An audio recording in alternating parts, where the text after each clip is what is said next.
Hello, hello, everybody. Hope you're all having the most wonderful of Mondays. Good to see you, Mr. DNA. Good evening, Critter. How's it going, Seably TV? Hey, Azuthis. Dark Rems. Chill Nemesis. Isla Cruz. Dead Guy 99. Seably TV. Again, hello. I'm just reading the names in order off the chat. That's not remembering anything at all. Hey, Vandal Hurt. Solo player. Grass Giant. J40er. B player. I think the new emotes are indeed getting some awesome use already. Super happy to see how they're being received. I've got a favorite combo already with Baylor What, as I think it goes perfectly with the numbers? What even are those? Perfectly reflects our experience on stream all the time. Your Red Winds. Hello, Meta Joke. You're indeed not late, Dillet. Hello and welcome. How's it going, Malkavian? Zuthus. And everybody else. Part of the cards, opening us out with a chem fact. The element of the day today is radon. Do you know how much radon is in the basement of the building that you're currently in? Radon is the product of the decay of other unstable radioactive elements like radium, thorium, and actinium. Of support, we are extremely impressed. This colorless, odorless, and tasteless gas can be isolated from those sources, but soon itself decays, as radon has no stable isotopes. The early pioneers in the study of radioactivity, the Curies, had noted that radium appeared to make the surrounding air radioactive. The discovery of radon was later credited to German physicist Friedrich Ernst Dorn, who traced this observed radioactivity to a gas given off by radium, which he called radium emanation, and we now call radon. While I was doing that, Did Guy 99, thank you so much for the 4 months of Tier 1 support. Hey, no Kappa Guy. Hello, E-Rock. Yeah, if you don't have any sort of sub-level in your house, it's not something you need to worry about much. Yeah, 6'4" Ninja.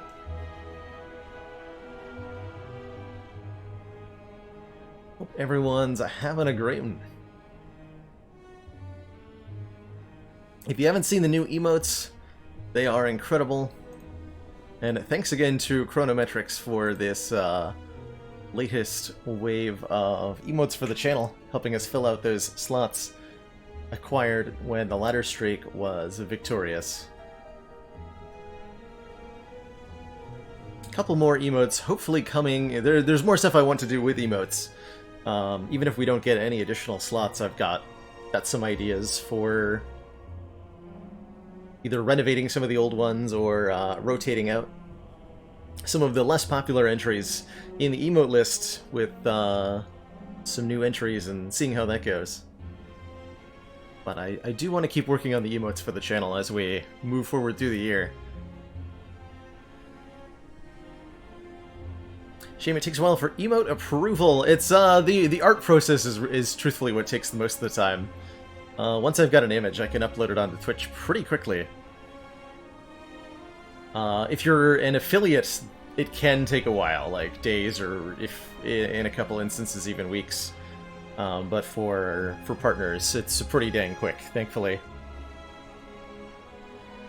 Commander, one of our most valued supporters. Jelge, thank you so much says continued support of the for the 9 months. Project. It's a sub, baby. Glad you're able to spend so much more time here, Seably. It's definitely been an interesting period of time, in a good way, for the stream.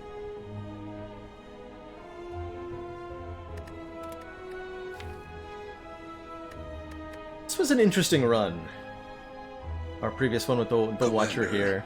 One of our most valued Zone and Stark. supporters. Almost Says one heckin' continued year. support of the XCOM project. Thank you so much for the ridiculous support. And Bart, good to see you as always. Thanks for stopping by.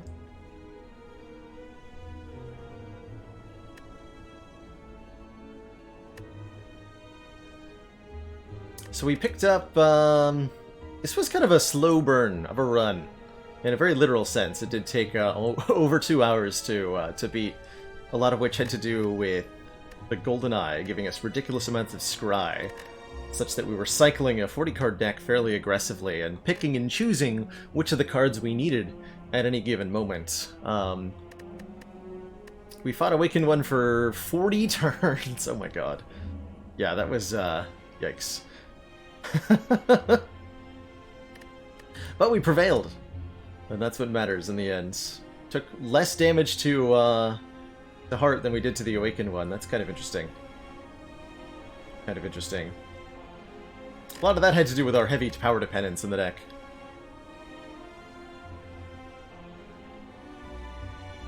Hey, Tom. A personal confect. I can definitely do. Radon emanates directly from the ground all over the world, but especially so in regions with high level of granite or shale in the soil.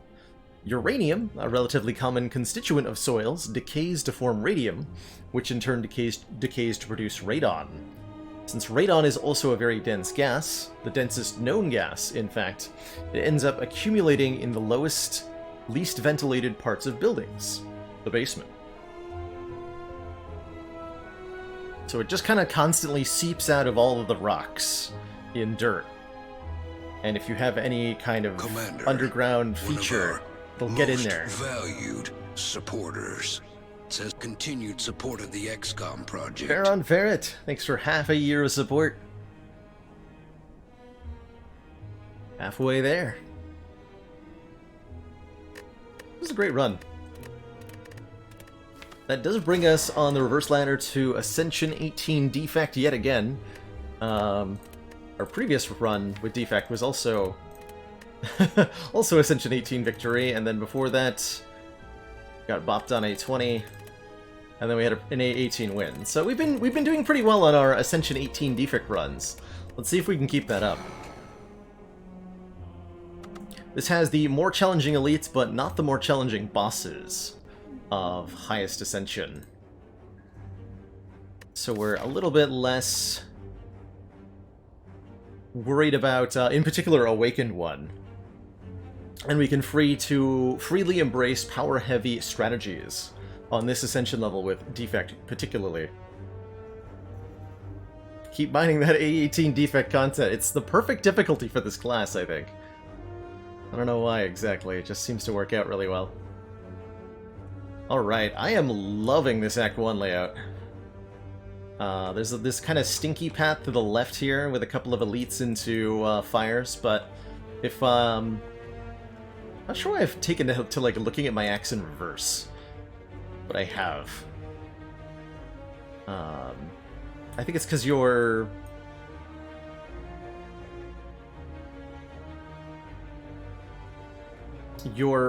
paths become more and more limited. Your decision making gets more and more limited the further into the act you go, with most ways that the pathing works out. So I find it easier to work backwards from the end, I think, when I'm choosing a path. So I immediately see like this 3 fires and 1 elite and 1 merchant clustering, or I can even avoid. No, I don't want to avoid the. I can avoid the merchant going to an event too. That's an option as well. So that's a really excellent part that I want to get to, and we have flexibility in how to get there. Could be, burning elites on floor 6, which I never recommend, generally, especially not on high ascension. Could be a pretty safe double fire. Could be fire into elite into maybe a store. A lot of options there. That does lend this to being a pretty good boss relic swap, I think, because we have the flexibility to lean into early power with lots of elites, or we have the ability to just go fires if we get something like an inserter start and we're not in a position to fight any elites. So that's a good option. I also really like this common relic. Just snap up one of those. keep our cracked core. I've been having more and more success building Defect on just 3 energy, and finding it really successful. Don't really like a lot of the downsides, though, as pesky boss relics come with. Although, again, on A18, I'm less terrified of something like Runic Dome. Not really fancying, like, an Ectoplasm start, though, you know? Or a Busted Crown start. Let's try the Common Relic here. Ooh, Bag of Marbles. I like that. Okay, that leads us to probably being able to take on an early elite a little bit more reliably if our enemies are vulnerable on turn 1. And it will allow us to pick up some attacks that, and even want to, like, upgrade our attacks a little bit more, essentially focusing a bit on front-loaded damage, which I think is going to work perfectly at this particular Essential level. Those high-level elites are going to be bopped pretty easily with a lot of instant attack damage on turn 1 and 2. It's, you know, how you deal with the Triple Slavers, it's how you deal with Gremlin Leader, it's how you deal with Gremlin Nub. And we don't have to worry so much about, you know, how do we beat the boss when we get there, because the boss isn't as powerful. Still very powerful, mind you. It's still a boss, but it's not quite as bad. I guess the question then is, do I want to go this way? Fire Elite into shop? Or do I want to save the shop for here? I guess it would be better to have the shop after the chest rather than before the chest. That just makes sense. So in that case, I probably want to go... If I want to go Fire into Elite, it has to be this way. 4 combats in a row? 4 combats in a row is fine with the Bag of Marbles. 4 combats in a row, get lots of cards, lots of gold, couple of events, fight an elite, fight another elite. So we end up with 4 campfires, 2 elites, and a mid-act shop. That sounds good to me. Let's go.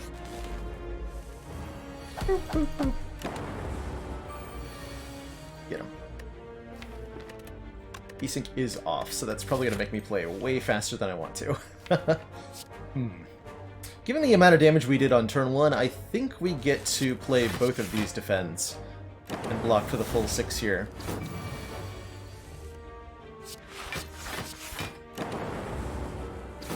And we get out of this without taking a single point of damage, which is great. Flex Potion is very good with the Bag of Marbles. Show me, like, a Rip and Tear.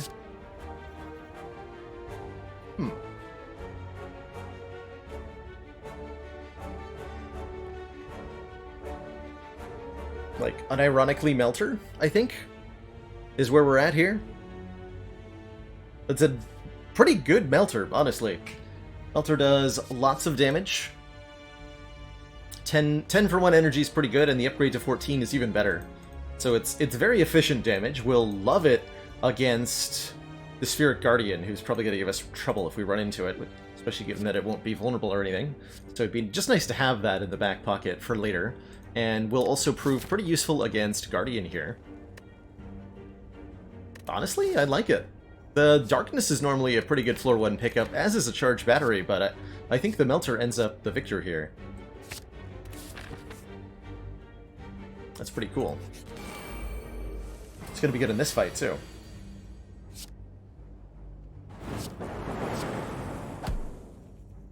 We're already just crushing. We're already just crushing everything with that Common Relic start.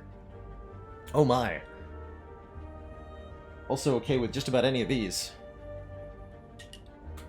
Melter is criminally underused.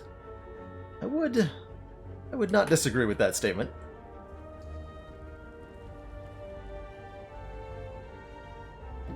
Melter certainly has a time and a place. Particularly in the early and mid-game. Like the take all button, I want it, right? Go for the Eyes is nice for some weaken. Hologram is nice to, you know, get back whatever. Hologram's not yet nice, because we don't really have anything to get back with it. But we will in like a couple of floors, probably. Love the FTL, it's basically just a... so yesterday. Solid comment, first aid. I think I like this FTL most of all. It does the most damage of any of these. It'll do a little bit more with the Bag of Marbles on turn 1, and it's a good deliverance method for Flex Potion damage. which is going to be relevant pretty shortly. Pick it up.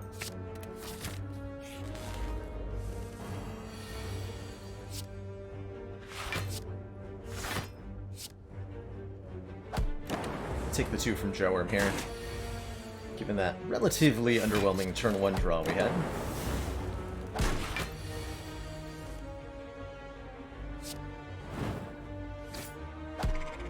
Boop. Defragment, huh?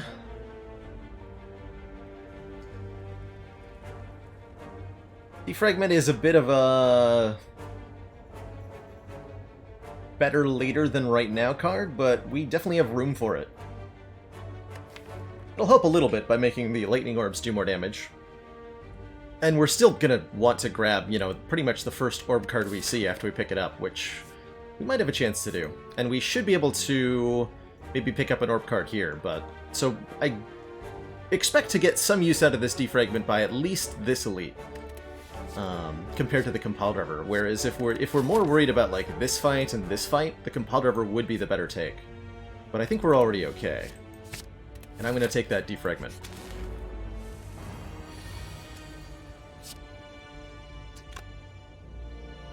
Do I zap here? It's going to take a long time for zap to do more than 15 damage. Not that long, actually. Unfortunate that I gotta take 8 damage on turn 1. I was hoping to use those hit points elsewhere. Oh dear. Is this when the Flex Potion comes in? Otherwise I'm taking another 7. 7 is many damage. Wasn't looking, why did I go to the 3 hallway fights route specifically? I wanted this shop to be later, so I wanted to get fire into elite before we hit this fire. So that leaves us only 2 options. We go up this way and fight this elite. I guess I could have gone like this, huh? Oh, I didn't consider that option.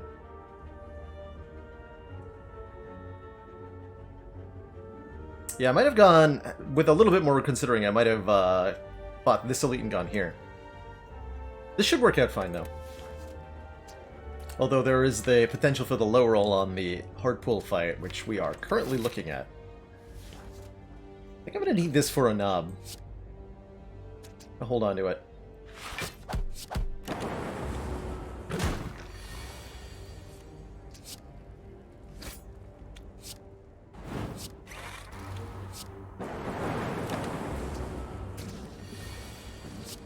Okay, not too bad. 45 is a little bit lower than I want to be at, but we cleared the first couple of encounters without damage, so we get to make up for it. Cold Snap is an easy take with Bag of Marbles, Flex Potion, and a Defragment in the deck. Very easy take. Jasper Larvazar wants a dad joke. Why did the Chab? Why did the crab refuse to donate to charity? He was very shellfish.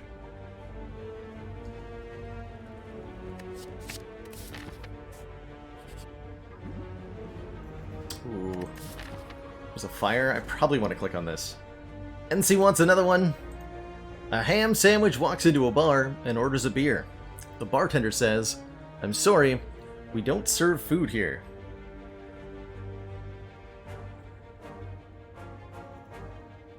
Oldie but a goalie. We get the chem fact for Imaginary Friend.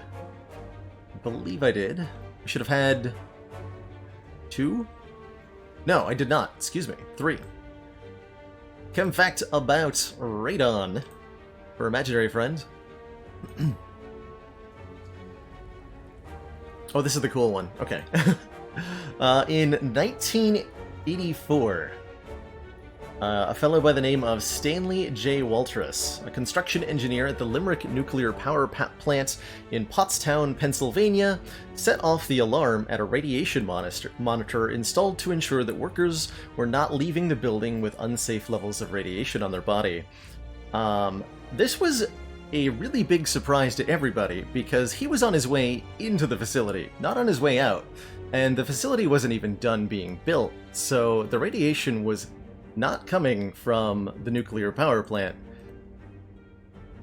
What they found was that it was coming from the basement of his house, and that this fellow had a essentially basement full of this radioactive gas, with the radon levels in his home being 700 times higher than the maximum level considered safe. The specialists sent to inspect his house discovered that the culprit of the radiation was radon gas seeping into his house from underground. The incident ultimately led the EPA to take an interest in radioactivity in residential households, and for the U.S. Surgeon General to recommend that all houses in the United States test their basement radon levels.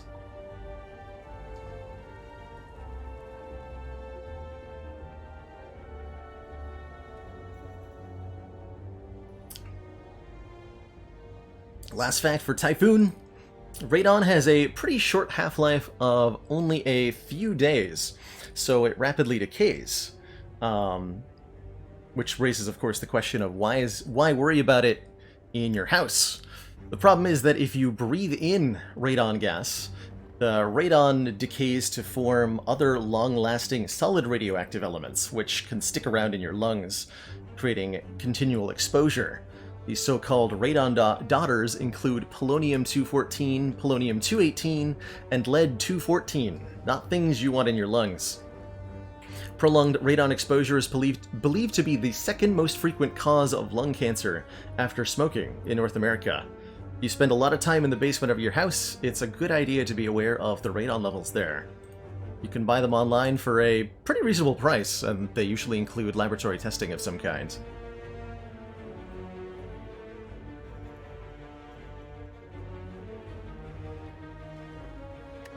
It's a pretty crazy element, and one that's responsible for quite a bit of public health. Where the freak is all the radon gas coming from? The very ground. Uranium, which is naturally present in trace amounts in soil, slowly emits it, and so it collects in any sort of underground structures. Are any of us still alive? It's not too bad, thankfully.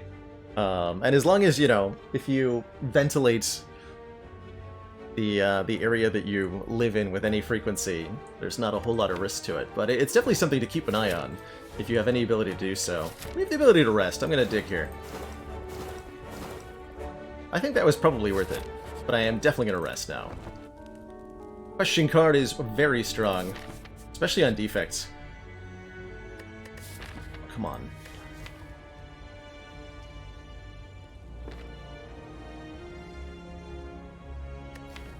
Ooh, I want it, though.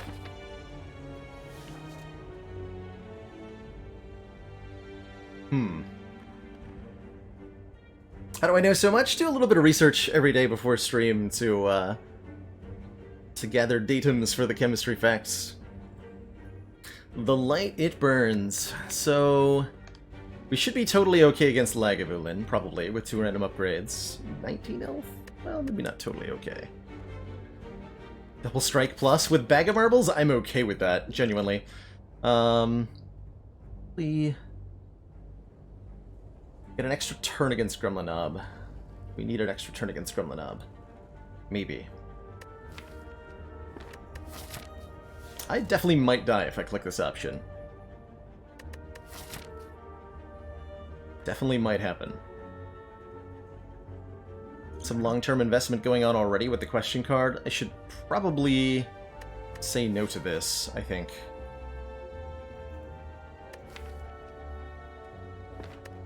Yeah, I'm gonna say no to this. I almost never say no to that event. It is the Gremlinob, and it is a very good Flex Potion turn 1. I think we could have gotten away with the upgrades.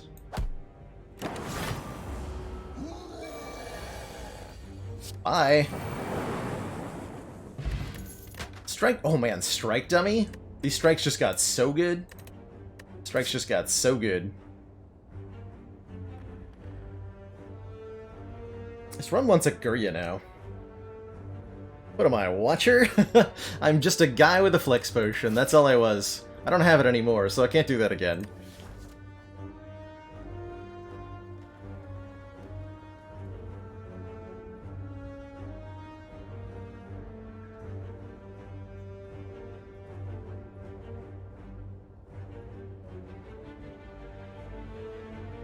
Second Cold Snap does feel like a pretty reasonable addition, especially with the defragment here. Does the strike dummy count towards Lightning Strike? That is a great dummy question. Yes, if it has strike in the name, Meteor Strike, Thunder Strike, Perfected Strike, you know, Windmill Strike, all those cards benefit from the strike dummy.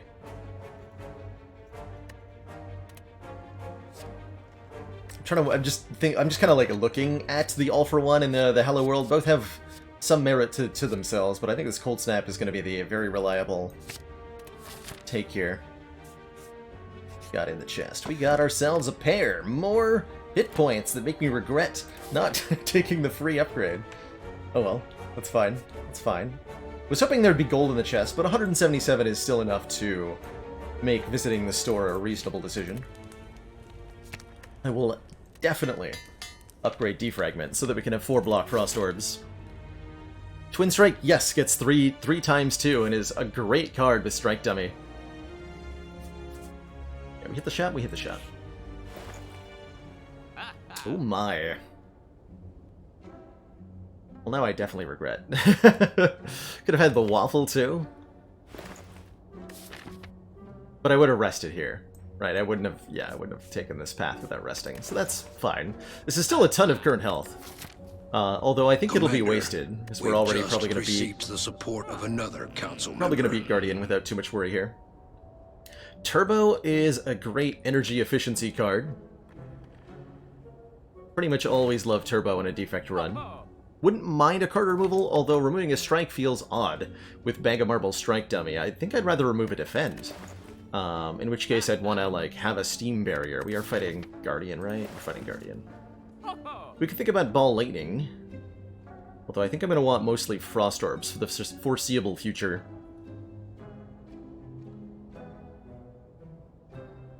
Sorayas, thank you so much for that Twitch Prime sub. Welcome to the council. Do I want to buy a potion? Maybe?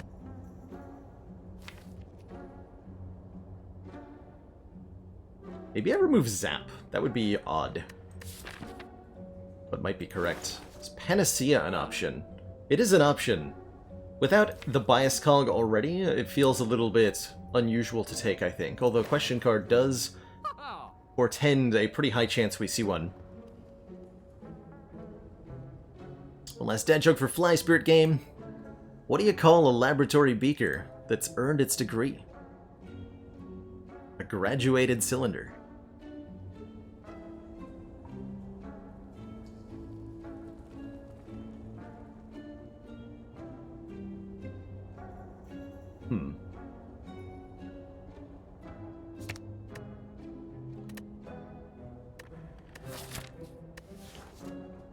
I kind of want to remove this Zap.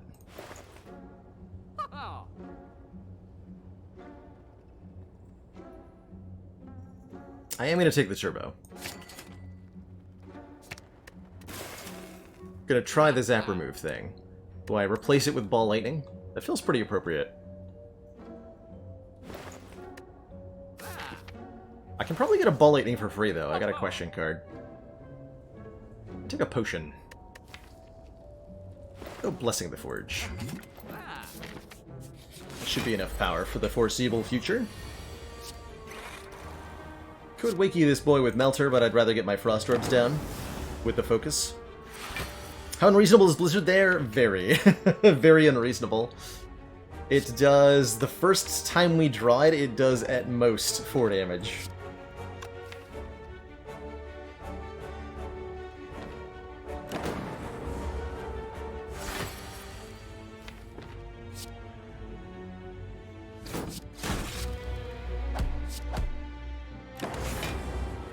For AoE damage, true.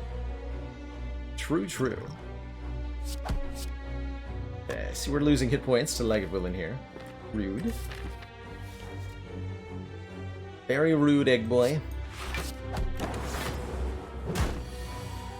That's more like it.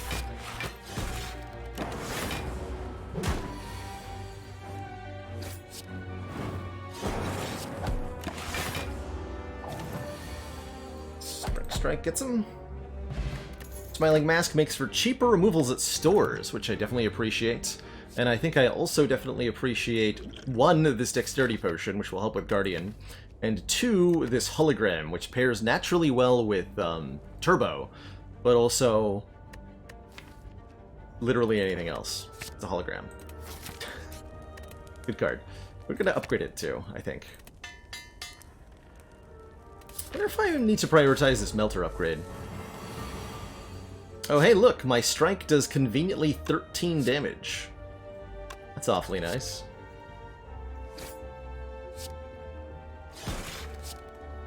Thanks, Strike Dummy Bag of Marbles. Appreciate you.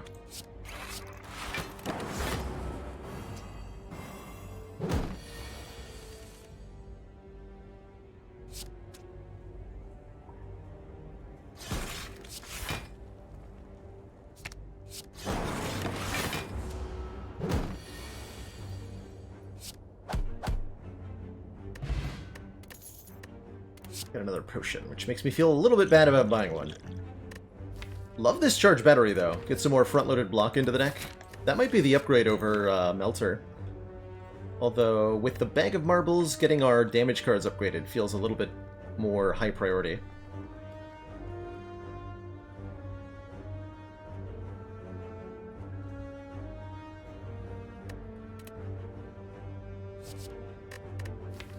Let's take that.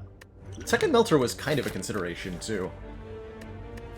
Regen Potion is just always going to be 15 health. Really like the Blessing of the Forge. Especially on defect, often giving me at least 1 energy. So maybe I leave this Regen Potion on the ground? I'm going to do that. Feels kind of wrong, but I'm doing it.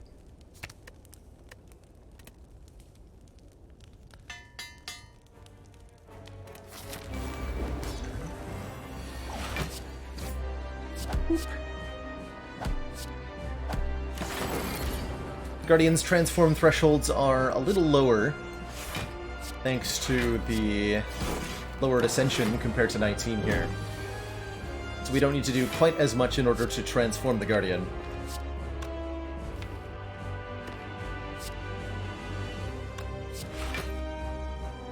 Let's see. Could get back and play FTL, I don't really care to. The additional Frost Orbs out. Once we got 3 Frost Orbs with Focus, we should be pretty fine here. Oh, Charge Battery. Energy? What is that? Why would I have that?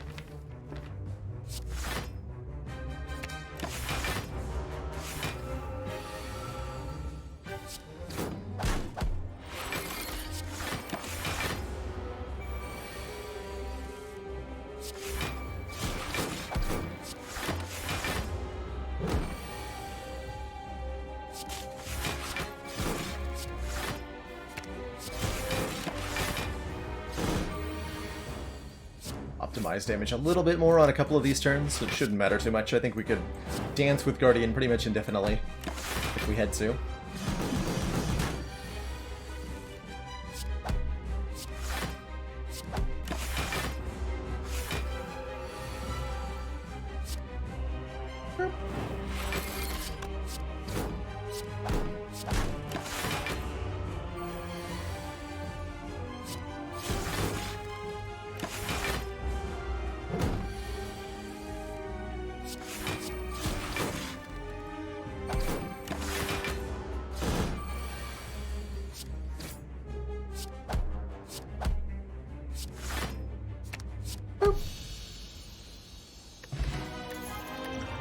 Potion back.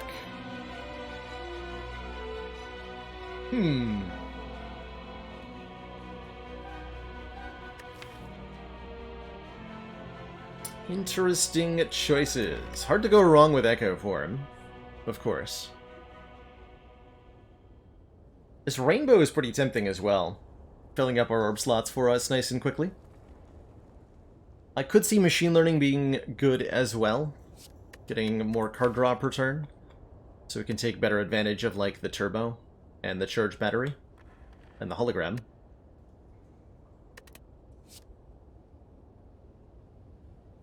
Fission's the only one I could realistically not see taking, as we don't have quite enough orb generation to make it worthwhile, and it wants an upgrade, where the other three are fine without an upgrade.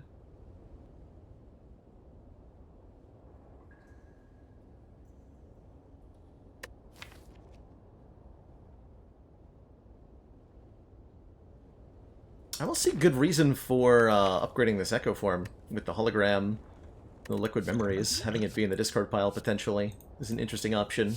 Probably won't do that, but it's a thought.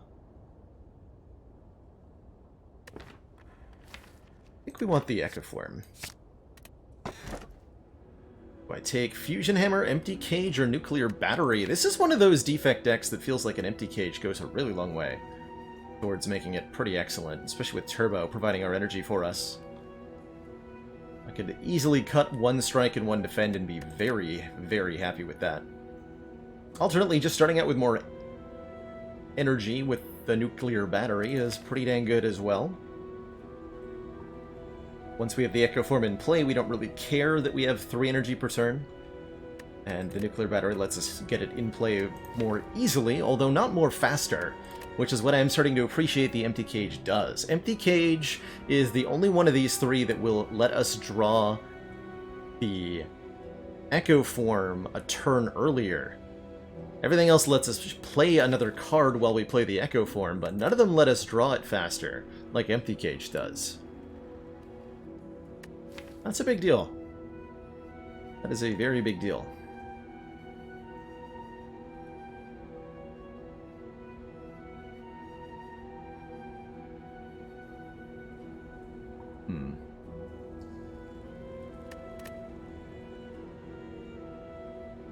Battery would have been our boss swap. Yes, yes it would have. Battery into Cage would have been a great start. Especially with the relics we ended up getting.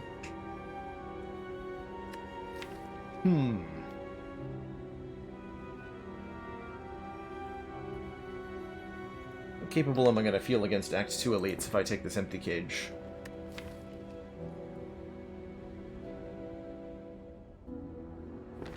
I'm going to take the Nuclear Battery. Roll with that. Okay, lots of events we can do. Fire Elite Fire, that feels a bit good, and then maybe fight the Burning Elite, just as an opportunity. Certainly would like to head more or less straight into an Elite combat with the potions that we have. Let's start here. I was worried I'd see these 2 nerds. This is where the Empty Cage would have been nice. We don't get any real... Actually, I think I'm going to use the Liquid Memories here. But we immediately see that we would have been able to play everything without the energy from the battery.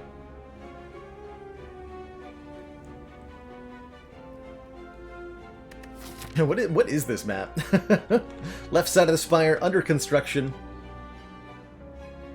Heavily congested traffic, can be expected.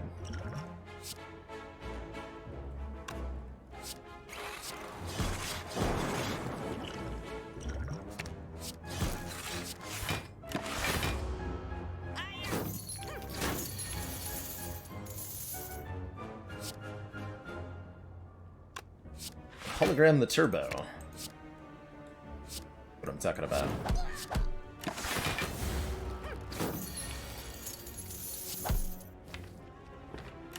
And this guy gets away. Dang.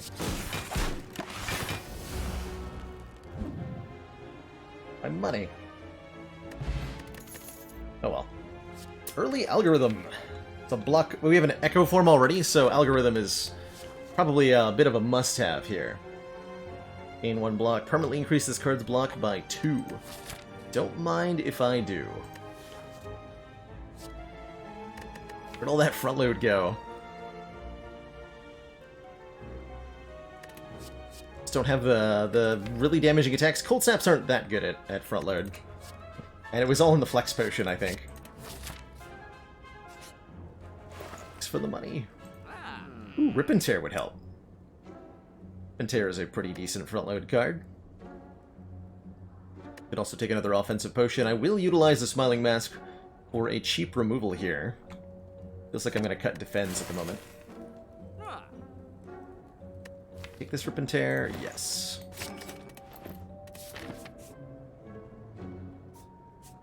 Take a fight. Aha!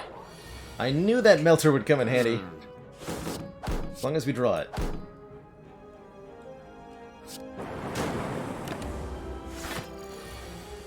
Aha! Got him. Second algorithm, which I forgot to play in that last fight, by the way. I think I like the Ball Lightning a little bit more. If only it was Strike and Tear, right? Hey, JH Team. Glad those achievements helped. Glad those speedruns helped get you your achievements. They are super fun to do, so I expect we'll continue to be seeing them on the channel for quite a while to come.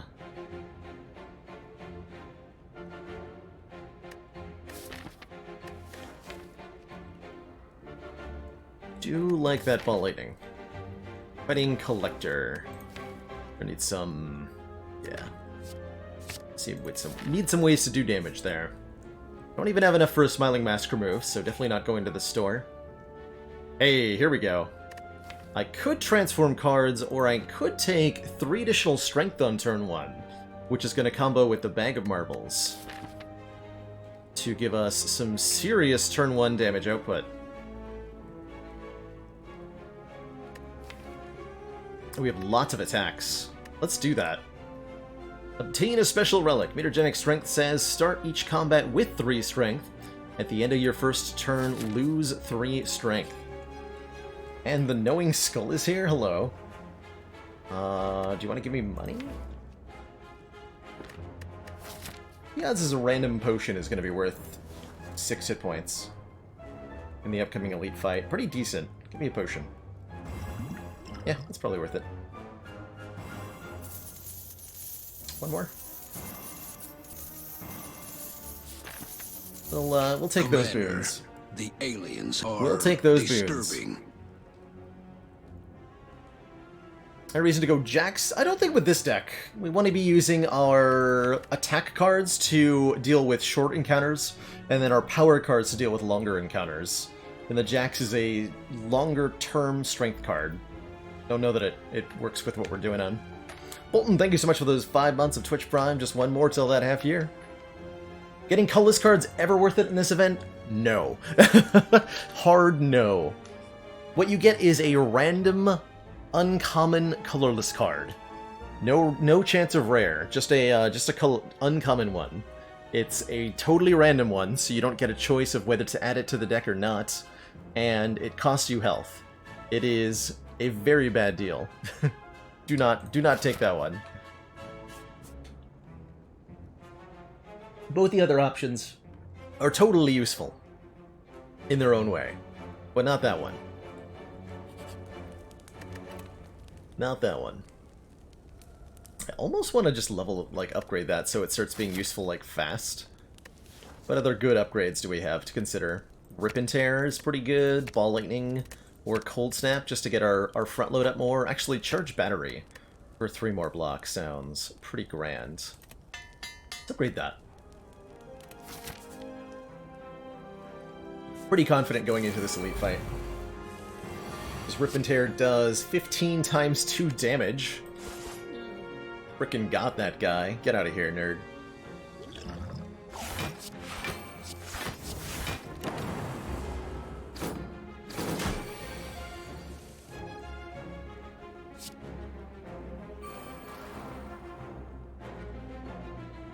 Probably not gonna kill the free boy immediately here. Hit him for 9. Got Echo Form in play, so all our cards are getting doubled. We are not getting attacked. Good.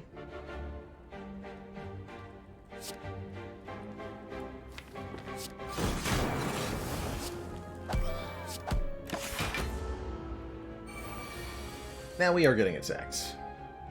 But that's fine, because... reasons. You can double defrag here, which is probably the right move, although hologram for charge battery and like turbo or something could be good too. If I double defrag, these will be 6 block each, and I'm going to play Cold Snap, so we have 3 Frost Orbs. But I can still hologram the charge battery and play it. I'm sure this will be fine.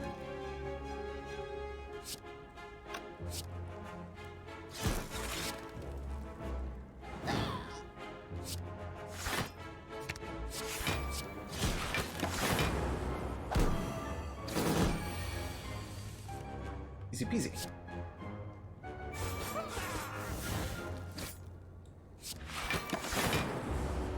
Four points of focus. We should find that we can end this pretty quickly, right?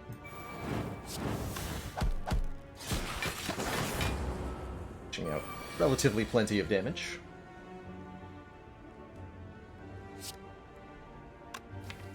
Do we just go straight for the leader here? I think so. Yeah, I think so.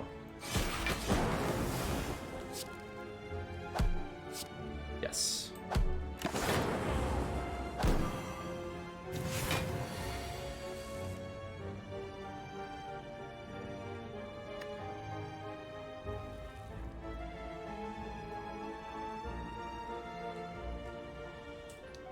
Is there a way to guarantee that I kill?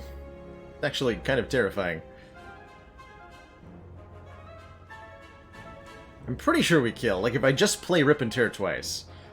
All 4 of the hits could hit the gremlin, but then the... okay, no, that would still kill, because of the lightning orbs. Alright, got him.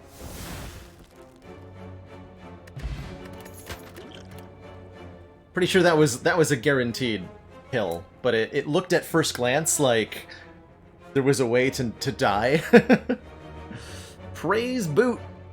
Boot will increase the minimum damage of,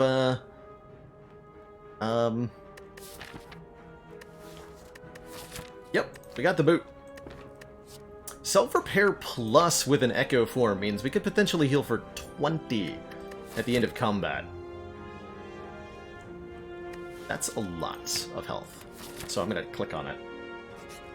I'm also going to then choose to keep upgrading cards, and I think I do want to upgrade this algorithm. I'm not often going to be able to double cast it.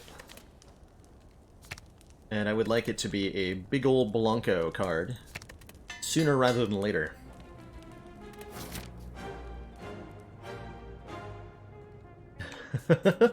Glad people are liking the new Baylor What. It is quickly becoming one of my favorites. Let's see, this will upgrade Defends. I'm okay with Defend upgrades. Could be a dual cast upgrade too, which should be welcomed. I'll take it. Nice.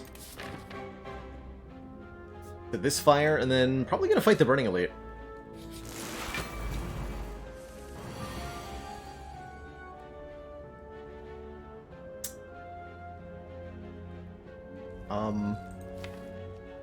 What about that?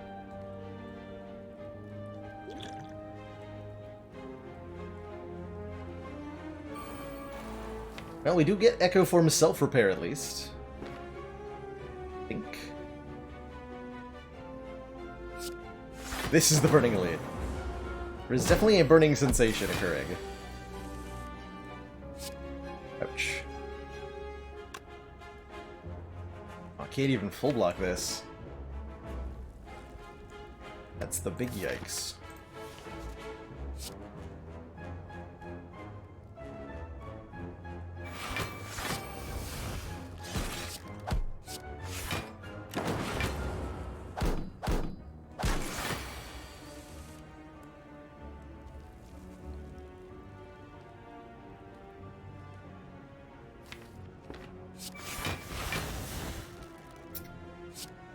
Very big yikes.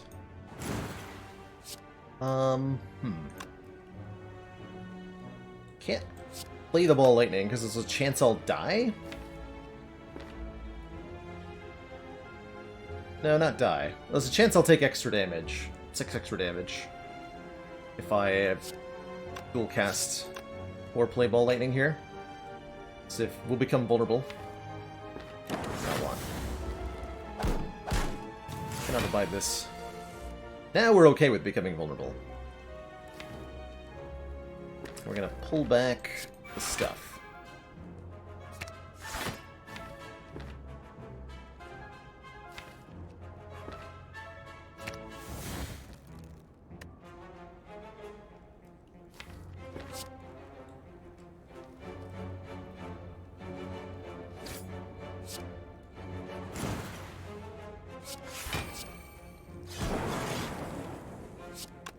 Gonna go Turbo Serpentine? Sure. Last goal is to play the self-repair twice before we kill it.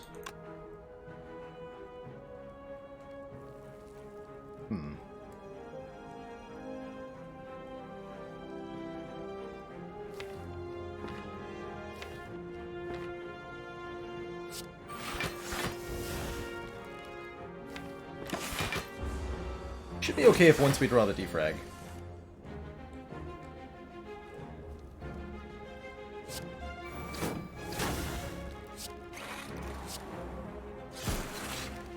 Okay. This is ultimately going to be worth it. Could full block by playing Ball Lightning, but then we'll probably kill it before I can double the self-repair. This will work out. Very painful experience we've had, unfortunately.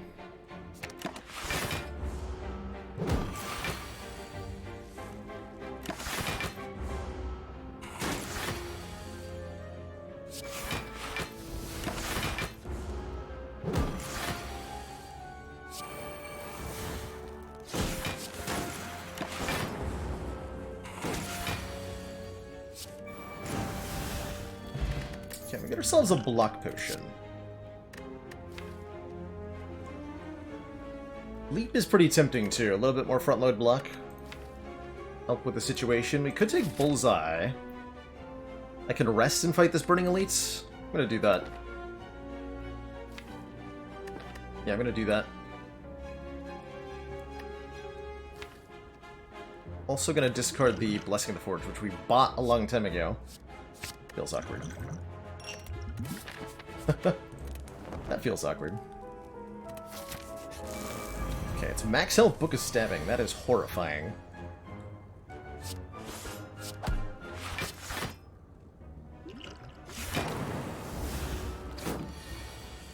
That is definitely horrifying.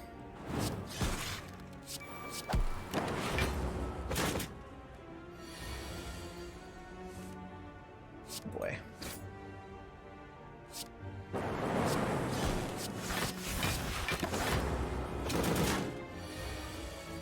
Actually just die. We get to Echo Form Defragment, and that might save me here. Next turn. But we're in the big yikes right now.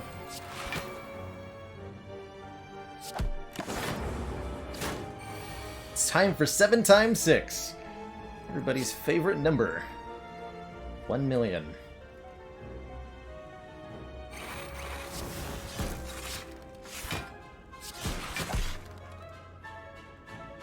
That just gonna kill me?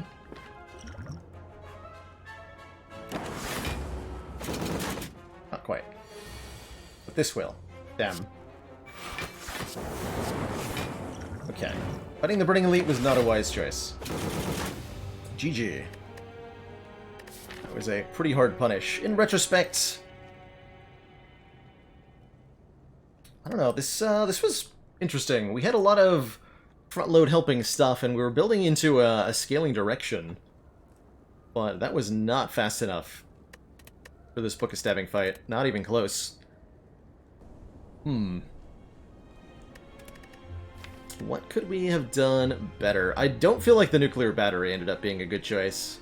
I think I would have ended up probably a little bit happier with the empty cage than with the nuclear battery. Maybe the fusion hammer was the right pick, but I don't think it was the nuclear battery. That's a nice data point to have.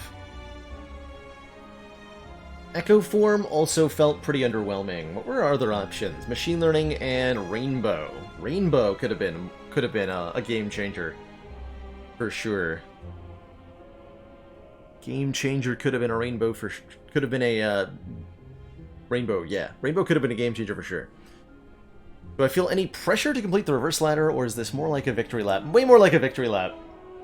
And if the particular format of the reverse ladder becomes tiresome, I don't feel compelled to stick around. And I would happily, not saying that I currently want to, but, you know, I'm not going to stubborn it out if it overstays its welcome, so to speak. I am currently enjoying it, though. It's been nice to spend a bit more time at the high ascensions and practice my sea legs, so to speak.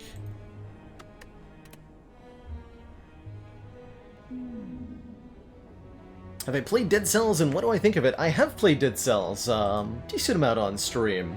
Been a while since we've checked in with it.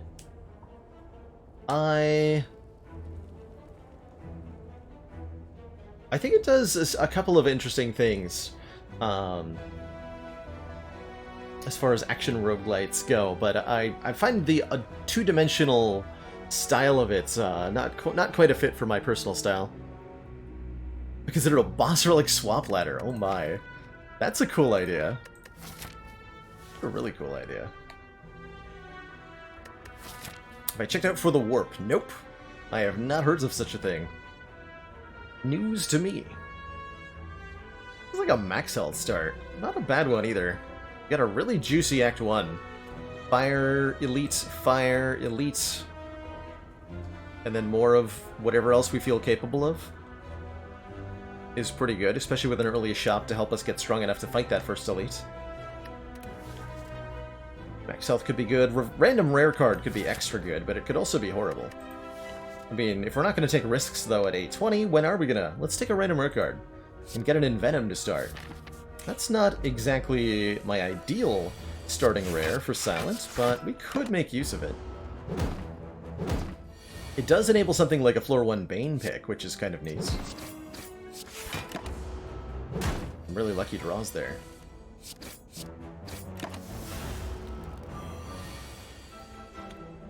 Now my luck has run out.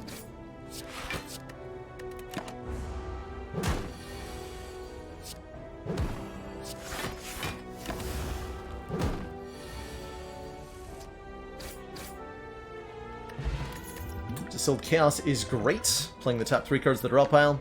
Of our starting cards that are offered, only one of them does damage. We'll take that one. Quick Slash. Heal 8 and draw a card. Roguelite released as early access a week ago, being compared to a mix between FTL and Slay the Spire. Well, you have my attention. Ooh, let's go rummaging. We can remove the curse at the shop here, and we get in exchange the Warped Tongues, which upgrade a random card in our hand every turn for the rest of the run. Only lasts for the combat, the upgrade that is, but it's a really powerful relic. For surezies.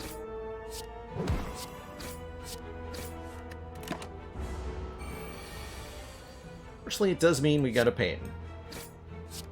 Sometimes we just have to take the damage to play the cards.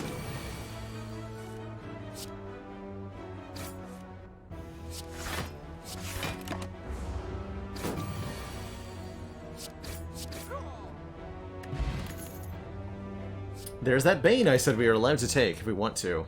Although Cloak and Dagger feels a little bit better at the moment. Doing a Prismatic Shard Snecko Eye run with the Watcher right now, and it is wild. That sounds amazing, Rodeo.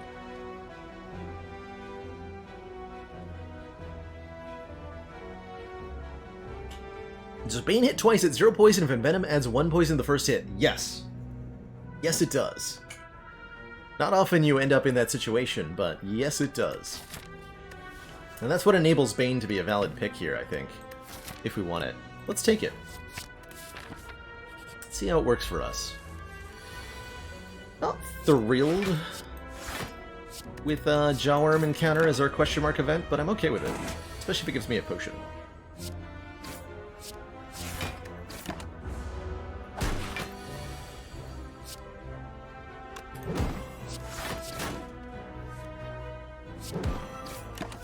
Good old neutralize redraw. Pretty cool.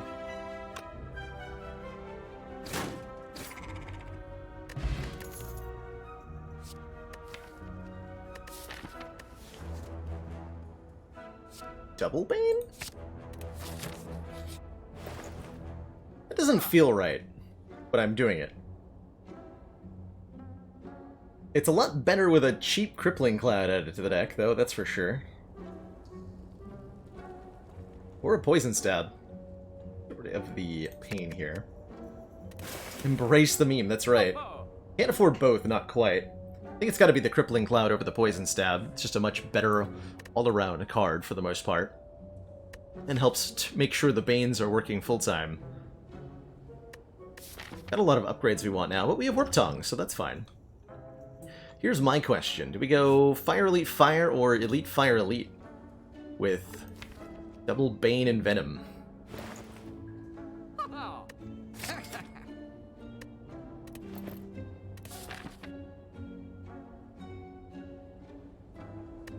Probably want to get Venom upgraded, like, immediately, so we can actually play it. But yeah, the deck is definitely set up to kill Act 1 Elites really well, currently. We are fighting Hexaghost, who we are, I think, already ready to kill. So I'm not too worried about that fight.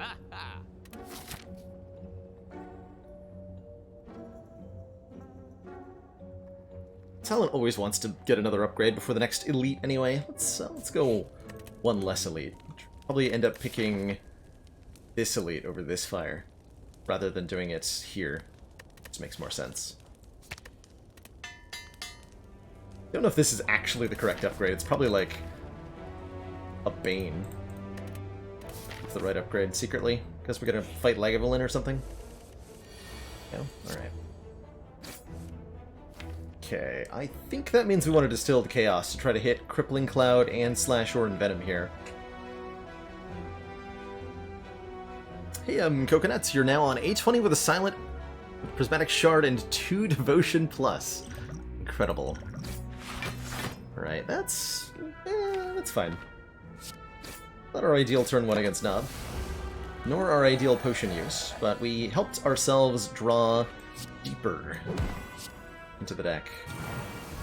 That's gotta count for something.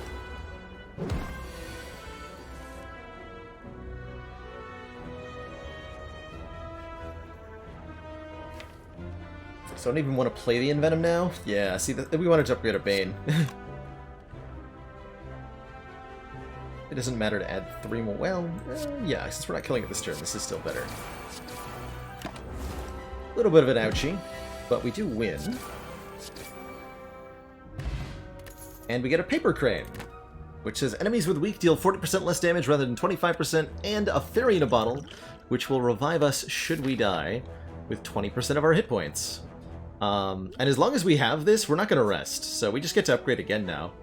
And if we end up dying to this Elite, which we might not even do because we have a freaking Paper Crane.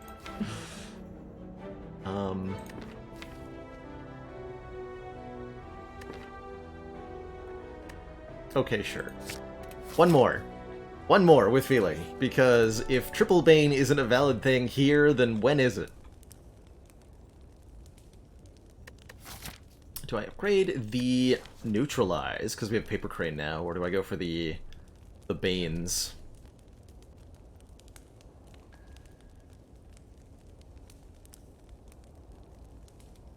The last loss writes itself. And for a penny. Ooh, okay. That's not synergistic with anything we're doing, but it is good, so I appreciate its existence.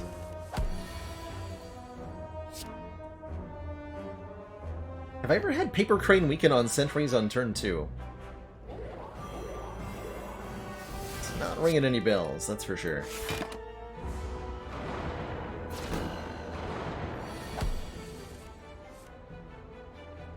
Ooh, the double upgraded Banes with no poison. Exactly as planned.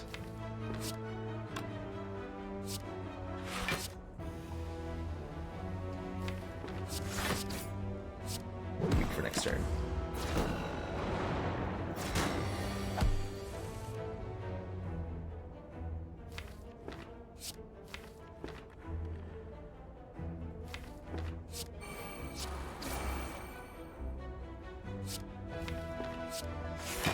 Guaranteed lethal next turn with a strike.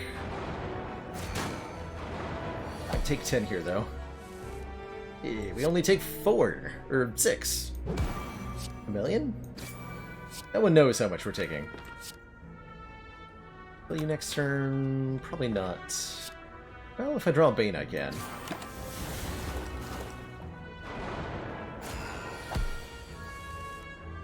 Hey. So, with Envenom in play, Bane hits twice.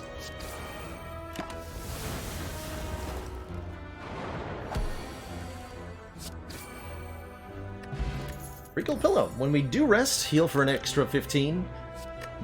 Number 4. No, I'm not taking that one. I'm going to take the backflip. Thank you very much. Number 4. Get out of here, Bane. Rip the collector bonus. I'm going to go this way. Got a fairy in a bottle. Everything is fine. Nothing whatsoever is wrong. Can I kill this individual? I can with the Fear Potion.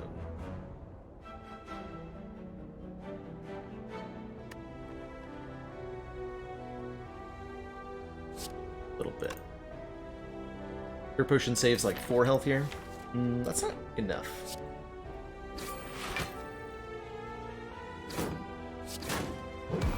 Do that.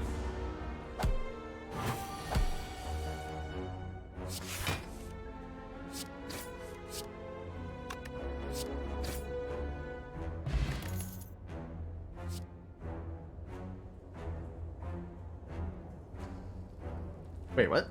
How could I have taken 0 there? What did I do wrong?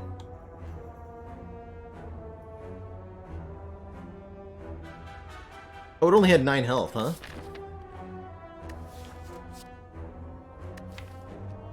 I looked at the combined block and health, but I didn't actually just look at the hit point value. Whoops. Oh, because it had... no, it had 9 out of 12. I think I forgot the Mercury Hourglass damage. That might have been what my brain did wrong. I understand. Oh well. We'll pick up a Deadly Poison. Don't think it's going to matter too much, because the Fairy in a Bottle is going to negate the hit point difference one way or another. Catalyst, huh? This also would have been a great time to buy the waffle. Catalyst, you say? Catalyst? I don't know. Catalyst might be worse than Fumes here.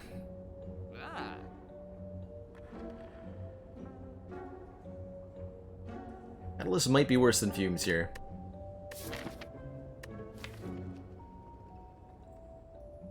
Really want to be getting these Banes online. Catalyst is a second... Here's another way to look at this. Catalyst is adding a 4th card that does more damage when we have poison on the enemy already. We already have a lot of things that effectively do what the Catalyst does. Let's take the Fumes. Take the Fumes.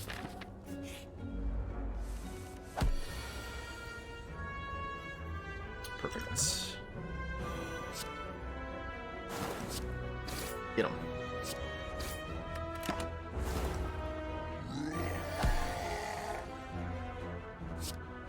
This is where the Fairy ends up coming in.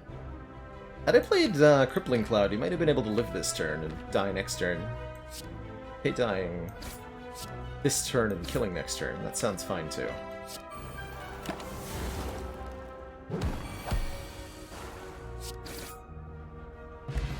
Boat thingy gives us block on turn 1. And I like this Alchemize as a way to gain potions. Potions are a way for us to block, which we currently don't really do beyond the Paper Crane and the Anchor. Although, actually, these 2 relics alone will be most of our mitigation strategy. Hey, Orion Hunter. Can I introduce you to the wonders of Triple Bane? With Floor 1 and Venom.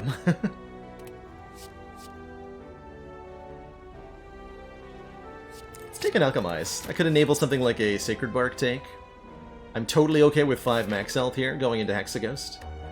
Puts us at 24, but with Paper Crane, I don't think that'll matter too much. Feeling a Snecko Skull coming? Hope so. Sneak in another upgrade. It could be Alchemize, just to make that 0 cost consistently. We again have the Warp Tongues just upgrading everything in sight anyway.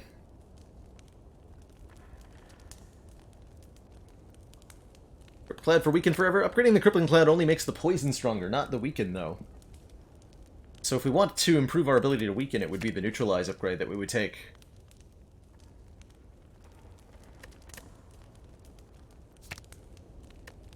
Hume's upgrade worth considering, especially going into Hexaghost. As is the Deadly upgrade.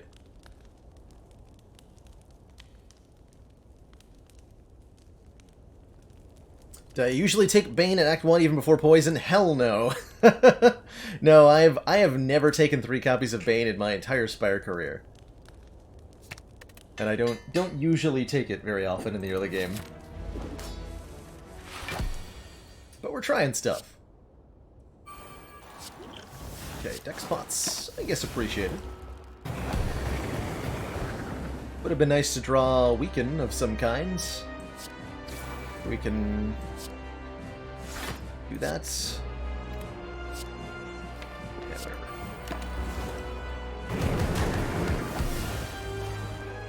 That's more like it.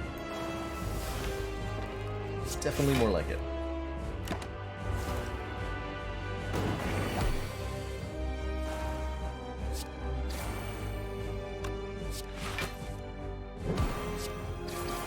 So these beans can go to work now that Hexaghost is poisoned. And boy will they ever. Each do 20 damage and apply 2 more poison. That's a lot of damage per turn that we have going on now.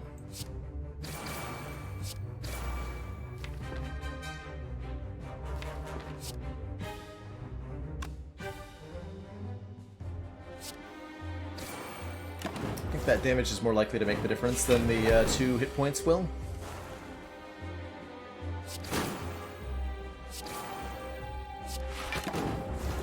GG. Well, if we want a way to survive while all of our poison is doing damage, Wraith Form is certainly a way to do that. Giving us Intangible, causing us to lose Dex at the end of the turn.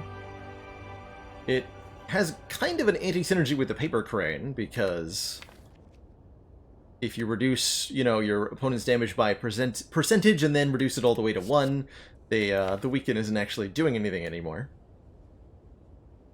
But it's still a Wraith form, so, you know.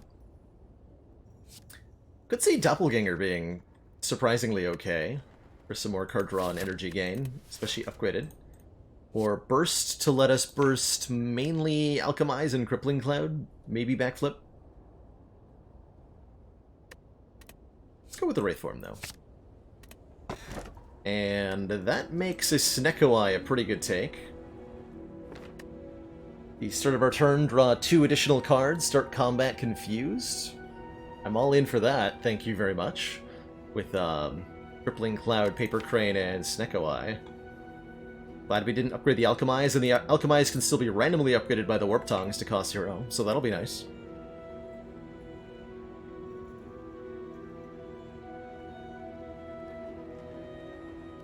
How's it going, Chrono?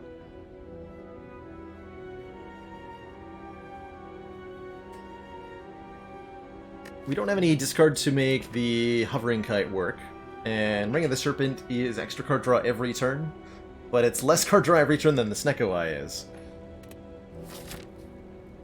So we'll take the Snecko-Eye and be very happy with it. Will I blunder into a Burning Elite in Act 2 again? I think I'm learning my lesson about that. Poor defects. Poor defects. Yeah, that was a good reminder of why I usually leave Burning Elites for Act 3. Especially on A18. Or higher. The Book of Stabbing with a bonus modifier is terrifying most of the time. Horrifying, really. Let's go this way. 4 regular combats, but I have to do that no matter which way we go? Yeah, wow. Wow, it is 4 hallway fights in a row, no matter what path I take. Yikes. Okay, let's hope that the anchor will save us, basically. That is definitely horrifying.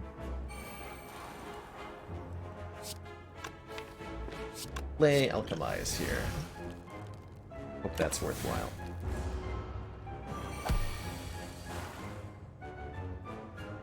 Decided for yourself to avoid elites in general in Act 2 on A20.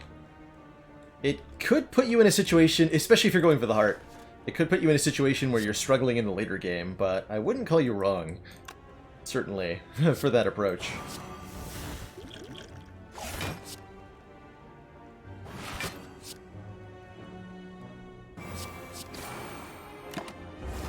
Wouldn't call you wrong. Zero cost of Banes. I have a kill here, unfortunately. Let's drink this. Not help me. Sadistic Nature might help me, though. It's another 9 damage. Currently dealing 26.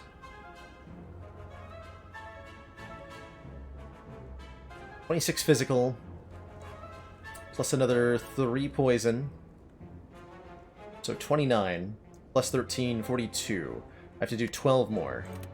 So this will work.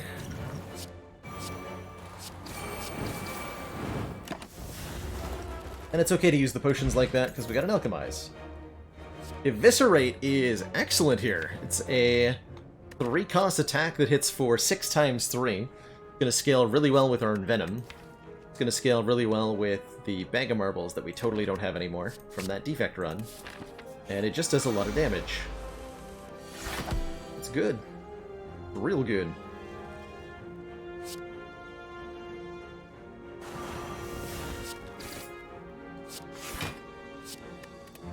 Anyone's going to be alive for 3 turns, it'll be you.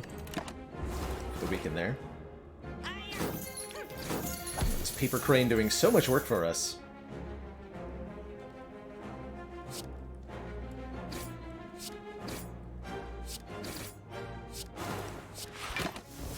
Dang.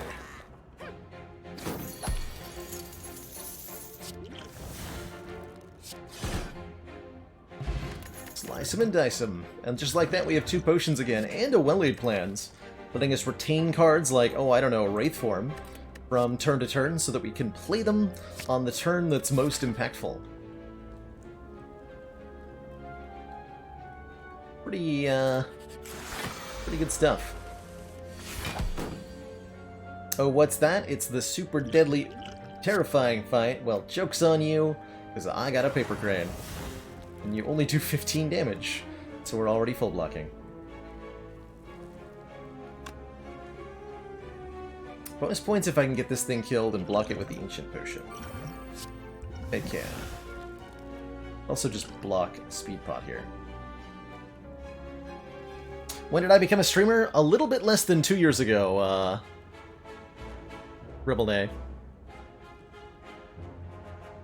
Or at least that's when I returned to streaming. The first time I tried streaming was like 5 or so years ago. But that was a long, different version of the show than the one you see today.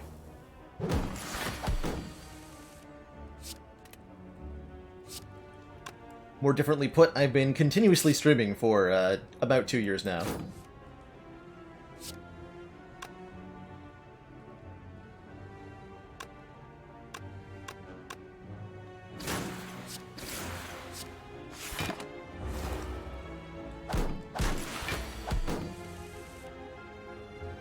Nope. Just gonna say no thanks for what you have put on offer, Mr. Avocado there. There's still videos on the channel from 5 years ago. There should be a couple highlights. If you look in the highlights section and scroll to the very, very beginning, you might be able to find some stuff from 5 years ago. My YouTube channel has stuff from that long ago. Not much of interest there. Second Eviscerates? Sure. Absolutely. Absolutely, yes. Relic for Writhe doesn't feel like a good trade. We have no real ability to remove that or benefit from it, and we still have all of our strikes and defends, which we don't even want, so I'll pass. If you're continuously streaming for more than 1 year, consider taking a drink of water. We'll think about that.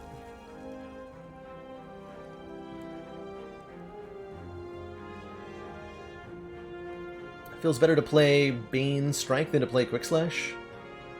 Probably. So we know Mystic won't be attacking next turn because I'm doing enough damage to Centurion. I have to do at least 20 to force the Mystic to heal on turn 2. Mystic will never heal on turn 1 and will never heal as long as there's not enough hit points missing between the two of them.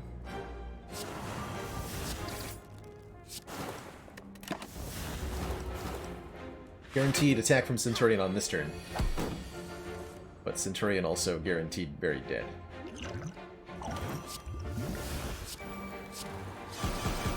Got him.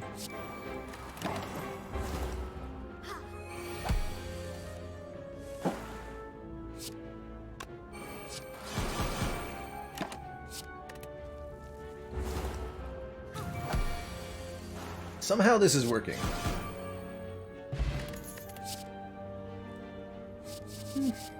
Like more of the cards we already have. Acrobatics could be good with the Snecko Eye, giving us some draw through and some discard.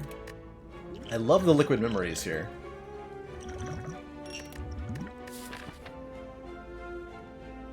Bane equals A20, best card confirmed.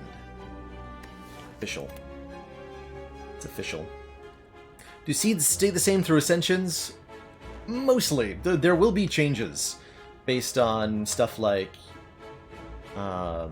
upgraded cards appearing less often. We'll have, you know, within a seed, some cards will be upgraded and some won't be, depending on the Ascension level you're on. Sneaky Teak loves the Acro. I like it too. Yeah, I like it too. I was wondering if I could hold out for like an upgraded one, but I don't think that's likely. I do not think that is likely. 100% upgrade this Wraith form. And try not to die to the Book of Stabbing? Question mark? Ooh. Great turn 1. Excellent turn 1, even. Marvelous. Look at that. 19 damage. That's all they got. Weak. Totally puny. Wow, I don't even really want to keep any of these. We'll keep the Eviscerate, I guess. In case the... Oh yeah, with 2 Eviscerates. I didn't even think about the Eviscerates with the Acrobatics. That's probably what you're pointing out, Sneaky. Most valued supporters. It says continued support of the XCOM King Koopa, project. thank you so much for the 6 months. You have a fine 5 Bane deck on A0? Almost assuredly, yeah. There is highly likely to be a way to make that work. Actually full blocking without using the Wraith form. That's how weak these nerds are.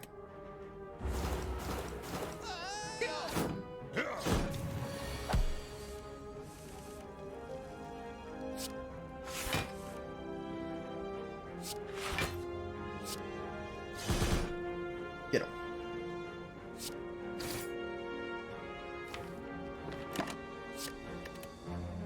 Am I willing to pay 3 to try to cycle out my potion? I mean, yes. Of course I am. I get to do it for free here. Let's discard this. That's potentially better. Certainly is likely to be better in elite combat.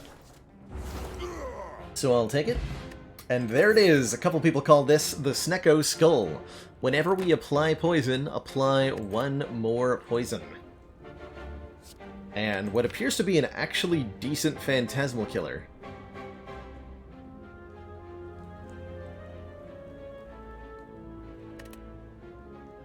Kinda want it. Kind of want it. So make our Banes do 40 damage.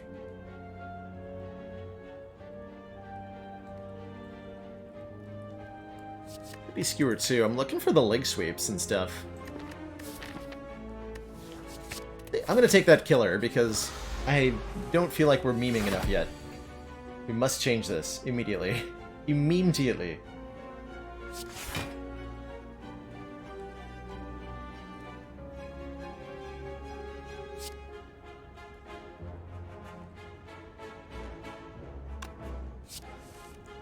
Nice.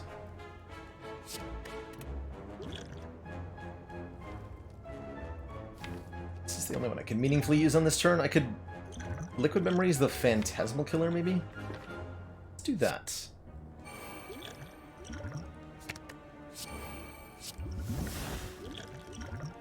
It's the Alchemized Value. Ghost in a jar. When you need a reason to take the, the potion generating effects.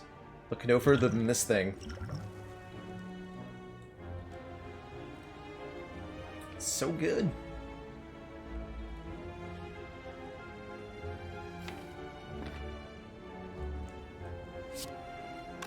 10, 7... We can actually just kill the bird.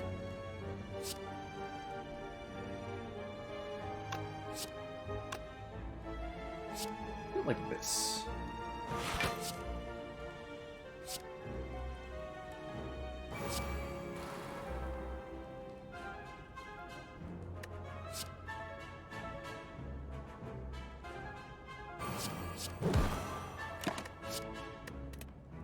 This is correct.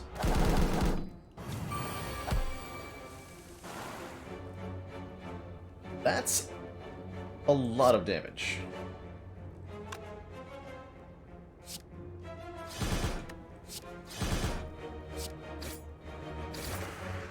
Wow.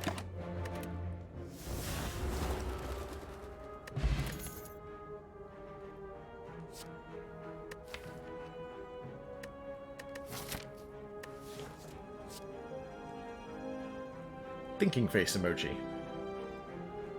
This is good. It's a lot of energy the turn after we play it.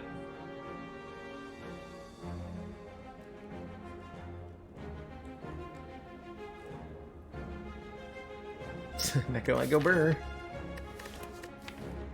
That's actually manageable. I'm gonna... We're experimenting with all sorts of hot nonsense right now. Assuming that Sneko Eye is gonna staple it all together. And you know what? You're absolutely right. It totally is. Do we want to add orange pellets to the mix here? And give us a way to unrandomize our card costs? I don't know if I want to do that. But we could remove the confusion effect with orange pellets here. By playing a power attack and a skill in the same turn. Not sure I want to do that. Might be happier, removing a card. This is, like, almost a good sneaky strike take, too. Would be a pretty good bomb pick.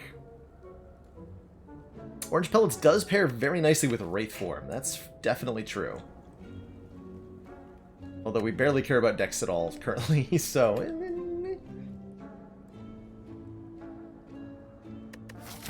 I'm also totally happy to just remove Strike.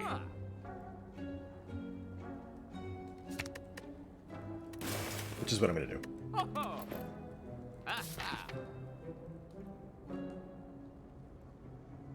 How does XCOM 2 plus Wrath the Chosen... I should say Wrath of the Chosen vary compared to Chimera Squad? A lot more in-depth. So a lot more... different pieces of equipment to give to your soldiers, a lot more potential abilities, slightly bigger perk trees, everything's going to have bigger health bars, much bigger maps, and a global scale where you're going to be managing, moving around from region to region of Earth, rather than managing 9 cities in a little grid.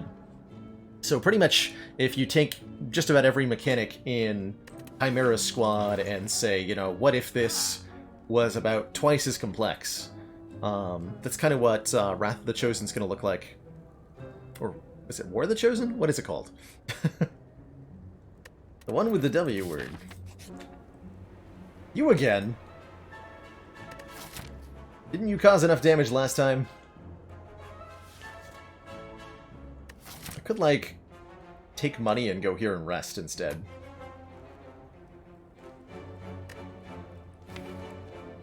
Bane of the Chosen.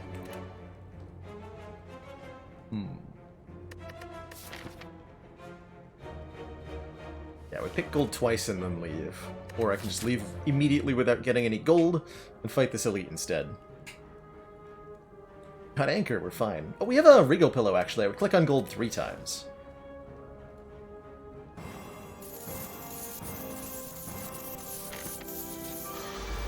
And then get into this fight. And die.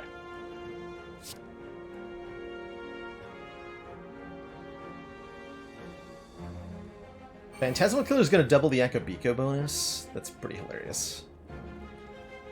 Do I want to not play Neutralize because of that? Probably not.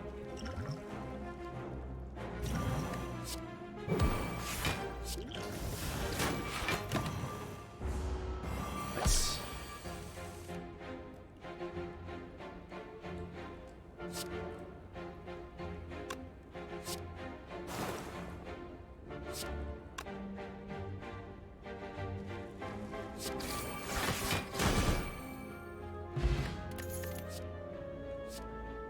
Two-cost card that draws more cards, says Predator. I'm all in.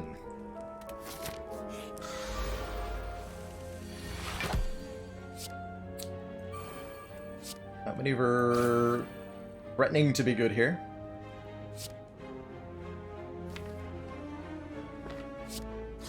Draw more cards. 2 more cards, 3 more energy next turn.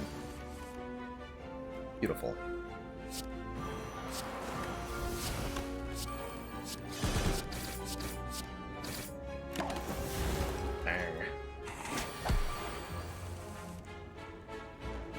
Heckin' dang. Vengeance for its fallen brethren. Not today. Just more card draw. Deadly Poison wasn't too bad there either, for the record. We're gonna go ahead and upgrade the Well-Aid plans.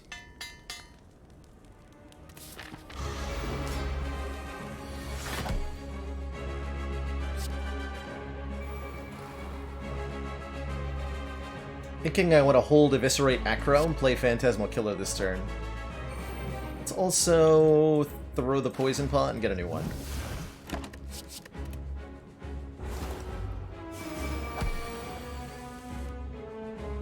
Oh, what a beautiful turn.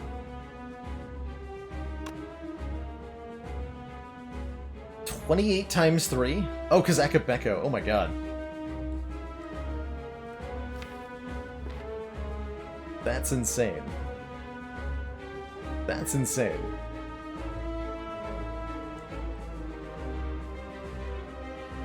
Let's do this.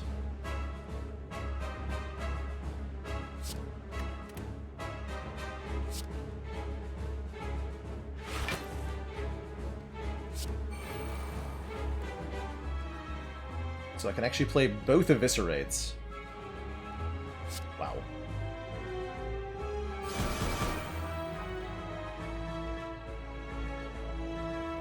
12, this does 14 times 2, another 12 times 3. Do I just go straight in on Collector here? I think I do.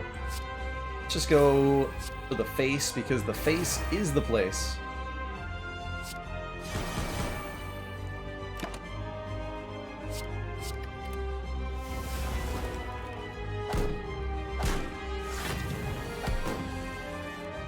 An unholy quantity of damage.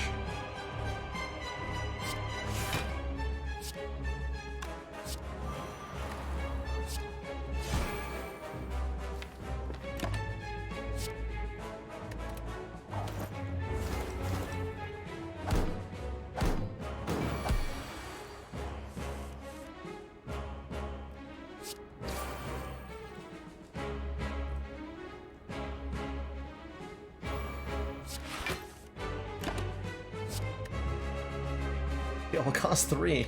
Why?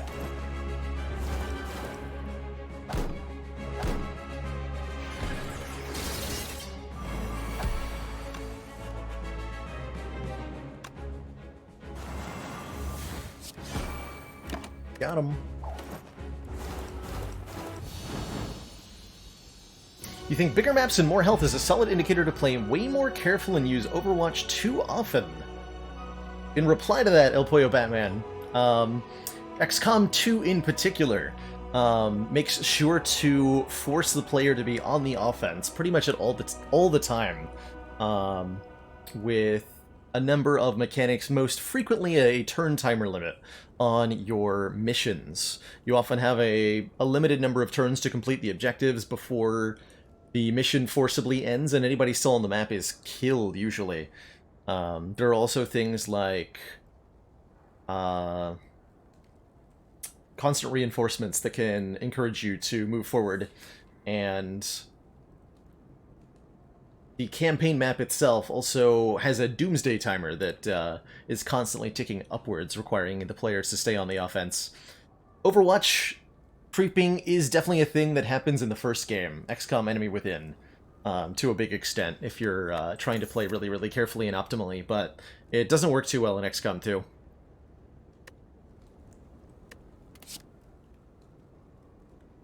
Second Wraith form? I mean, probably, right?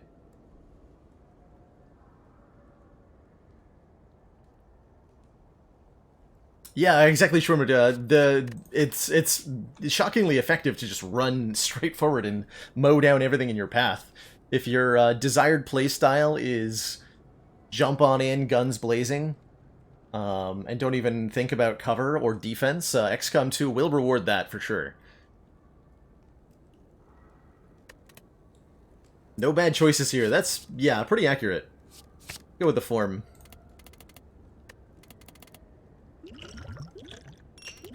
Ultimately. Ever gonna play XCOM 2 again on stream? It's a possibility. I wouldn't rule it out entirely. But I don't have any immediate plans to do so. Yes, you still lose dex, so how Wraithform works is you get 2 or 3 turns of being intangible. So 2 or 3 turns of enemies doing only 1 damage.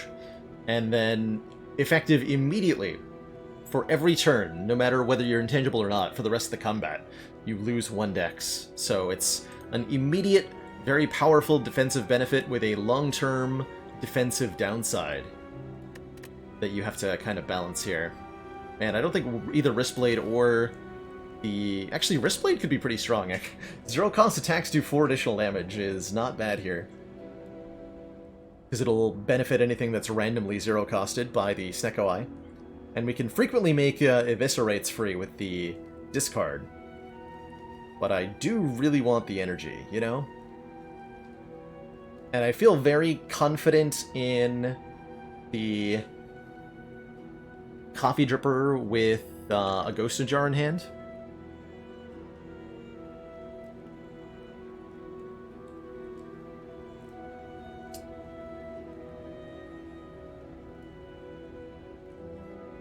Wristblade does work with bullet time, too. Yeah, for surezies.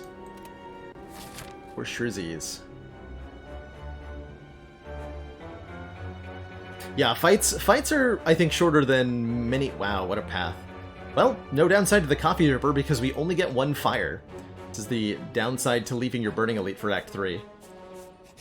So, no upgrades for the rest of the act. That means we don't even get to upgrade this Wraith form. Unless the Tongs do it for us. That's a little bit annoying.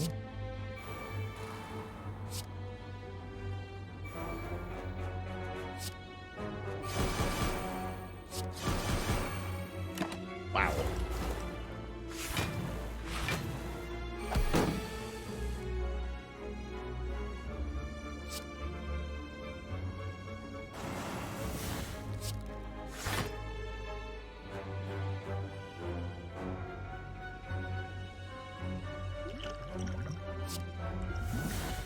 Perfect.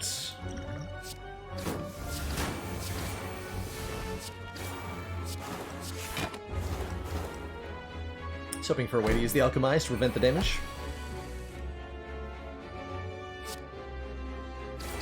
Lo and behold.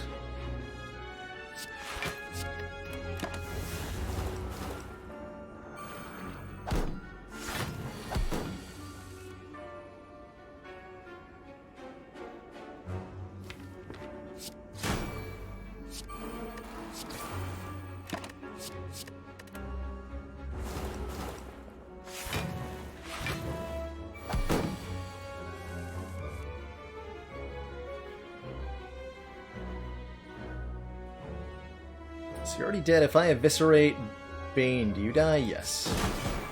She just died to eviscerate. It's on.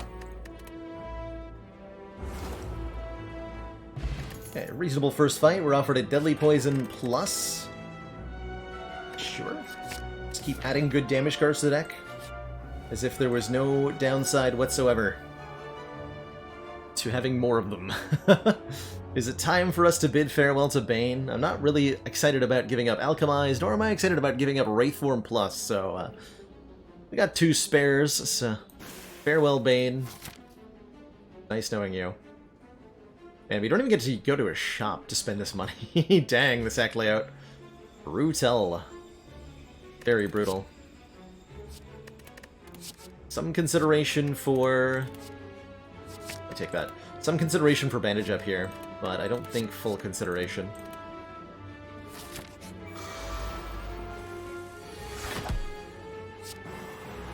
Just gonna go ahead and play that. Sounds good to me. Snecko oil, perfect.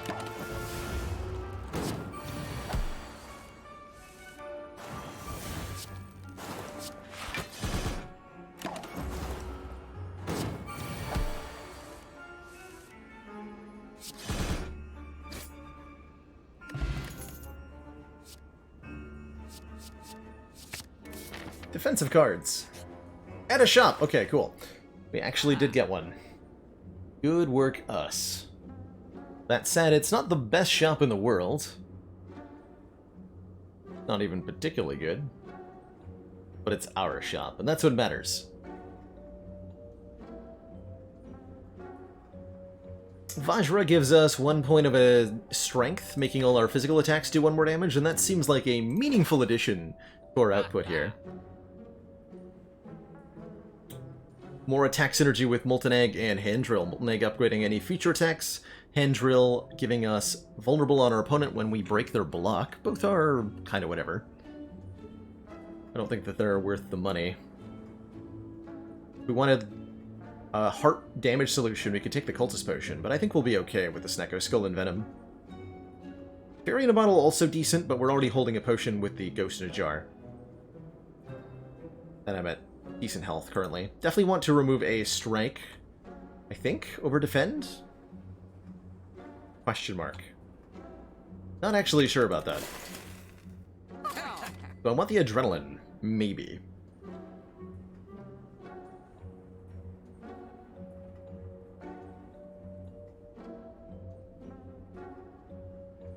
I think we save for the next shop, quite frankly.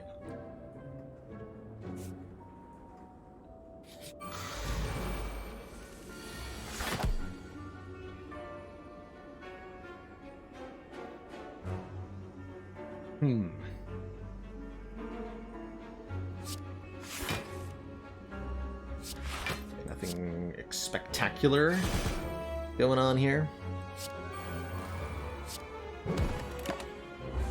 Would end up forced to use Ghost of Jar, although I'd probably sooner drink the Snecko Oil in a bad hand situation. Like this one? Yes, like this one. Yeah, Hero Quest. Hello, hello.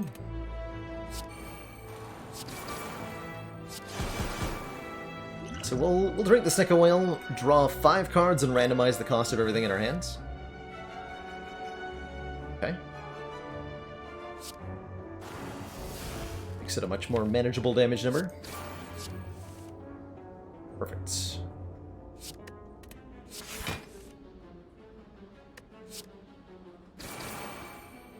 Don't have any way to retain cards currently.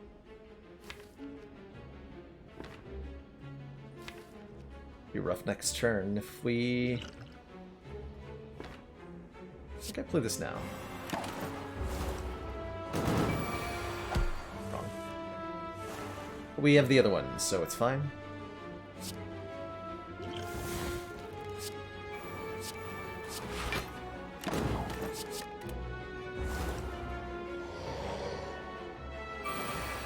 There he is with his big hit. How rude.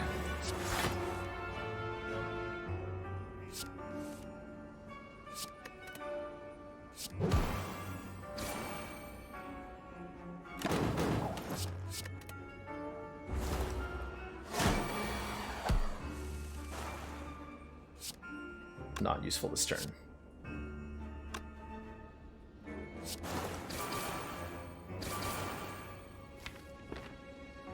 We hope for a multi-attack. Actually, we're again invulnerable. Doesn't matter what he attacks with. Technically, this one is better.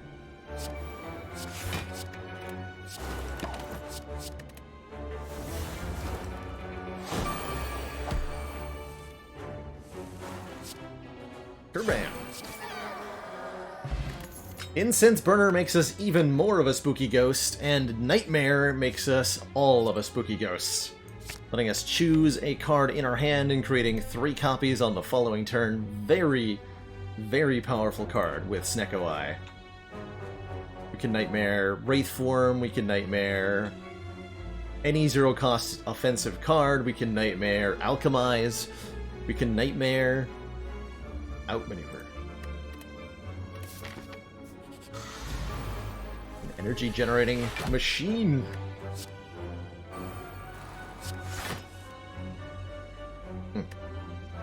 And I shouldn't be playing 0-cost cards immediately because we might draw into Nightmare.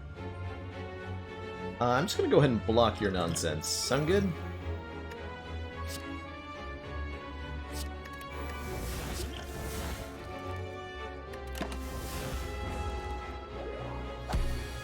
Nice try, nerd.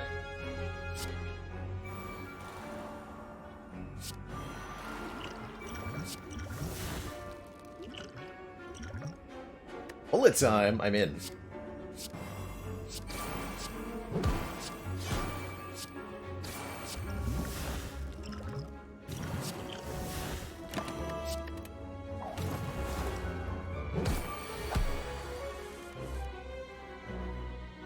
So in.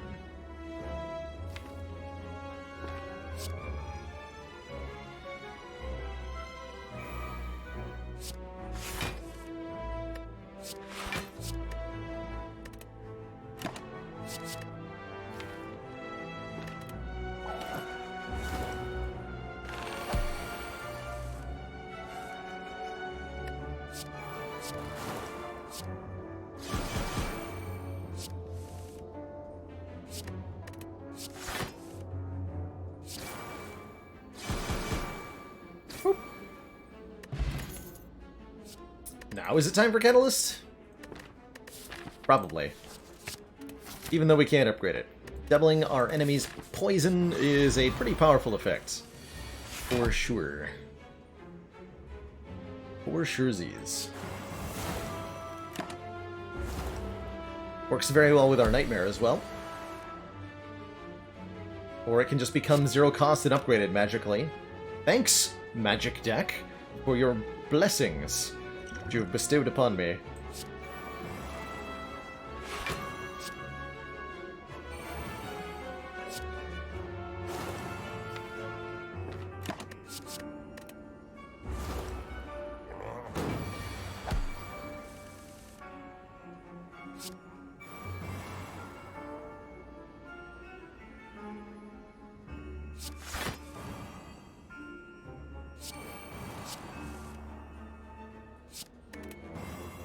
We have double damage in effect and slow value, so Eviscerate does 42 times 3.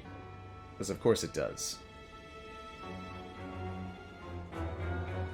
Although I'll take damage. No, I have to take damage to do that. Perfect.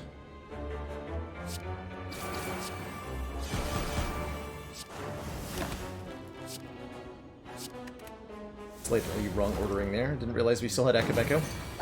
Not that it's gonna matter, of course.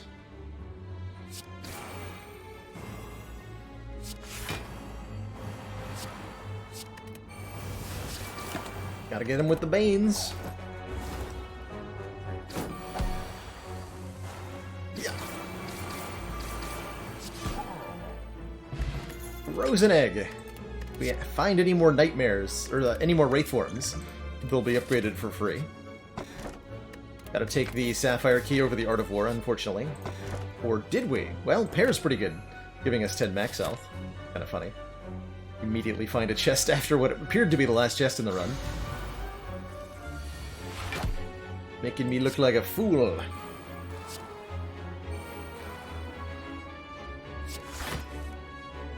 Okay, one cost Wraith form, good.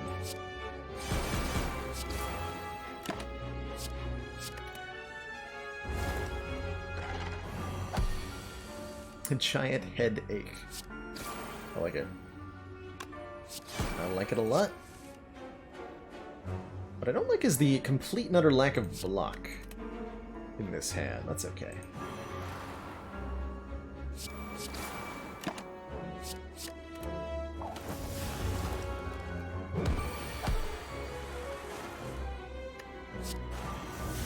Okay, a good visit to our friend Chip Damage.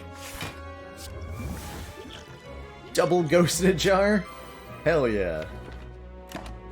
Alright, well, the ritual is complete. We are the spookiest ghost.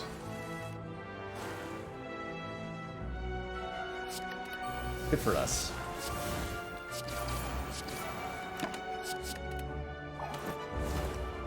Alchemize never give regen potion. I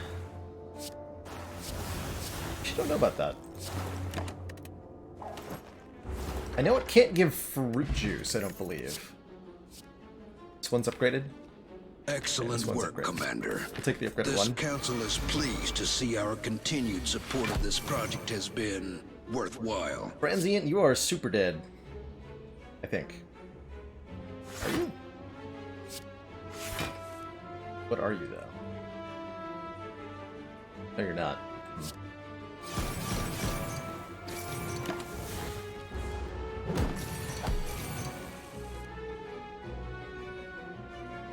Really? Okay, well, I guess we're using a Ghost in Jar now. Yes, we have to. Okay, that's fine. Not ideal, but it is fine.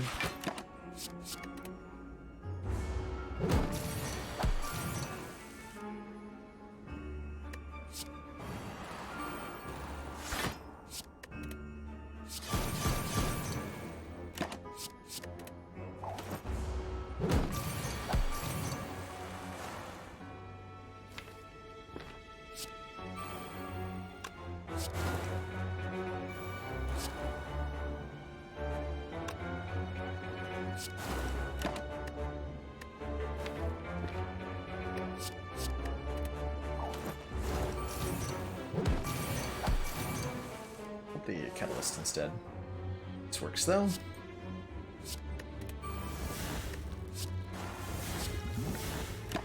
Still chaos back, that seems okay.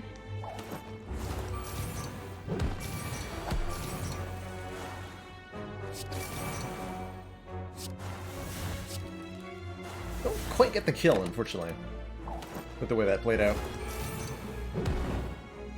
Disaster. Sheer disaster. Our pot says I'm more reliable than Chaos thingy? Whatever. But less powerful. More reliable, but less powerful.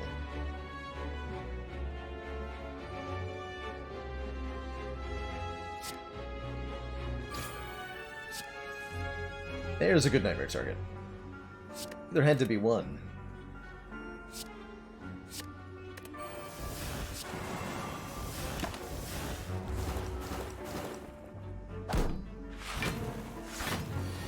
Power Potion doesn't synergize with the Nightmare? That's right. You'll generate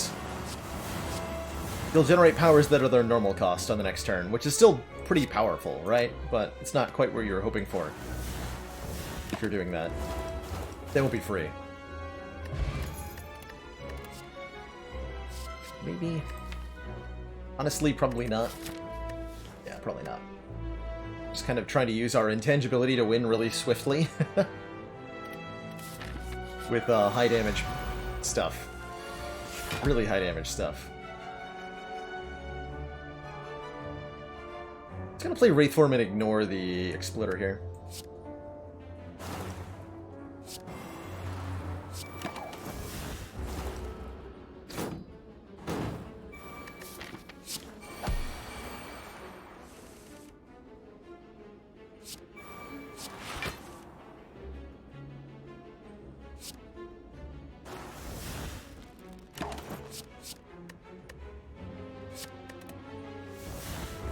Exploder explodes, but since we're intangible, it's only going to be one.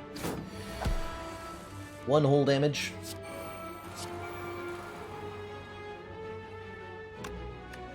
None whole damage. And I'd like to set up Instance Burner to about 4 for Donu and Deka. We have the Anchor on turn 1.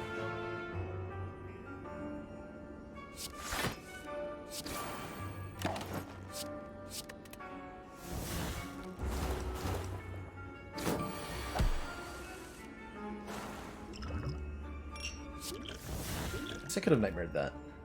Fine, no.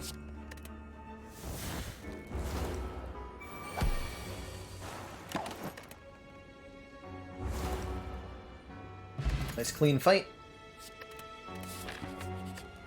A recall here. And let's fight some bosses. Zero cost acrobatics, I like it. I like it a lot. And we draw 1 cost Wraith Form, which is even sweeter. Although I don't know that I want to play it yet. I'm gonna think about it for a second here.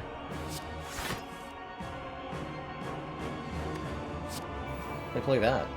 That means we're not gonna play an attack because we want the Akabeko next turn.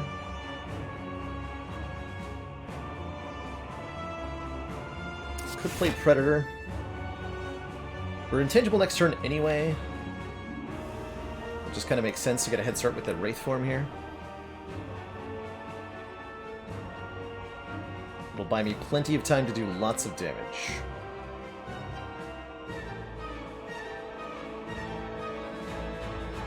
But is it enough time? I mean, we can just Nightmare the Wraith form. Or Catalyst. I'm gonna play that now.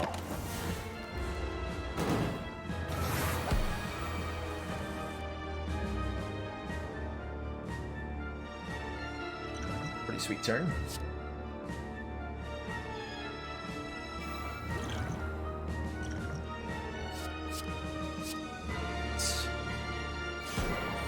I like it.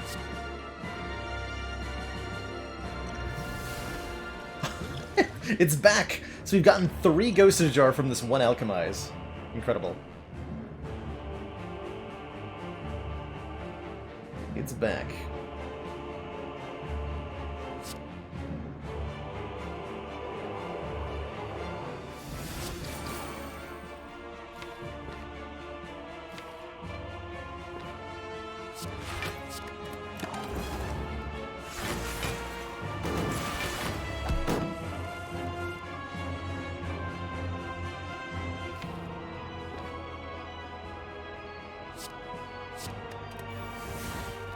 We're gonna quickly lose the ability to block entirely here. That's fine.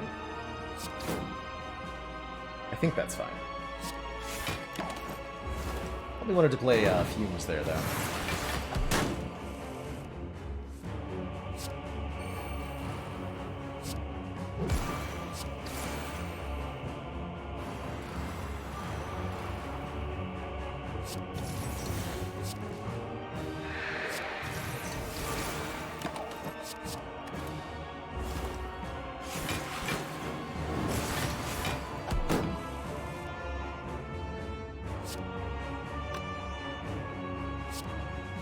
Zero block.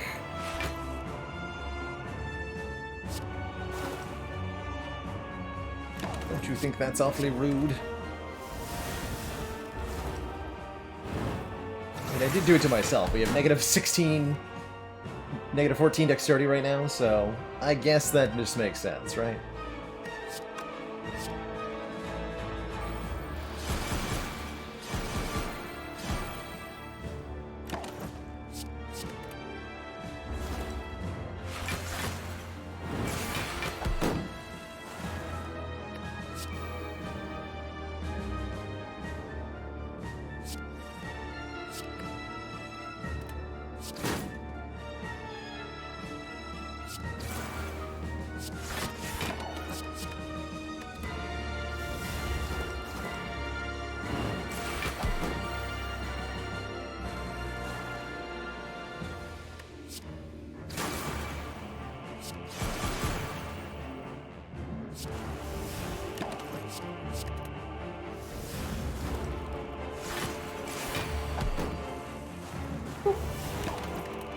Goodbye. Alright, next boss. Who's up? It's the Time Eater boy. Perfect. Exactly who I wanted to see, but I cannot say that I am displeased.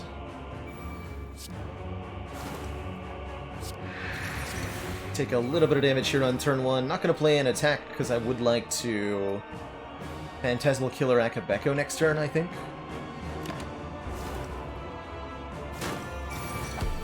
Although the extra card draw might have been better.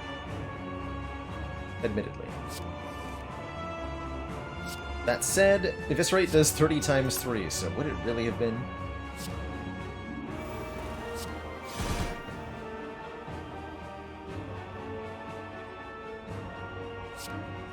Can't get him below half, can I?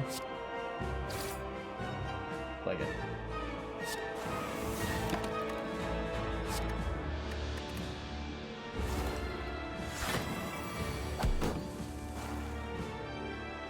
Seems like a perfectly reasonable time to Wraith Form, though.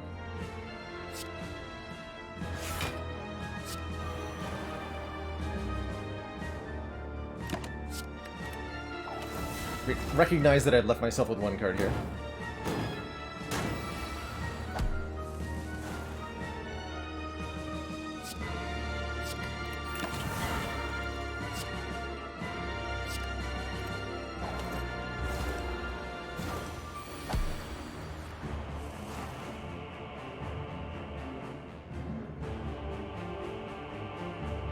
I don't think it's that important to have the Instance Burner lined up, is it? I don't think so.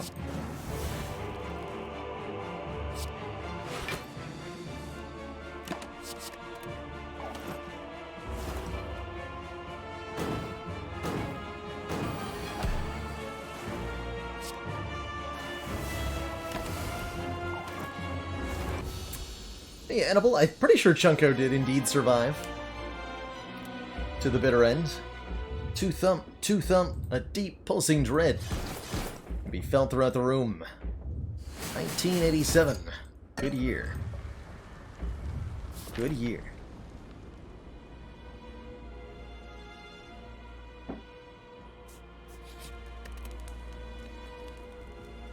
Okay, we finally get the chance to upgrade this Wraith Form. We could also upgrade the Catalyst. I'm going to upgrade the Wraith Form here.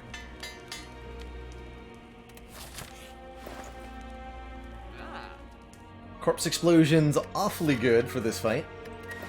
Pantograph might be nice for the Heart fight. The Spoon here could, in theory, do something, but I imagine it's not actually in practice going to. Corpse Explosion card remove just feels completely fine.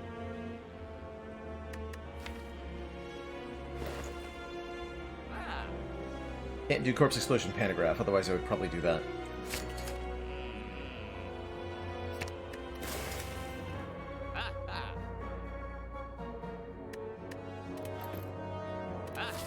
That should be more than strong enough for these last couple fights. But before I jump into these, I am going to take a very short break, refill my water, stretch my legs, and when I return, the final two battles of this run, who will win? Spooky Silent or one Beady Boy? Find out in just a moment.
Alrighty, everybody, I am back. Thank you so much for that patience. So we do have the obvious, you know, Nightmare the zero-cost Wraithform play available to us. We're basically full-blocking this turn already. And since Burner's on 2, if we play Wraithform, one Wraithform next turn, we'll be intangible through 2 full attack cycles from these jerks. And I can use the Nightmare to try to win the fight instead. So I'm thinking maybe well-laid plans, we deliberately take 2 damage on this turn, which is a little suboptimal, but ultimately fine. We hold on to both the Nightmare and the Wraithform.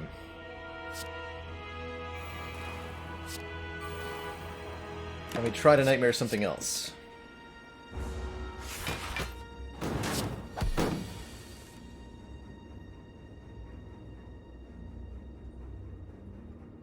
Potentially zero-cost Eviscerate, although I wish I could Phantasmal Killer at the same time.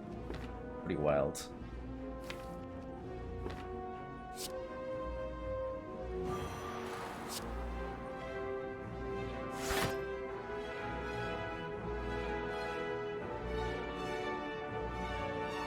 Compare those burns. As you do.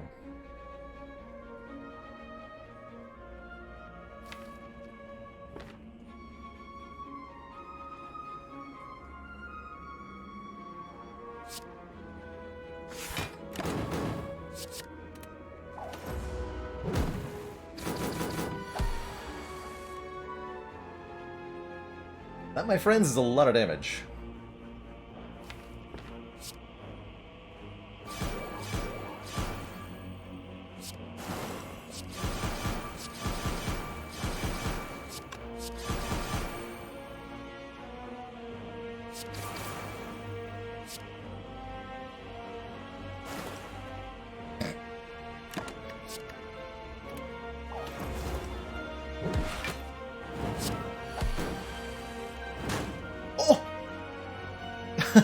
The timing on that!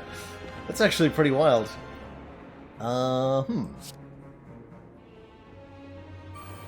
Interesting.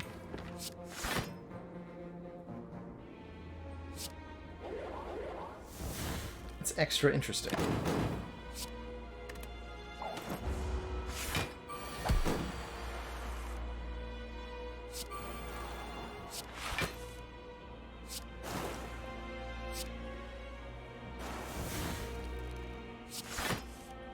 Probably want to just try to stack up the Instance Burner a bit more, but we have 2 Ghost in Jars for hard. It's literally not going to matter what Instance Burner's on. Not going to matter at all. Liquid Memories is cute, but I don't think so helpful. Neither are any of these cards. We'll snap up the Blue Candle, which also really won't do anything. And that's okay, because we have all the things we need already to beat this big stinky heart. Right in the nose. Turn 1 Wraithform. I might actually just play that. Although it means I can't play the Fumes, huh? This wants to be Fumes at maneuver. Can also play Eviscerate for free. Might as well play Eviscerate for free. Had everything we needed ever since we had 3 Banes. Brilliant. Is Fumes even worth deploying?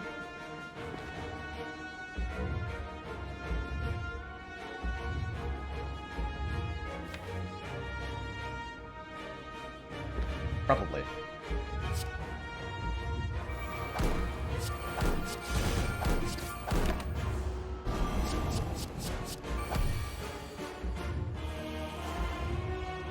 Just draw the other one. Easy. Easy. I'm gonna kind of ignore the existence of Beat to Death here. Slight order there.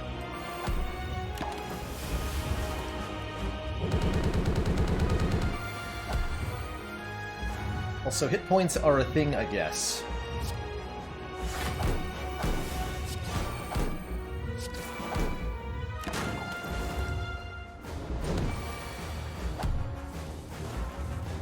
Okay, there's Nightmare. A little late, but better late than never. I wanna just hold on to that? I just want to hold on to that.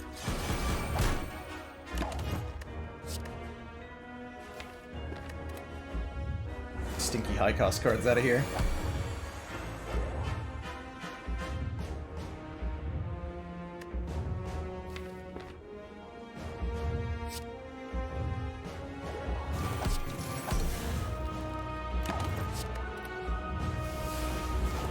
So far we have not succeeded a whole lot at the poisoning the heart thing. This is mildly disappointing.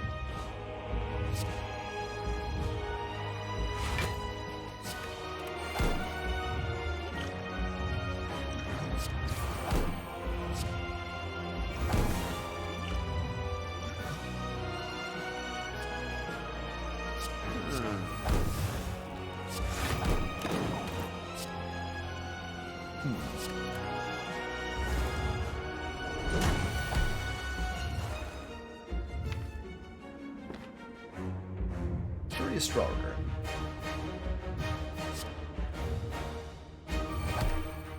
Taking 2 beat of death here. Gotta be careful. We have 1 more Ghost in Jar. Another Wraith form, of course. My Catalyst would cost a reasonable amount. We could get something done here. Come on. We hold on to Piercing Wail for next turn. Everything is 3 cost. My lord. My lord. Why is it all cost 3?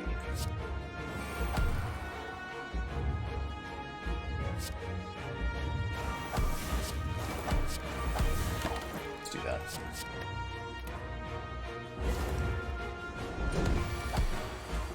There we go. That's the thingy I wanted, although it's no longer relevant for the win. Gotta do the thing though, right? Just gotta. Actually legally required.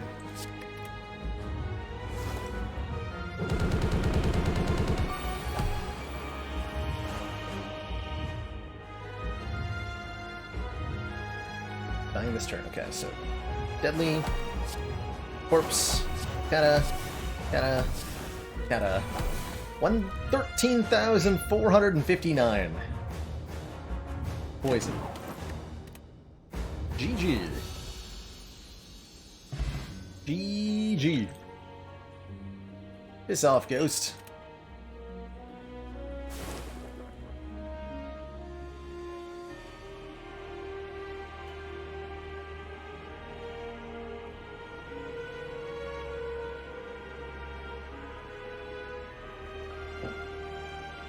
I like this one, because this means Ascension 17 defect for the first run.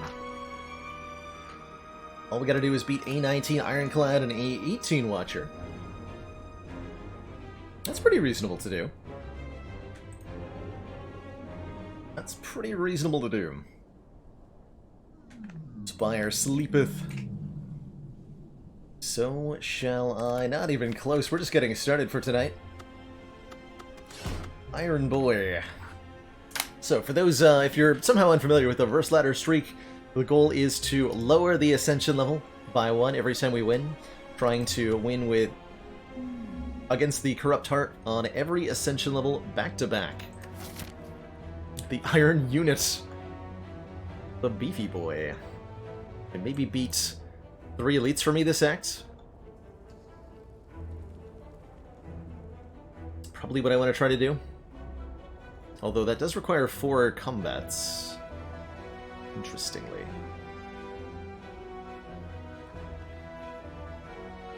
I'm pretty down to fight these two. Go here.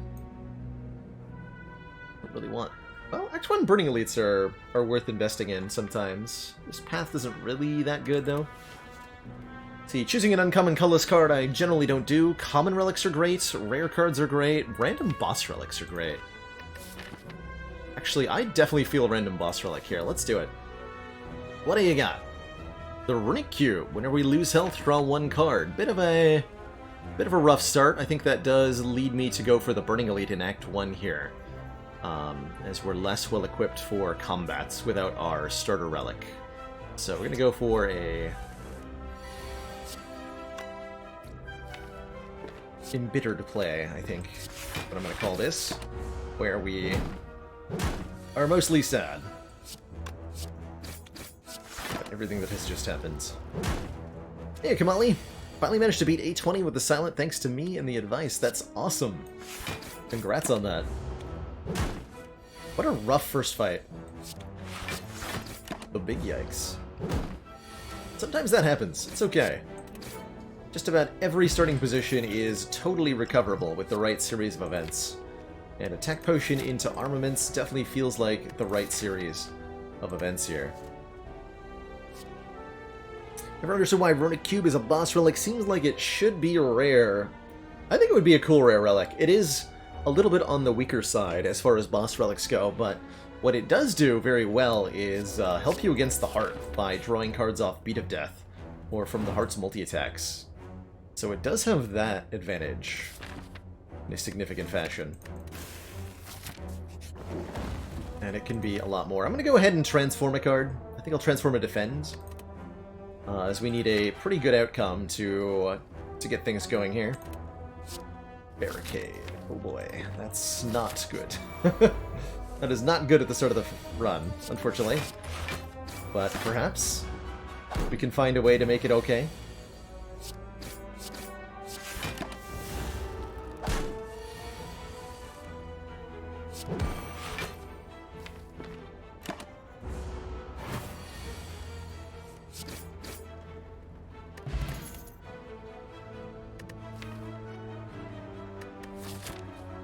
Can't take this clash with the barricade. Don't really want a second armaments.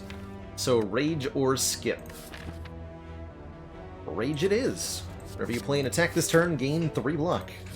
I will take it, and I will definitely take the money and the curse going into this shop. We've already got a couple of removals. Means we're stuck with the barricade, but being able to buy something of actual merit sounds very nice right about now. Do I want to upgrade armaments? We gotta add something to this deck right proper. Right proper quick. So store better have good attacks.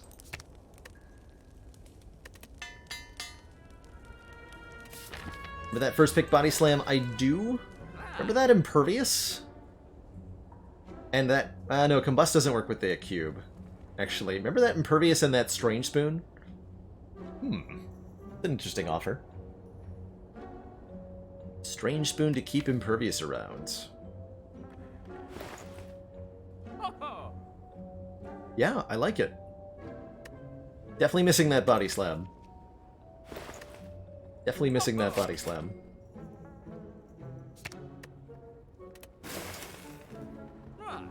Could take the Hemokinesis here. It does draw a card, too. I like the Uppercut a bit.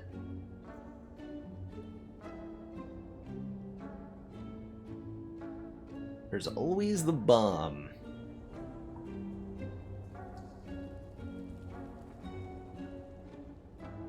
Against Snecko, not Snecko, against Slime Boss, Bomb is actually a very good addition to this deck damage-wise, and might be what we need, honestly. Actually, the more I look at it, the more yes, although it doesn't go with a Rage. Huh. We'll do it. Because we need some we need some really obscure plays to pull us out of this particular fire, so let's try to do that. That definitely helps. I am not gonna not fight the Burning Elite, because we need to get something done in Act 1 here, so we're just gonna front-load our risk a little bit here. And Preserved Insect Bomb Plus seems potentially like it might be what we need. Maybe I rest here now, just so that we definitely don't die. Not like these upgrades feel particularly meaningful at the moment.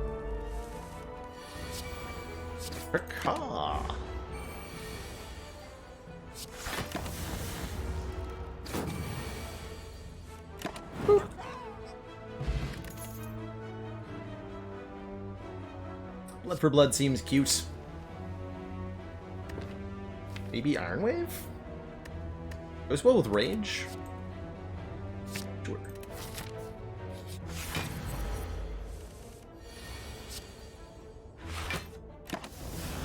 This is good. Just play Barricade next turn.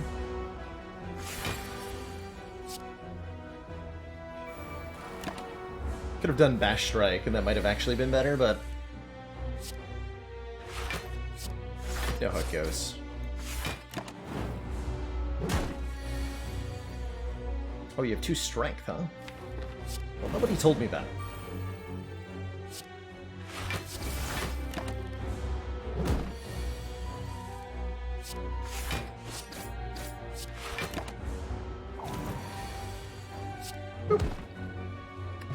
Okay, we took 2 damage to the Lagavulin and picked up a Bronze Scales. Double tap bomb? It's not a thing. Thunderclap is AoE Vuln, which isn't particularly helpful. True Grit is block and exhaust a card at random. Could be a targeted card, and that could be okay, I suppose. Sure. Give me the True Grit. I like it. It's good. Etc.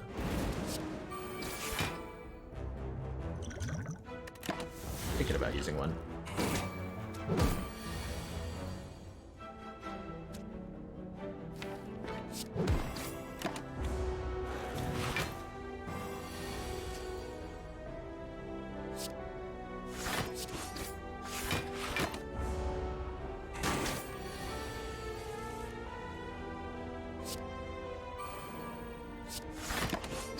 Just want to draw... we already used Impervious, we did. It's fine though. Remember when Vault did damage? I do! Yeah, it was like a 15 damage attack. Man, Heart of Iron is very good. And Clothesline's reasonable too. Getting some Weaken into this deck will help the kind of stalling tactic we're doing a little bit of. Alternately, Headbutt might be better to get back like Bomb, to line up an Impervious on a key turn, to get back Armaments. And it's a lot more manageable on the current energy level. Let's take the Heart of Iron over the regen pot here. And we're pretty good going into the boss. Do we need more cards? Probably. Not an event. How about an event where we fight a Lagavulin, who's already awake? How about that?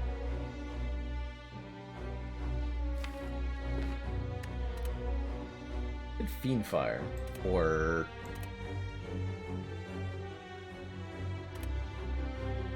the Armaments... Headbutt the Armaments, Fiendfire for 30? Seems fine. Alternately, I'm Armamentsing Headbutt Strike, or Boomerang. A little bit less damage.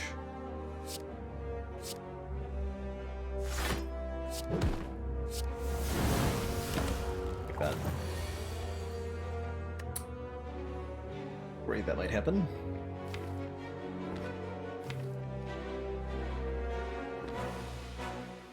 Is this ever Impervious? Hey, SRF. Hope you're doing well.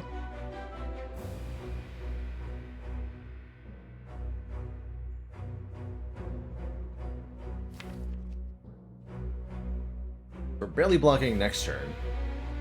We'll take like 30 if I play Bomb. If I play Impervious, we have -2 strength. We're not going to kill with anything else. We have to use that. Heart of Iron feels like it would save us 12. It's going to be a lot more later, probably.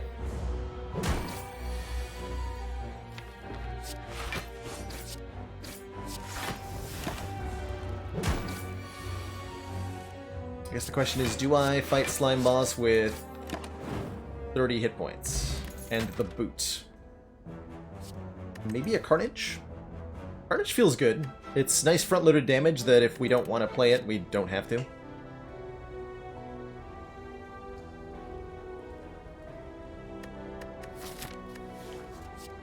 think with the Heart of Iron I can get away with the upgrade here. Which probably wants to be on Carnage. Although Bash is decent too. But we're mostly hoping to just draw something good like Bomb on turn 1. No? Bomb on turn 2. I can't headbutt this Impervious.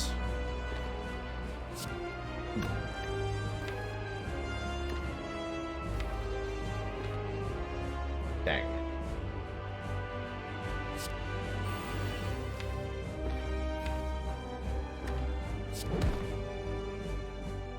Iron Wave for the block?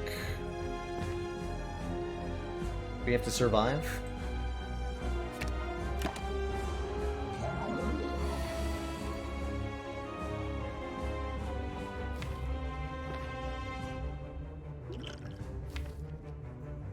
Rude. Okay, we have to use this.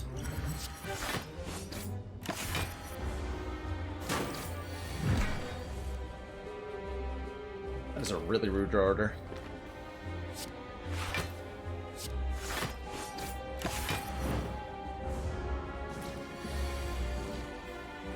And we died.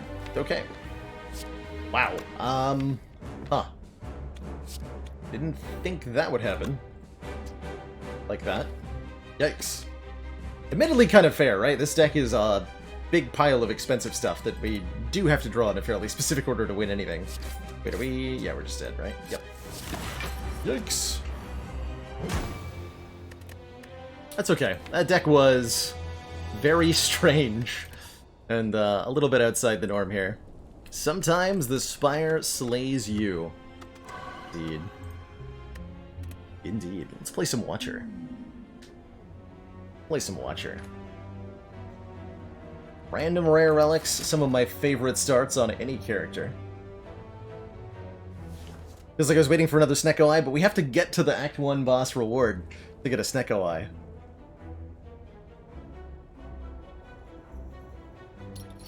Ginger. Prevents us from becoming weak. It's okay. Not amazing. Just gonna go straight up here. That's where my head's at right now. Take risks and win, or die. Doesn't really matter which.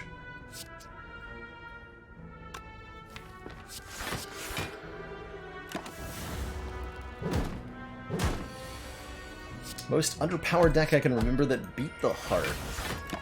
I remember having this defect deck that was orb focused. Like it was an orb-based defect deck, but it didn't have any focus at all. All it had was static discharge, and somehow that was enough.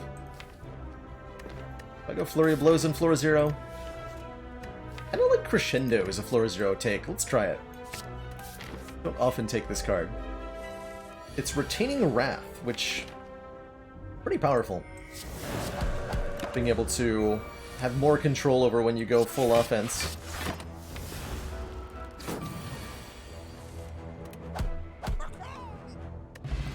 Aw, Ancient Pot's fine. Tantrum makes me feel bad about Crescendo. I'm still taking it, though. Deal 3 damage 3 times, enter Wrath, put this card into the draw pile. It is one of Watcher's best offensive anythings, really. So dang good.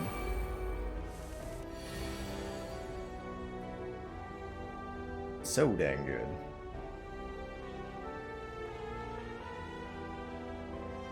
Take 4 this way, but I also take 4 doing this.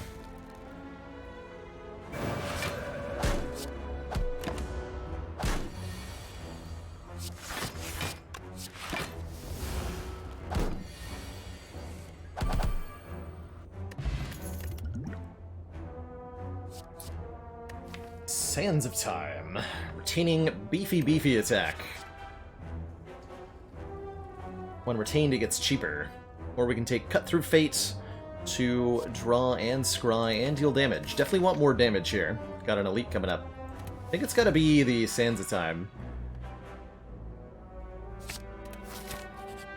For the higher damage output, and we'll definitely trade face this early in the run, getting ourselves the Face of Cleric. Hey, hey. The end of combat, raise our max health by 1.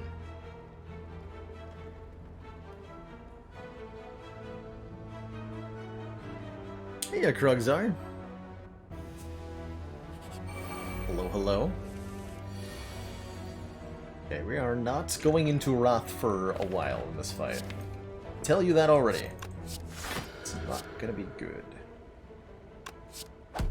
I'd actually lose to this.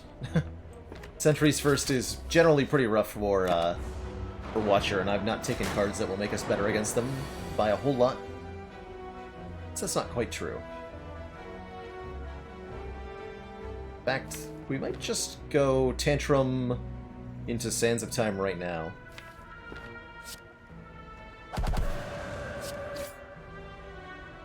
Do this. Just meant to strike, though. 18 plus 18, 36. Nice.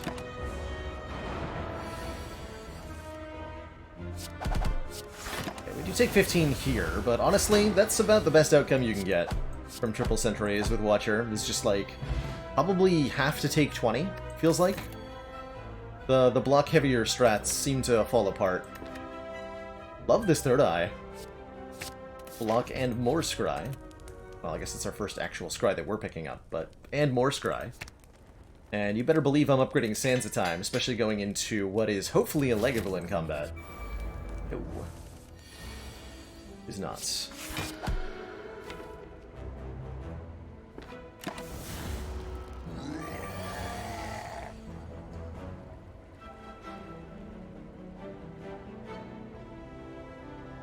would be 52 plus 9 is 61 plus 12. Oh no.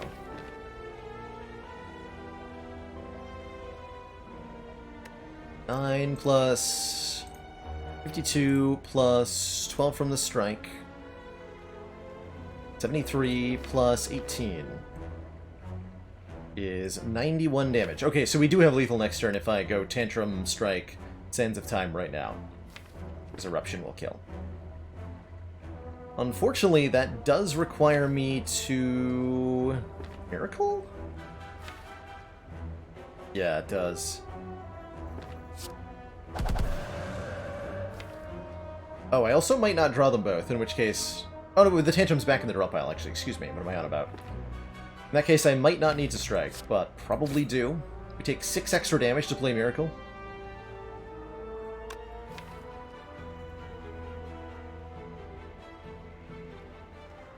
But currently there's a 2 out of 6 chance, 1 in 3, that we fail to get lethal, so we gotta do this.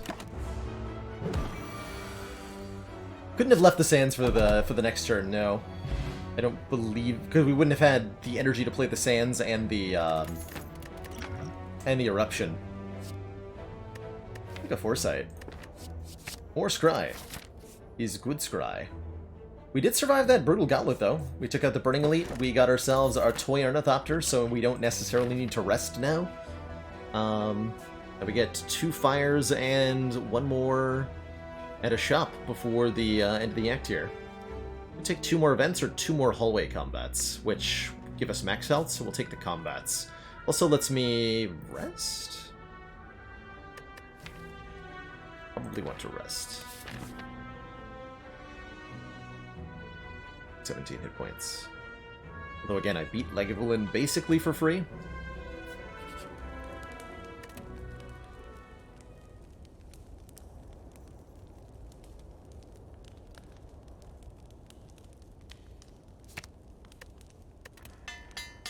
Get that +4 block upgrade. Feeling good. No longer feeling good.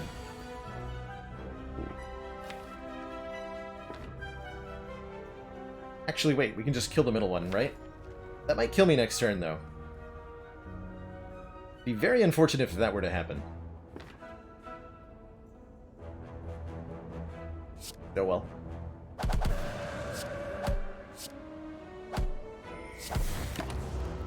Hopefully we draw Vigilance. This works too.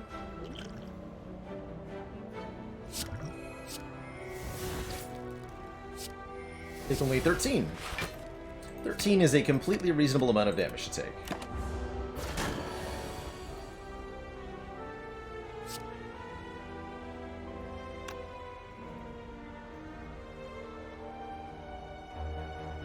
Don't want to play Tantrum because I want there to be no cards on top of the deck. If we Tantrum and Foresight, we scry just the Tantrum, whereas if we don't play the Tantrum, we get to scry, yeah, these three cards. And for block here. Oops.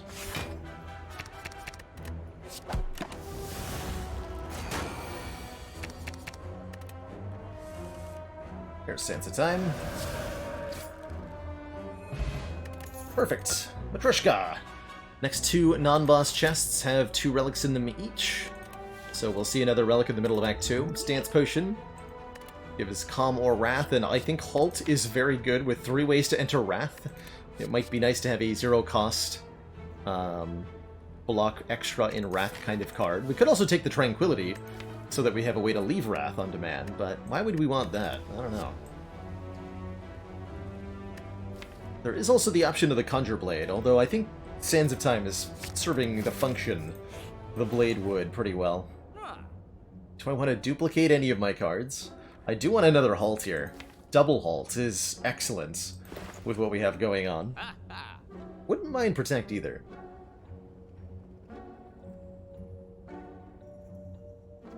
Card removal feels good.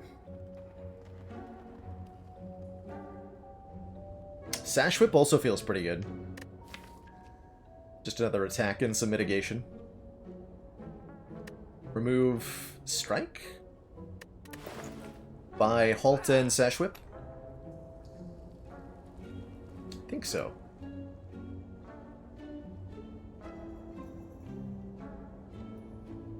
Conjure Blade is pretty glorious. Really is. I believe in the double Halt.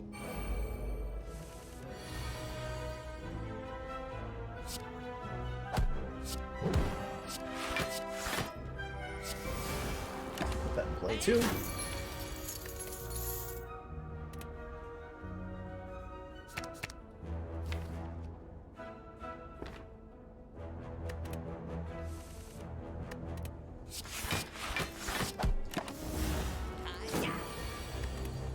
I love that we can look at intents before we choose what we're getting off the Foresight.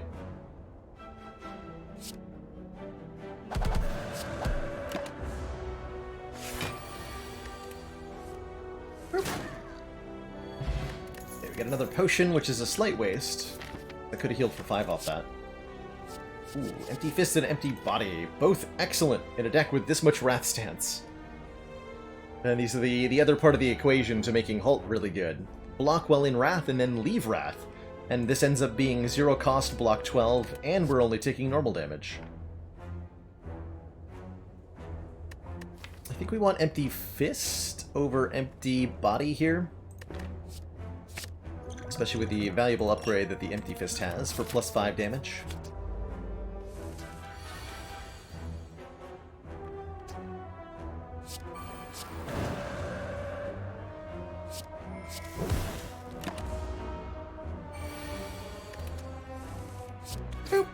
And that's basically a mini version of how the... Ooh. Meditate? Meditate is excellent. Put a card from your discard pile into your hand, retain it, and end your turn. And this could be upgraded at the fire as well, which I'll probably do, to put 2 cards into our hands. Some argument for Crush Joints, too. But we're gonna go with Meditate. Not even thinking about resting before this nerd. Not with this deck. Not with this turn 1 Sands of Time draw either.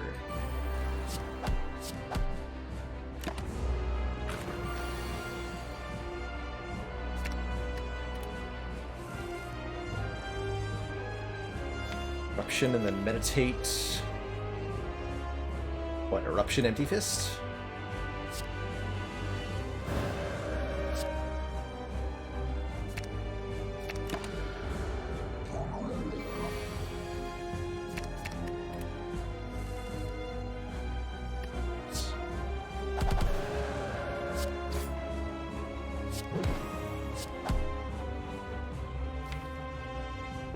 Eek. Oh wait. This'll do. Got him.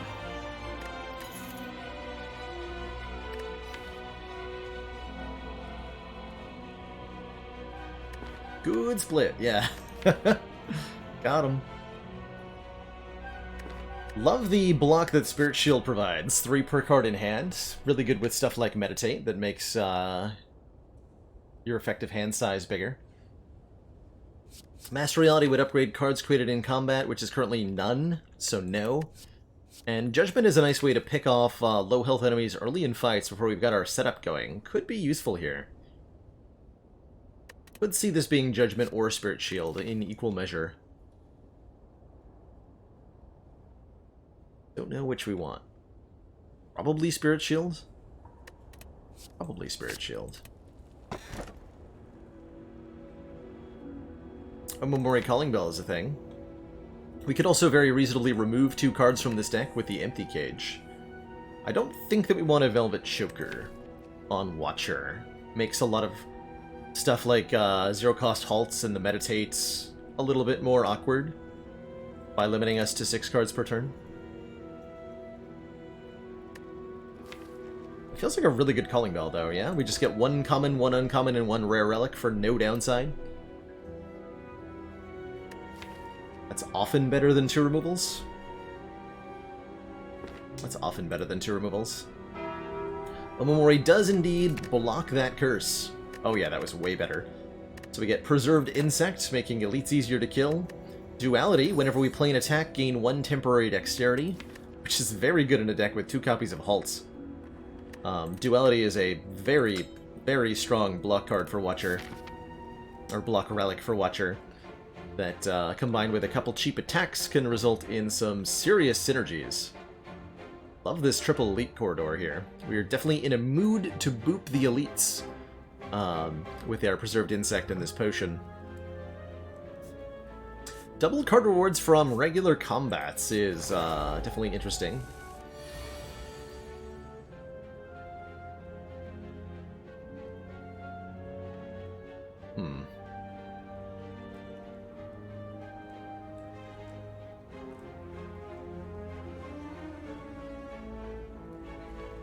Rude. Could use the Stance Potion to not take any damage this turn.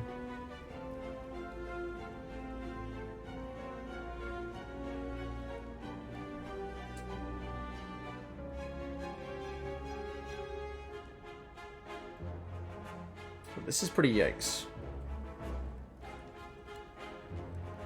Yeah, I think we should use the Stance Potion here.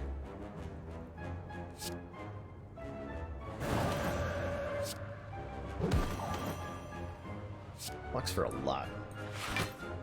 It's 30 incoming damage. I could Miracle Defend and not take that much.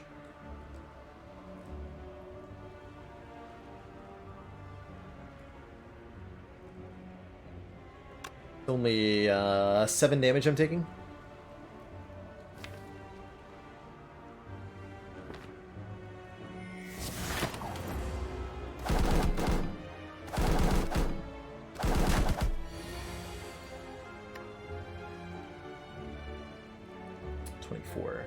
So block for 14.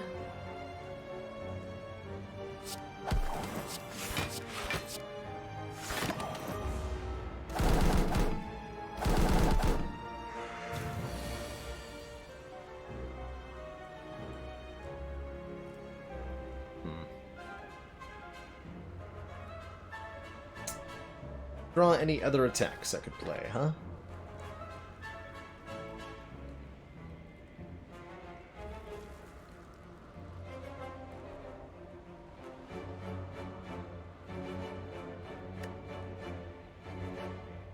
Now this does block for 12, still. Ugh.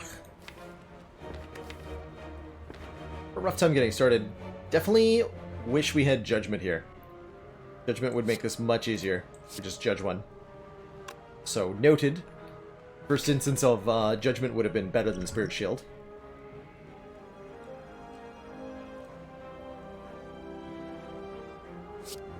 This, I think.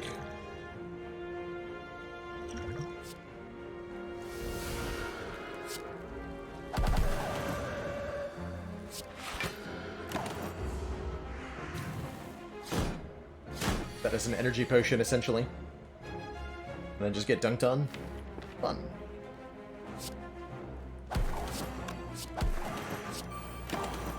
Ouch.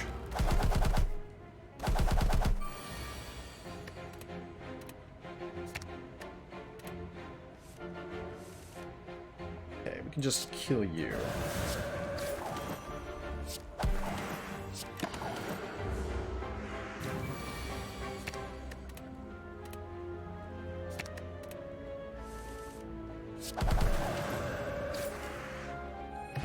Okay, terrifying combat. Flurry of Blows feels a lot better now that we have a duality and a lot of ways to change stance. Deal 4 damage when we change stances, return this from the discard pile to your hand. Definitely yes. Do I want Consecrate as well? Maybe. For similar reasons. I think so. A couple zero-cost attacks here.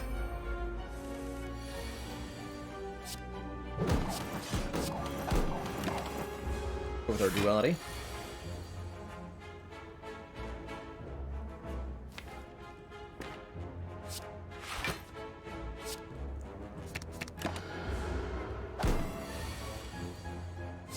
Flurry, Tantrum, Consecrates, Flurry, Sense of Time.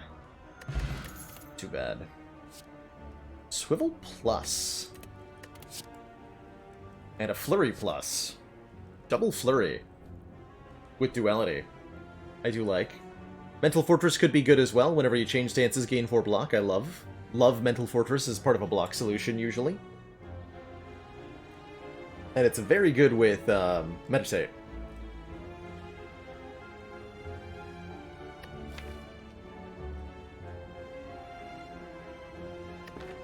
The Fortress.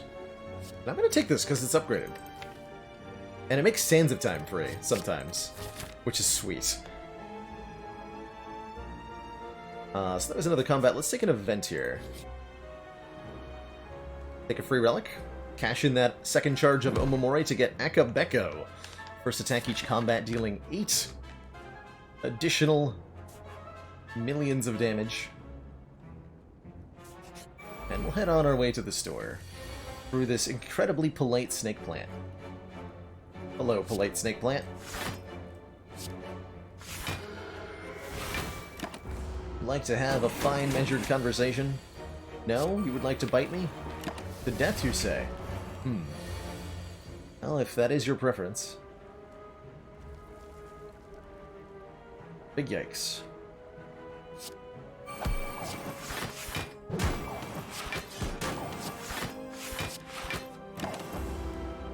To shreds, you say? Yeah, to shreds I say indeed. The big oof has arrived. Dang. Hoping we might do okay here with an early Sands of Time. But the malleable and our small, lots of attack strategy is not a great combination. Can't enter Wrath here, I'll just die, right? Late order there. Is there any way for me to Sands of Time at all next turn? No. Yikes. Not recently. Do this, though.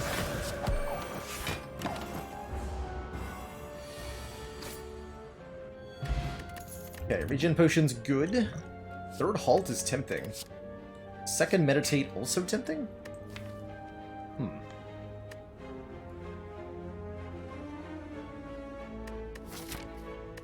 I feel like I should be holding out for upgraded cards or something. What does this deck need more of? You're having a really hard time.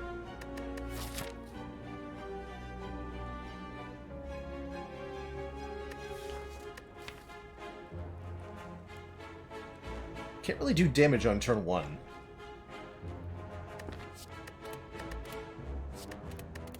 None of this helps with that. This does, though. There's also Talk to the Hand, Establishment. Those are both pretty good. Wave of the Hand could be good. I like buying this fairy in a bottle because it lets me fight this elite. Man, is Bag of Marbles Akabeko pretty tempting. Establishment plus Meditate and Sands of Time is great too, right? Let's always talk to the hand. Might be too slow, though. How does Artifact work with the duality? The first time we play in an attack, we will consume the artifact and gain 1 dex. You can think of this as an oddly smooth stone.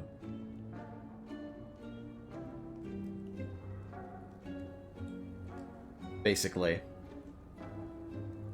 Go talk establishments and just, like, YOLO into this? I'm sure it'll be fine, right? I'm sure it'll be fine. Let's try it. It's a tiny book of stabs. Our great friends. Am I allowed to play this? I am I? Gives me 1 dex, so this is 8 plus 14.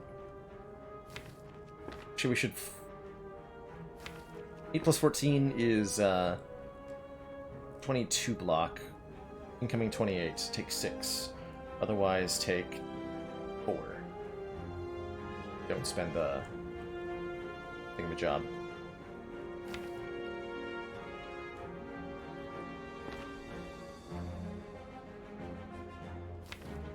In Wrath Stance next turn. I think I should throw dive first. Okay, I'm not going to play Eruption then.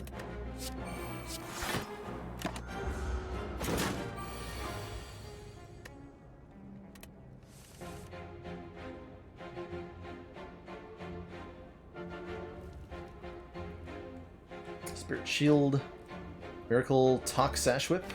Getting Meditate down is pretty important too.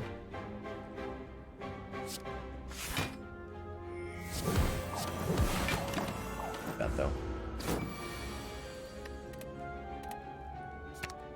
Vigilance we crave.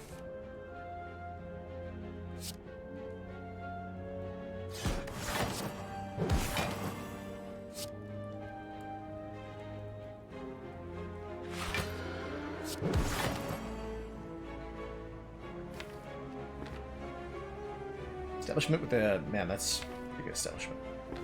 Still gonna block, though. Perhaps against my own best judgment.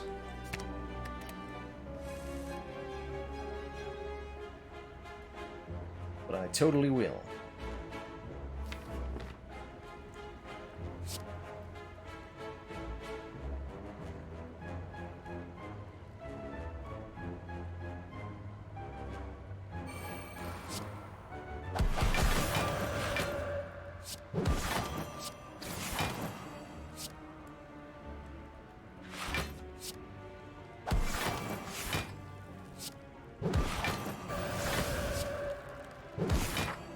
Could have gotten a little bit more health by moving that to the next turn, but that worked out well. Rushdown feels excellent, drawing us cards whenever we enter Wrath Stance, which is pretty often with the current deck. Wave of the Hand is also a lot better now that we have a Talk to the Hand, and now that we have a Essence of Steel, applying weak to all enemies whenever we gain block for the turn. That elite fight went way better than expected, by the way. Way better than expected.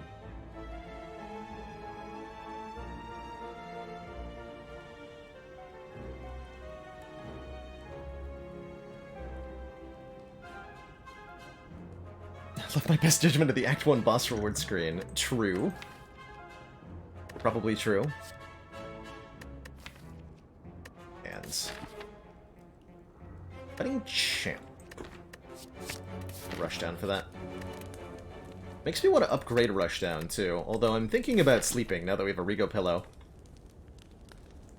Have a nice little Naparino. Couple chances at Thwack, maybe. Go this way. Get in 2 upgrades for the end of the act. There's no way to fight more than 2 elites. No way to get more than 2 fires. I could get 1 extra event. I'm willing to go this way instead. 3 chances at thwack. Although the prayer wheel fighting regular combats might actually be more worth it. Face of cleric too. In either case, I'm resting. Fighting this Elise.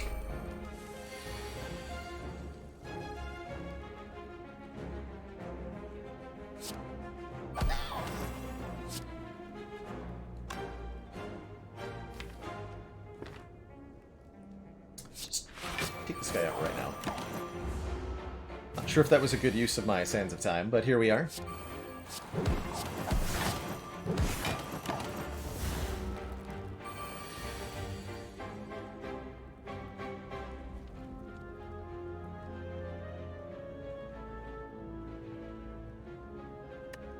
Vigilance. Miracle the Eruption.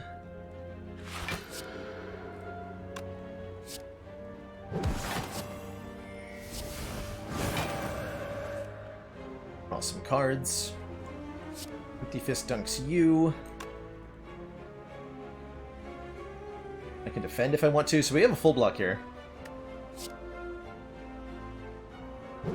Or do I Tantrum instead?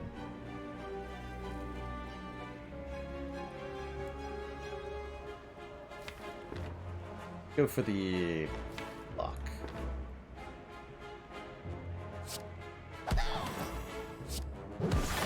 It's not even a full block.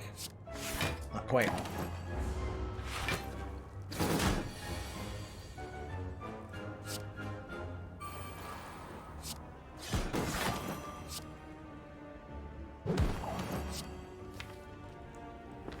A lot of mediocrity there.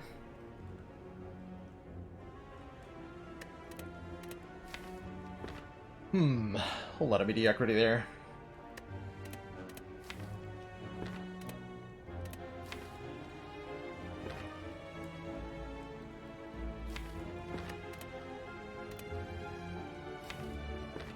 Draw cards. Take these 2 back. Okay, he's not attacking, too, which is important. Also, I didn't draw Crescendo, which is horrifying.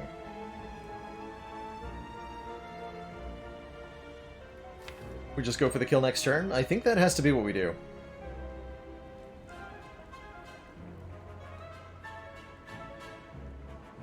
Although I could kill 2 of them, actually. Well, no I can't, because I can't afford to play both Strike and Sands of Time. You know I can. If I go Strike, Swivel, Sands of Time, we can kill 2 gremlins and then give ourselves a chance of not being attacked next turn. Alternatively, we can just go for the kill, and I think that's the play here.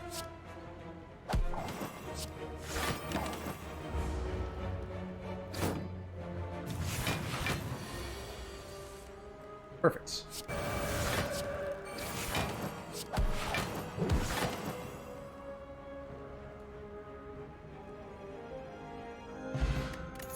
Ooh, Helix. Preventing the first time we would lose health each combat. Hard to go wrong with a Wallop. Pretty much ever. But there's certainly arguments for Flurry and Crush Joints here. Get it with a Wallop. Wallop scales well with Talk to the Hand, and if you've got any way to increase your damage, it gets even better. Bag of Prep, 2 extra cards on turn 1. Excellent. Art of War, if we don't play any attacks during our turn, which will probably never happen, then we'll magically gain energy on the next turn. It's time to get some upgrades that make our energy situation a bit better. So let's upgrade the Rushdown to be 0 cost. Maybe think about upgrading Establishment to be innate would be pretty good too, actually. Although I'm less excited about that with the Bag of Preparation. Long line of hooded figures. Definitely too late to take the Ritual Dagger, I think. I go for the money.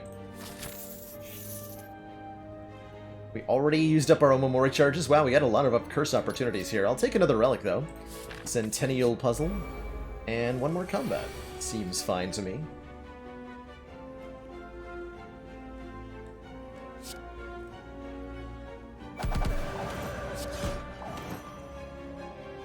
Damage, you say? Good call.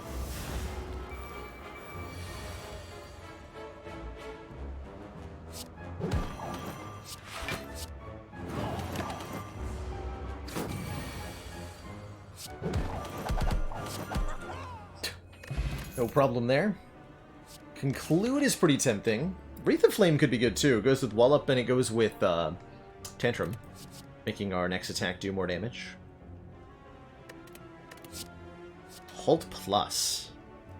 Yeah. There's the upgraded card we were looking for. Conclude a little bit competitive with Meditate and not in a particularly good way. I'm good at 30 cards here. Hello, small slavers. See that you are here to die. Good.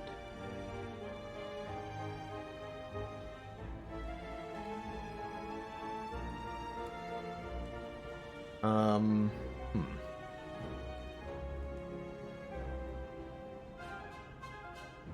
do I... making the die occur? I guess we don't. Something weird like this.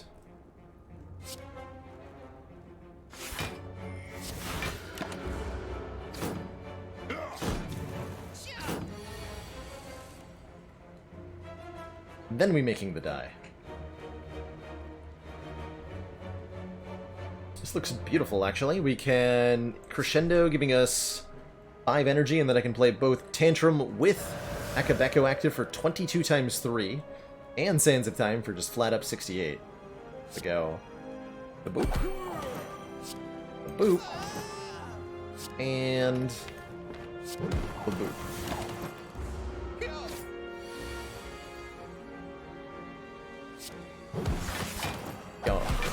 Okay, weren't we, like, sucking at this before? How did we manage? Yeah, Snake Plant almost killed us, but now we're perfecting Slavers. I'm not really sure what exactly changed, but I'm very happy. Second to Talk to the Hand, this one upgraded, or an Omniscience. It's gotta be the Talk to the Hand here. Akabeko happened? That did help. That did help. Akabeko and all the other relics combined. Alright, champ. It's time for you to become Stamp. We have Bag of Prep. I'll upgrade this to be innate, so we have actually not played it prior to now. Time for that to change.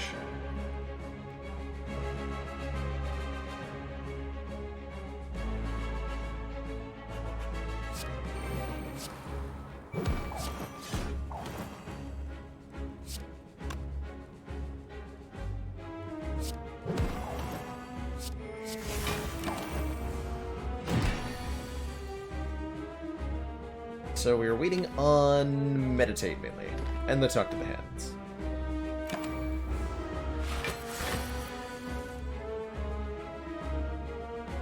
I got buffer. I suppose I've got buffer.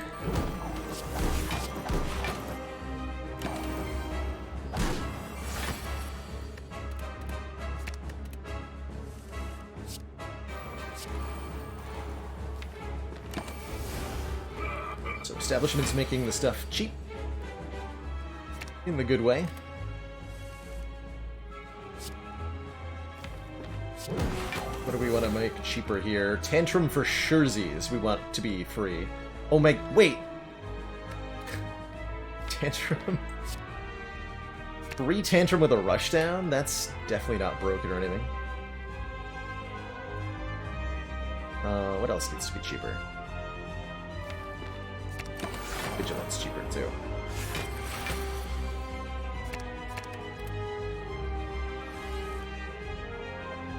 So now we can do silly things. Like this.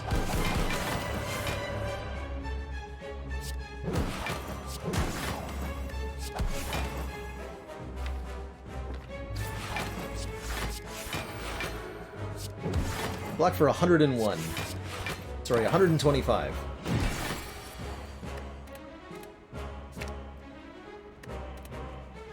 Are we winning yet?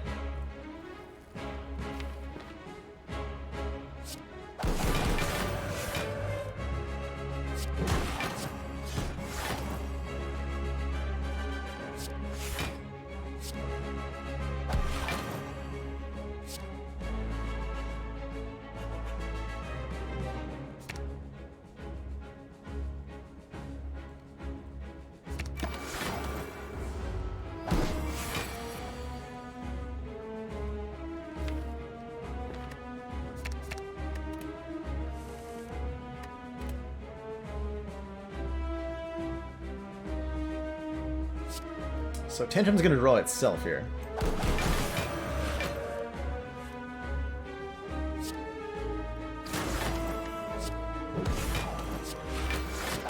Let's just draw more cards with it.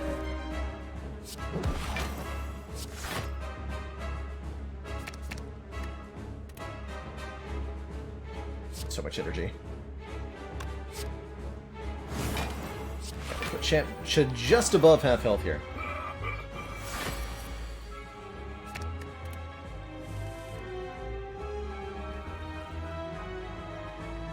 No.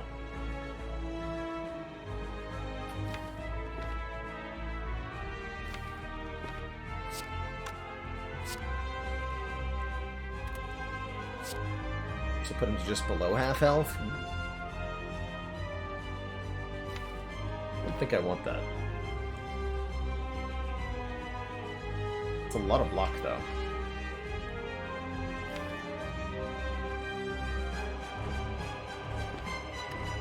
The big I'm sure we've got this covered.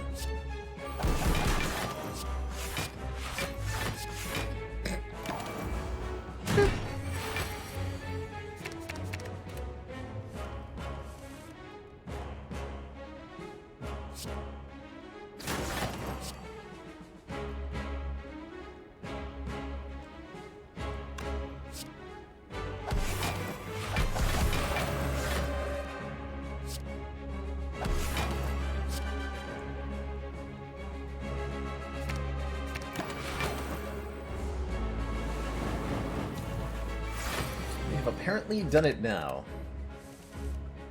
I'm not exactly sure what it is, but we've done it. If by it you perchance mean effortlessly full blocking your nonsense while I'm in rat stance,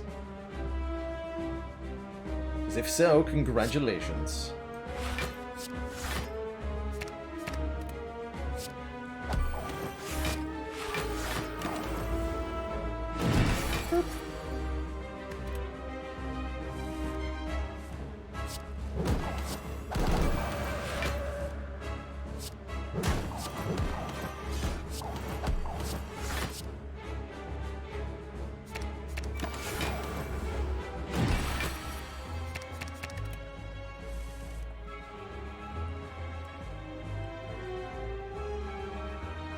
Hello. Rat stance? Hello. Are you there?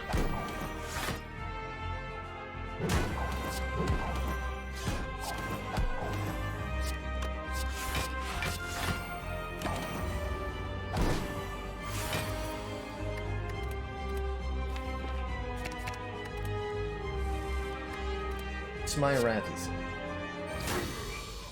Got him. GG, Mr. Champ Man. Alt is interesting, as is Lesson Learned. Lesson Learned Plus, which can never upgrade itself, but only every other card in the deck. It's pretty sweet. We'll propagate upgrades to everything that we have, which is certainly nice. And we're incentivized already to take lots of combats because of Face of Cleric and Prayer Wheel. So Lesson Learned could get us pretty powerful by the end of the act. Vault. Card. A good card. Giving us a bonus turn. Or when turn's not enough. Take two. Good with the Art of War in particular. And nice with Establishment and Sands of Time. Yeah, actually. See that. And then I find Runic Pyramid. Actually a very good Pandora's Box here. Upon pickup, transform all strike and defend cards. Could reasonably see this being Violet Lotus as well. When we exit Calm, get an additional Energon. Is good stuff. With the Meditate and the Vigilance Plus, we are sometimes calm.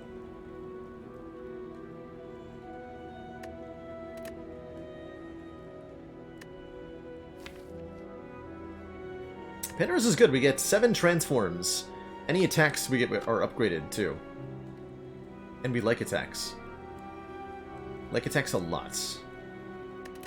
Actually, I'm totally down for that.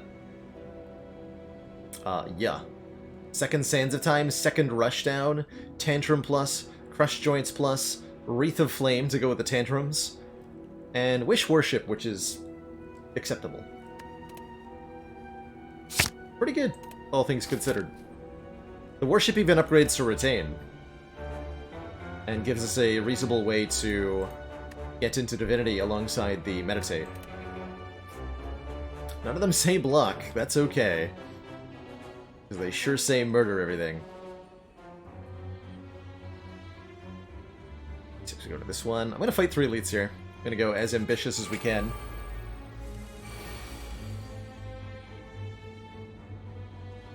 Already murdering.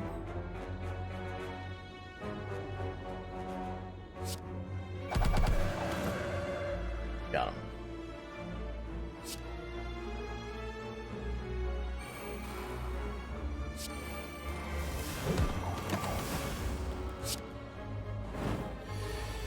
Holy Helix is here.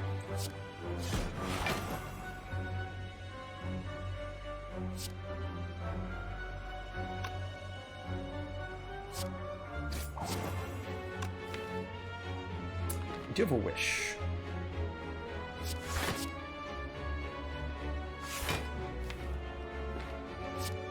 I set myself up to not be able to play it. Follow-up's okay. Inner Strike is weird. Empty Fist Plus is okay. Inner Peace is okay. Inner Peace is pretty good, actually. Take a renewable way to get into Calm Stance pretty happily. Into Fall. Alright. I don't mind losing Wreath of Flame. Mental Fortress and Sands of Time are pretty important. Especially now that we have 2 Sands of Time and an Establishment and a Vault. It's gonna be a really good Sands of Times. Wreath of Flame was cute, but not necessary.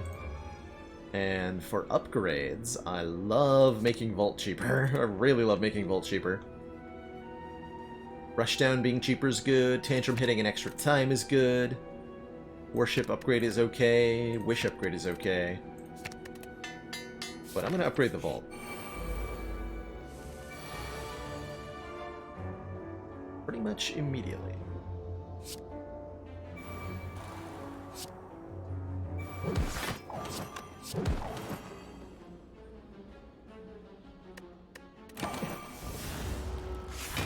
Miracle.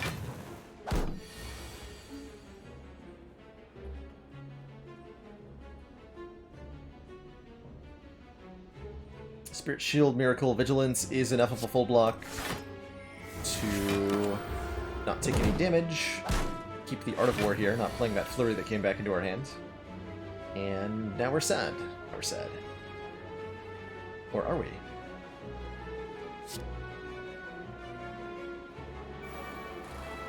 (26 plus 9 is 35. I block for 26. Not even close. Dang.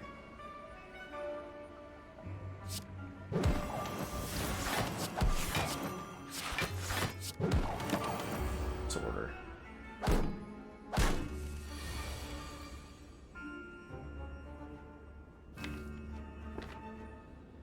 Okay, there's a Sands of Time in my hands.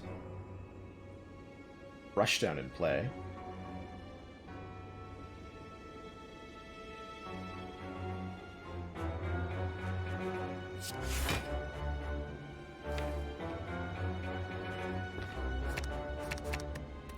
Are we vaulting next turn?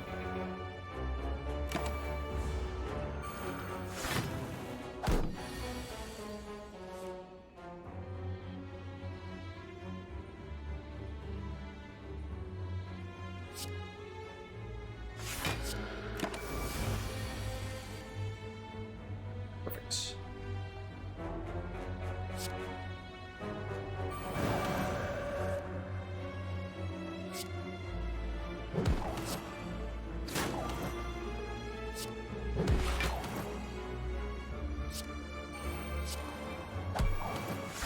Let's push these guys down a bit. Try to get both of them dead next turn. Pretty good.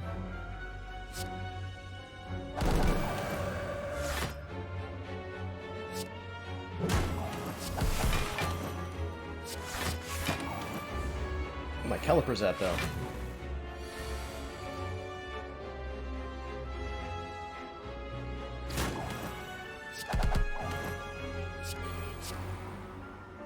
My caliper's at.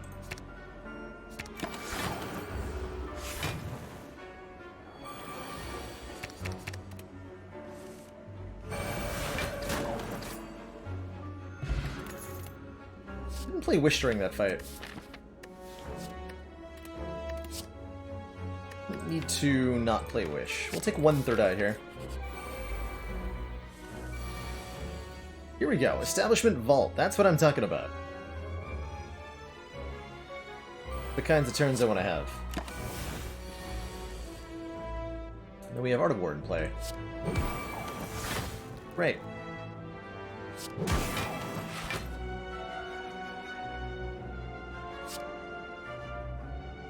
This is 1 block short of a full block.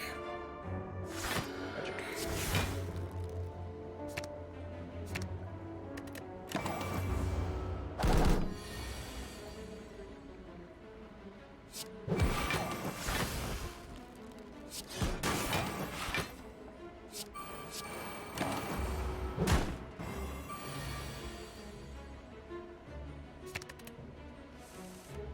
No. Bad Writhing Mass.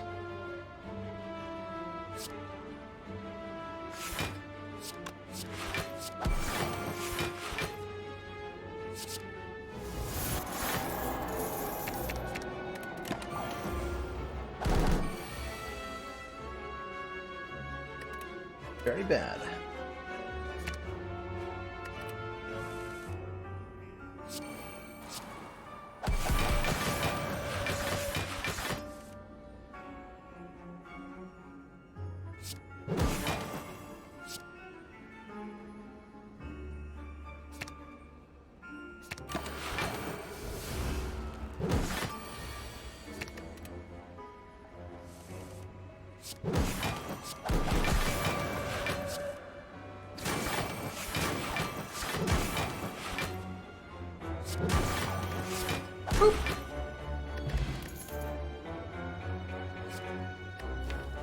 Would have liked a crescendo. I just want to upgrade the one we have, though. I don't need another one. Empty Fist Plus. Can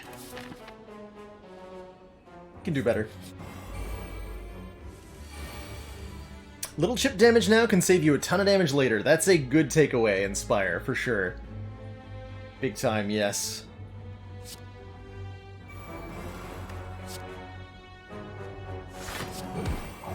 If you can yourself deploy a lot of damage relative to how much you're taking, it's often worth it. How greedy am I? Extremely, extremely.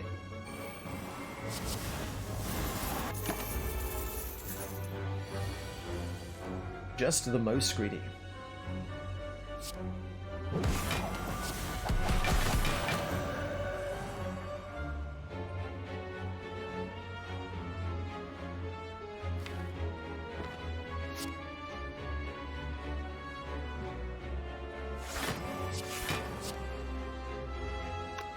Full blocking already, no prob.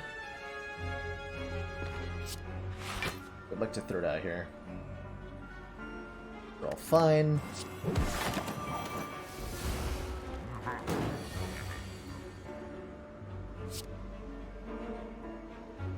Draw 4 more cards if I have Vigilance, then Tantrum.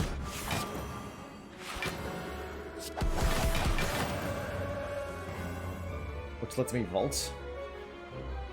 Alternately, if I third eye and meditate, I don't take any damage.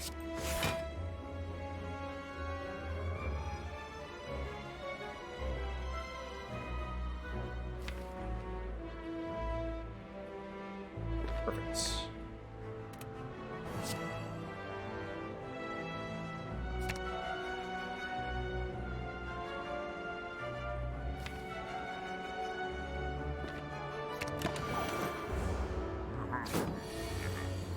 Time to go.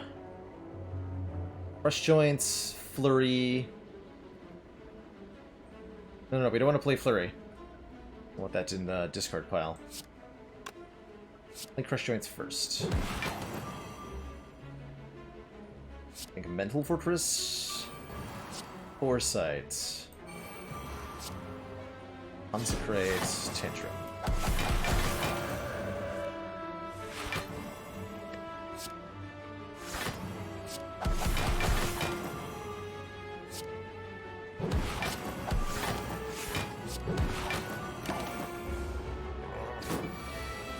Why are you still here?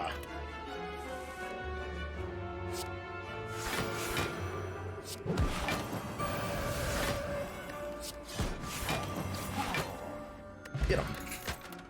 The Sacred Boot. Whenever we deal 4 less unblocked attack damage up to 5. With how large the deck is, I'm thinking about maybe adding a second copy of Foresight in here. Potentially. Like, okay against Awakened 1 as long as we scry a ton? Yeah, let's add one more.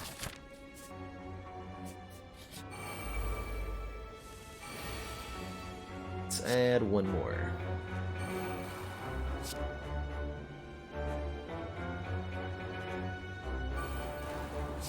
Just gonna buffer this hit.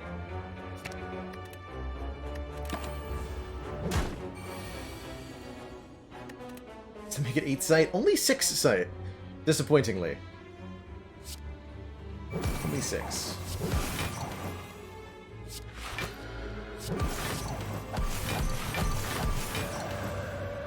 Punch this man into oblivion.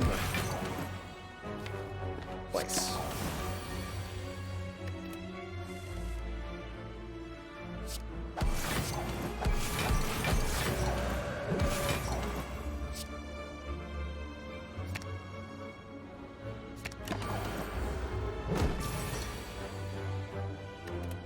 Beautiful.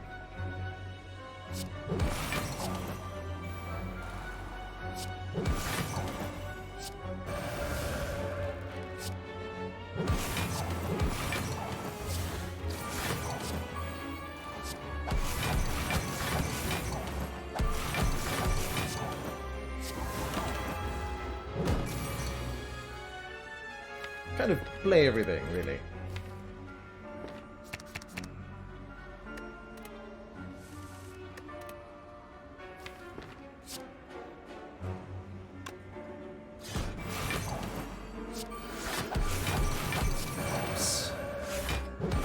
Flurry a little bit there.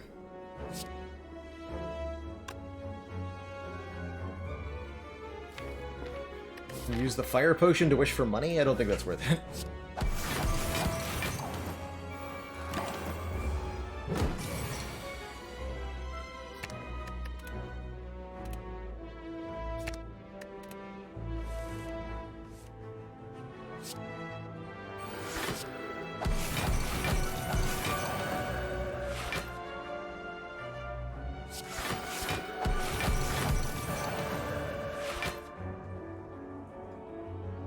Nice. Yeah.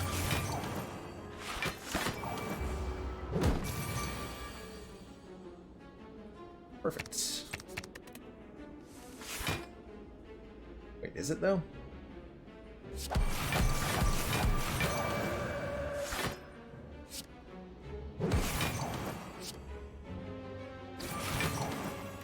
That'll do.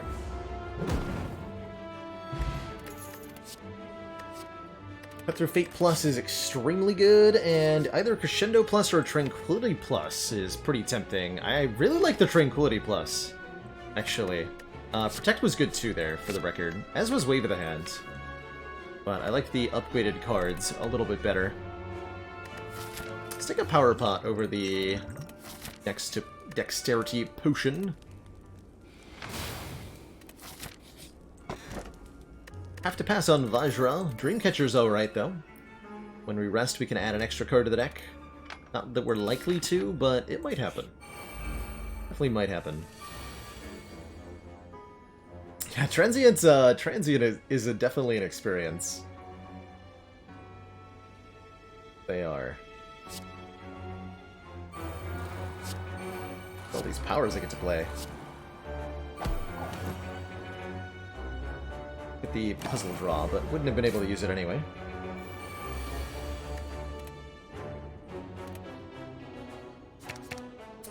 too many powers here. Need less powers. More not powers. Yes, yes.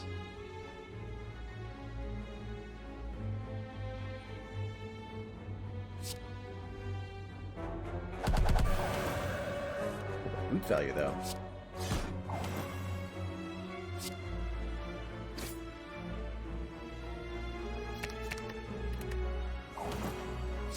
The boot value, though.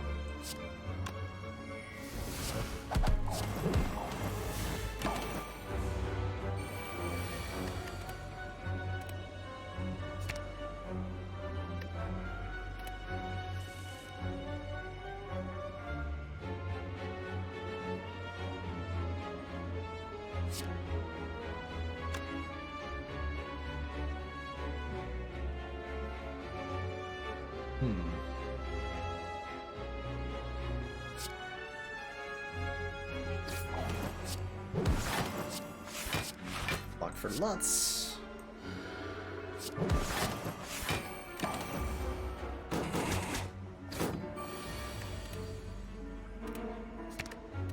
Perfect.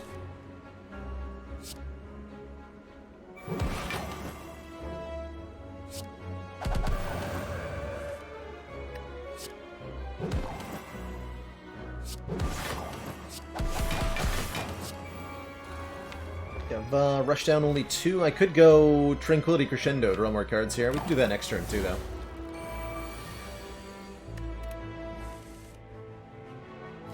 Wish is in the discard pile. Okay. Let's try to get there.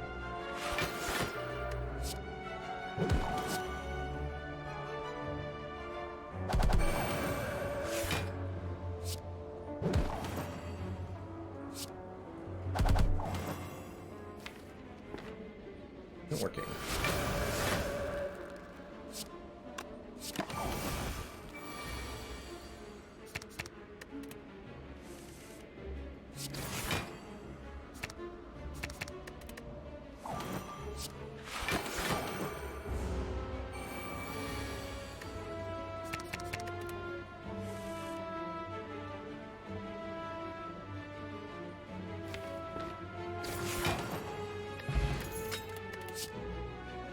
Done with that thought project. Get her out of here. 521 gold for this shot. We'll fight one more elite. Don't need any of this? Question mark. Pray would be nice if we had a Demaru. Just one more mantra.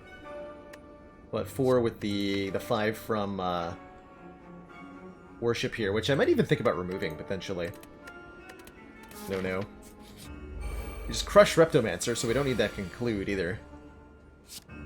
That's the takeaway I just got.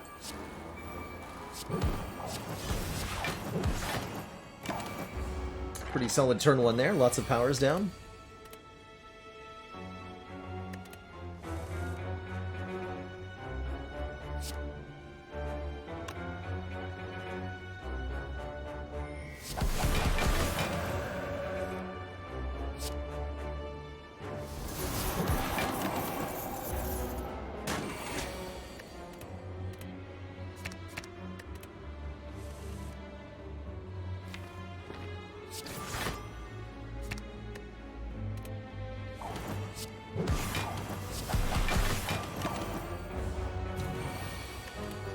$70, no prob.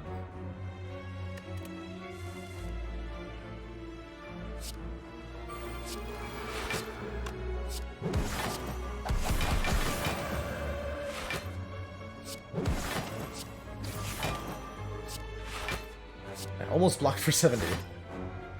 That's pretty good. Good.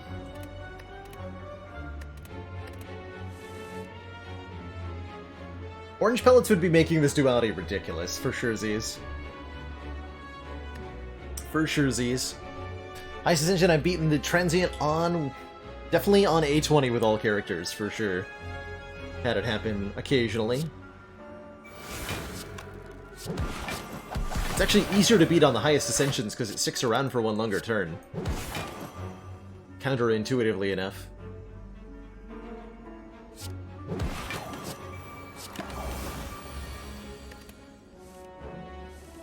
So I really just want some strength. This Shemba Vajra isn't around. Get third eye plus for Sherzies. Wheel kick? Indignation? Just lucky? Maybe. Where am I from? I am originally from Canada, the city of Edmonton in Alberta. But I live on the east coast of the US now.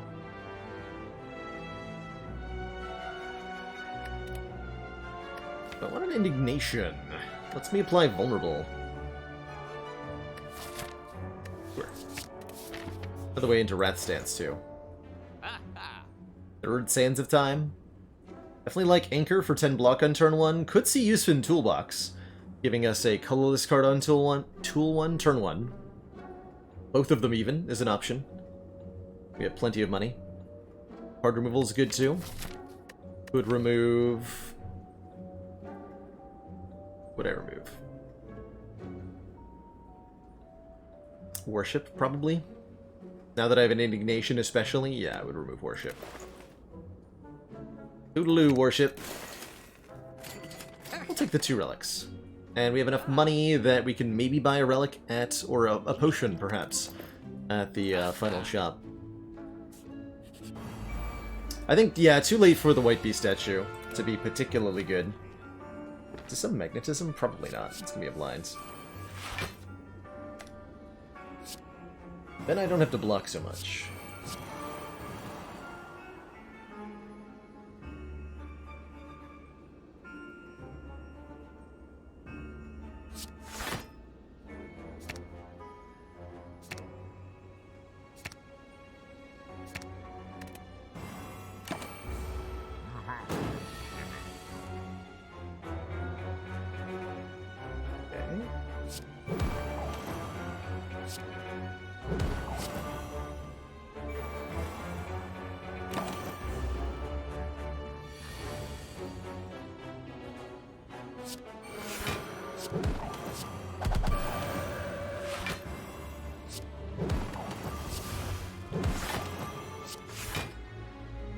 Those are all good cards, and we'll meditate back. Blind sounds actually pretty good. And this tantrum. Bring it on, nerd. I believe is the traditional greeting.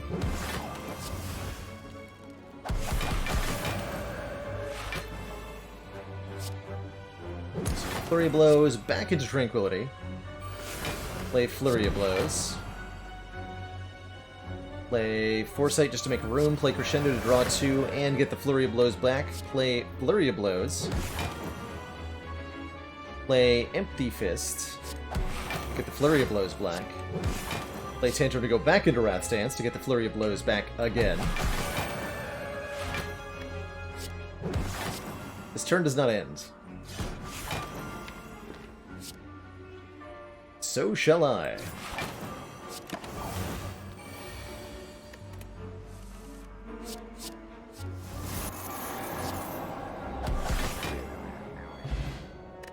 Got him. Ancient Descent will give us 2 energy on the first turn of any combat after we visit a rest site. I don't think I can take a second flurry going into High Meter here. Yeah, wasn't that a great turn? That was a great turn.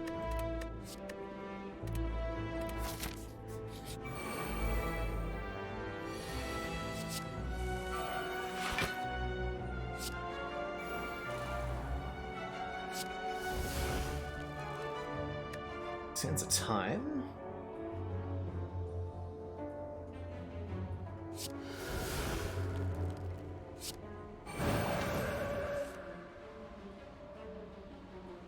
Interesting.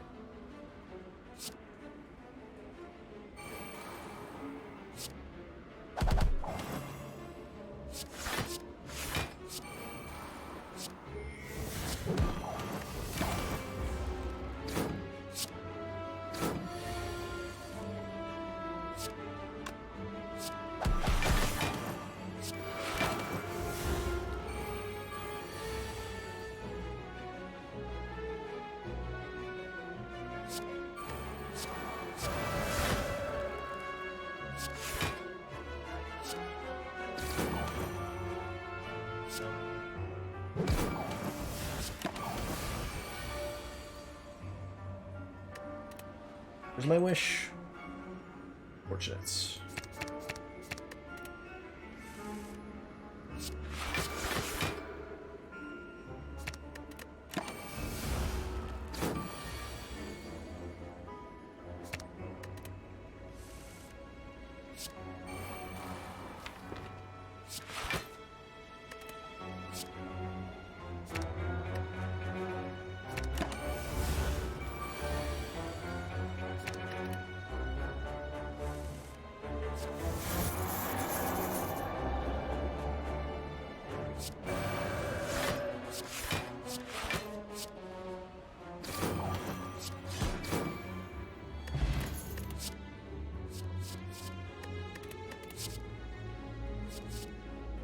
Second Sashwhip for weaken. We don't have consistent of. Yes. One more of those. All the way up to 92 max health, mostly courtesy of Face of Cleric putting in huge work here. That's why we take the Face Trade event when it's offered early on. It's just so dang good. Too dang good. And we have a Pantograph, because hell yeah.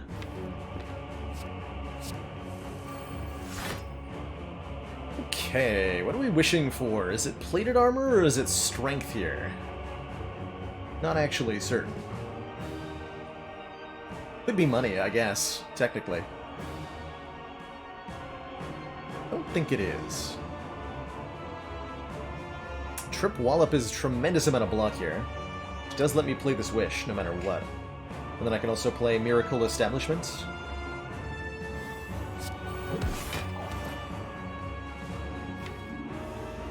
We'll do better off with plated armor here.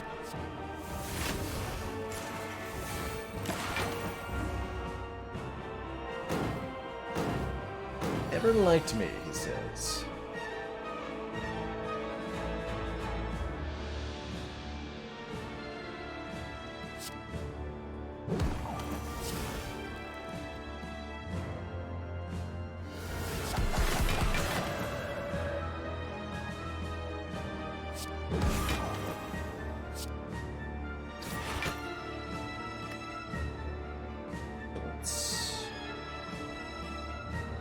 Play Indignation. Tantrum will full block, though. At least I think it will. Block for an extra 12. Go to 38. No, that's not going to full block. We lose our buffer. Not quite where I want to be. Oh, that's actually fine. Yeah, that's fine. Perfect. We just, like, hit him in the face. Buffer says hello.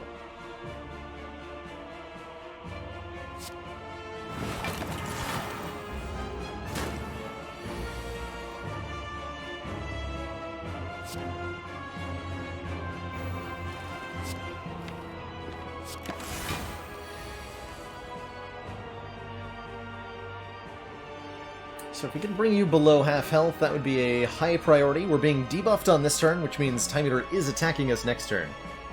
Unless we drop Time Eater below half health. The support of another Jump Fake, thank you so much for that Twitch Prime sub. Welcome to the Council. Where there's emotes, community, and of course, the newfound smug sense of superiority.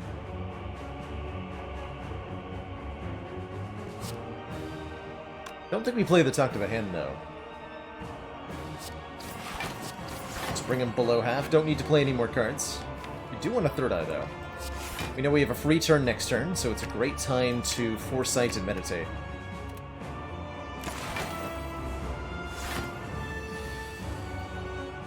Double Foresight and Meditate.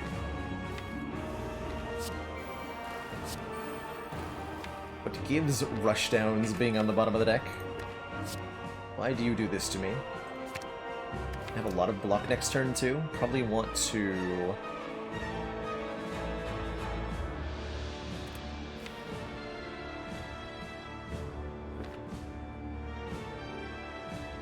I have a Vigilance.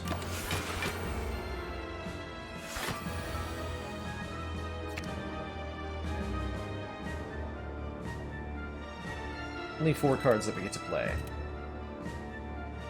Talk to the Hands. Rush down, Tantrum, Vigilance? Something like that?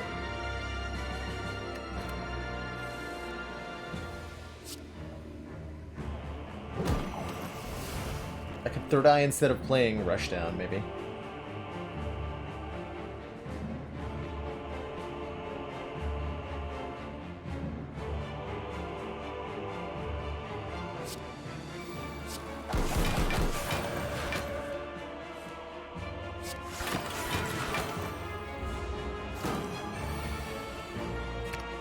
Like we didn't need to.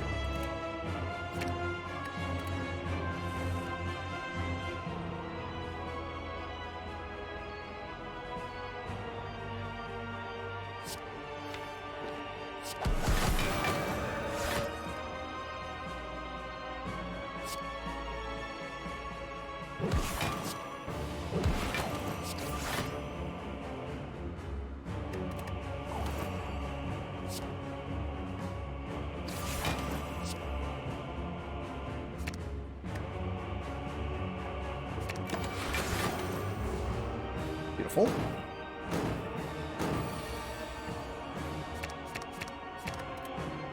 Yeah, the stuff this deck has going on is great, isn't it? Beautiful. Easy peasy. GG, Mr. Time Eater. On now to your friend, the Awakened One. We have a ton of powers in this deck, so we gotta be very careful. I don't want any of this. Can't skip. Give me this one. Establishment does feel necessary, especially with Meditate on turn 1, so I will play that one, and probably one of the Foresights, but that's gotta be the limit. That'll put Awakened 1 already at a nearly uncontrollable amount of strength. We also want to play Talk to the Hands. I don't think that's gonna happen. I gotta meditate the Vigilance here. Keep my buffer. Means not playing Talk to the Hands. Ultimately, I lose buffer to play Talk to the Hands. No.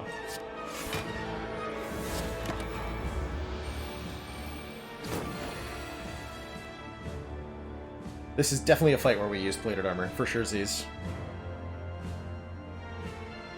Might even be a fight where we use the Dex Potion. I think that would help quite a bit.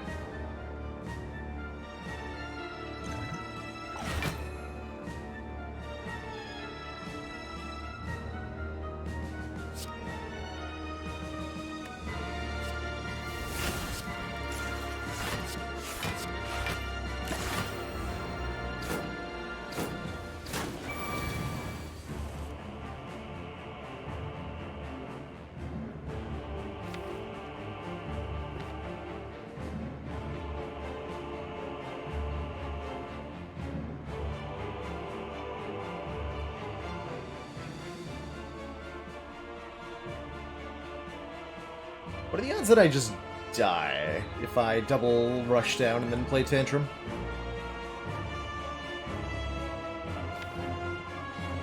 Gotta be decent, right? Decent odds I just get murdered.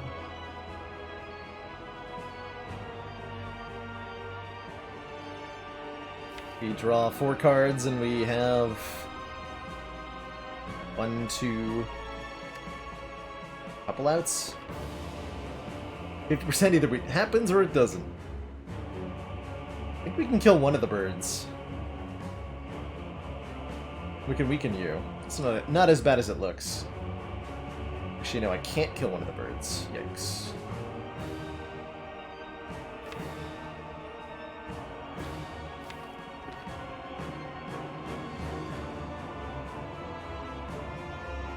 I've got extra health to spare. Okay. This is fine.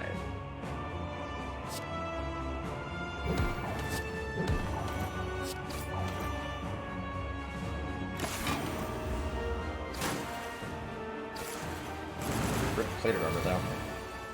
Guess I was supposed to use for that for strength. It's okay.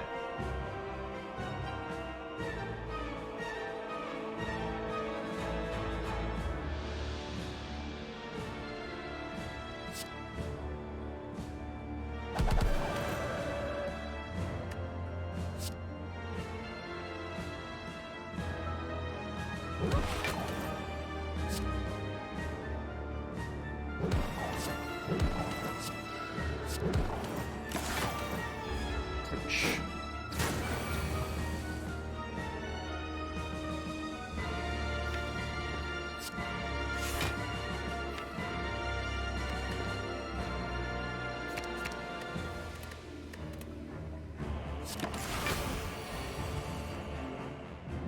Okay.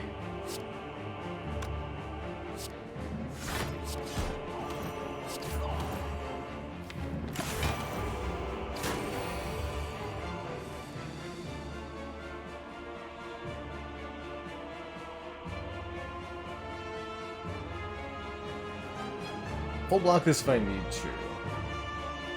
With tranquility.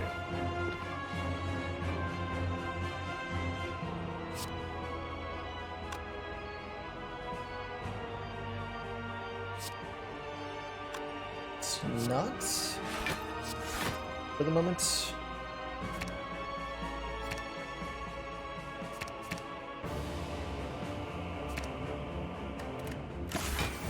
see what we can do here.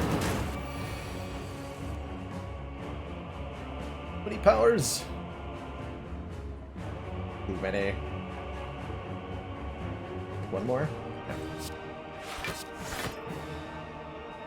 Part of the problem was we weren't able to get any of the talk to the hands down during phase 1 here. So far. We can fix that now, though.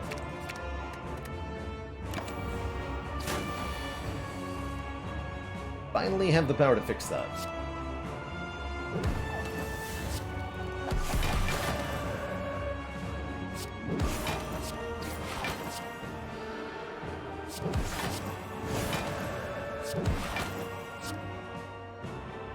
Wow, that still didn't full block, huh? That's the big ouch.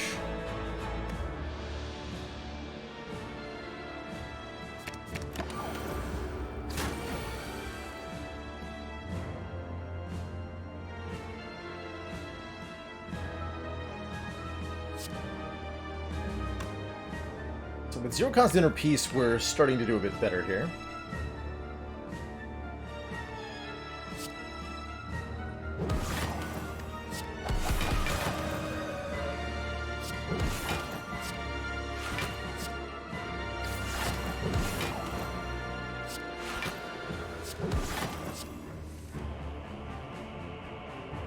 Looks like we don't need to use this, though. That's cool. We actually just stopped playing powers now. Excellent Everything is fine. work, Commander. Nothing is wrong. This council is pleased to see our continued support of this project has been worthwhile. Everything is going great. Yep. Definitely that. Definitely not anything horrible happening.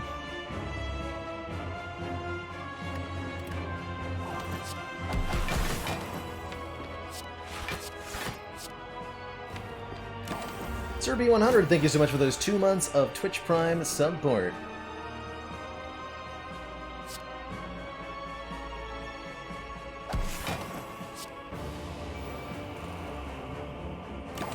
Indeed. Time to figure out how to block for a lot in a very short period of time.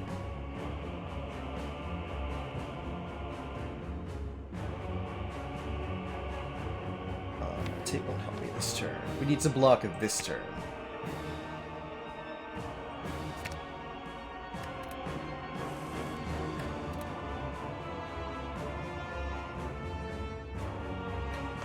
Okay. So what's the play here? Lots of things we can do on this turn.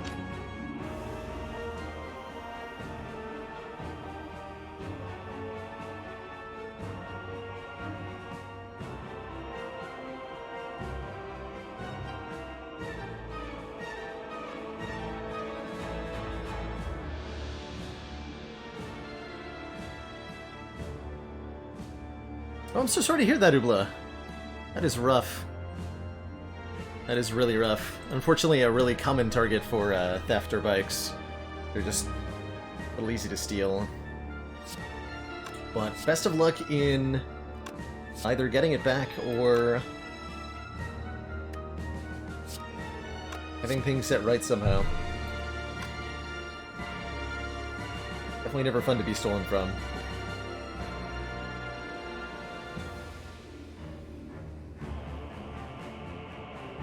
go Flurry and then Third Eye. Third Eye, another Halt 2. Tranquility, Inner Peace to draw.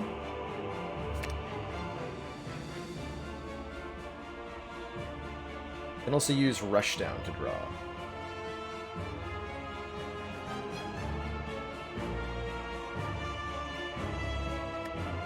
Pretty good.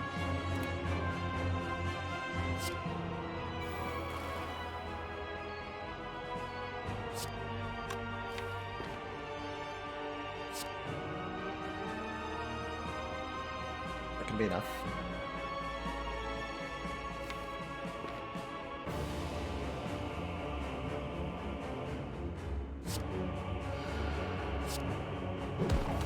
And I have to hope so.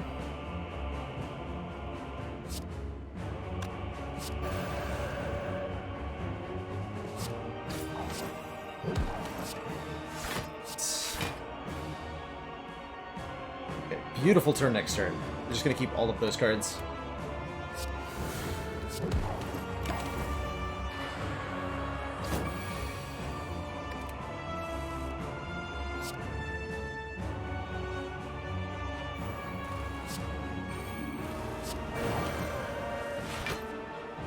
Perfect.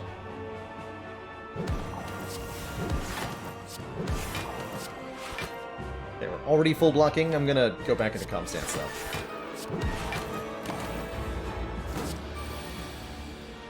Don't draw the void.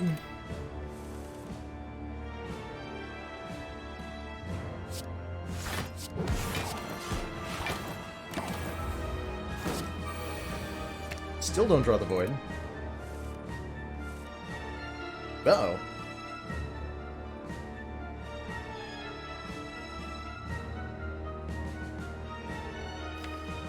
Both directly on top of the deck, huh?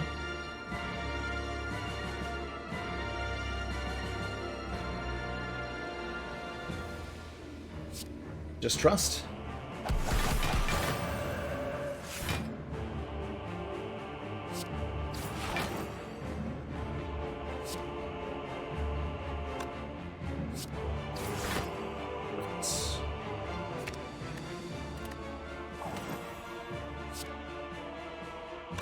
Enough.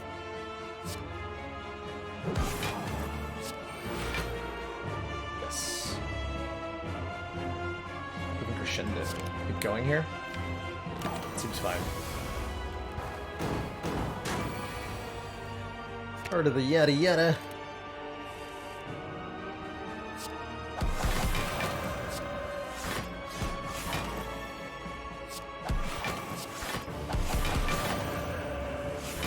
Nothing else to set up? Nope. Just kill him. GG. That was a pretty brutal Awakened 1 fight. 2 thump, 2 thump, deep pulsing dread. We only took like 80 damage there. Is this the Heart of the Spire? Missing a huge chunk of health. We do have Pantograph, but we're probably going to take some damage to the elites too. Might as well rest here. We get a card reward anyway. Could be a Nirvana or a Flurry of Blows Plus. First boss was Time Eater, and we, I think, took no damage, or very little damage to Time Eater. But we had too many rushdowns and other power. Excuse me. Too many rushdowns and other powers. We have enough scry that Nirvana could be good. Let's take it. Might be one too many powers. But we'll see. Empty Mind is cool. Finesse is really cool with the duality. Potentially being lots of block. I like the attack potion. That'll help against the Spire elites quite a bit. Barful Relics and none to set up. Well, Omamori's currently at 0. Could try setting that up. Another Tantrum and another Inner Peace. That's an interesting option, too. It's a very good pairing of cards, right? Can afford both here. It's lots of stance switch. Maybe. Very maybe.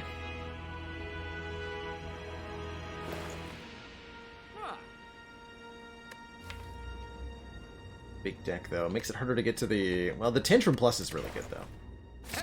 I will take that. And I'll go Finesse over the second inner piece. But more Tantrums, I'm in.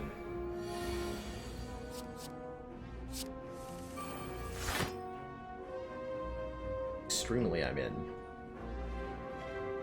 Tell me there's a way to kill one of these nerds on turn 1. Probably with this attack potion there is.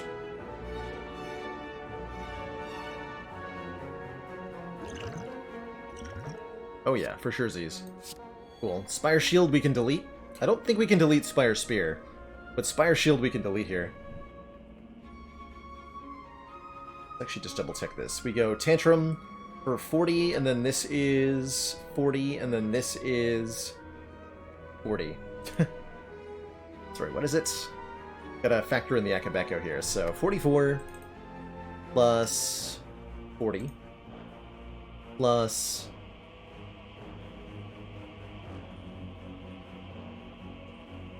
This is what, 28? Normally?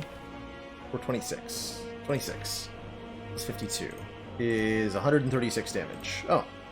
Well then. That's not even counting the dramatic entrance.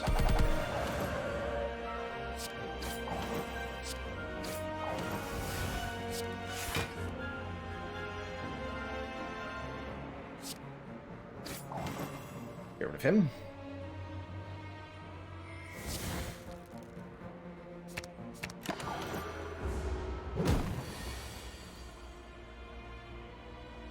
It's pretty okay.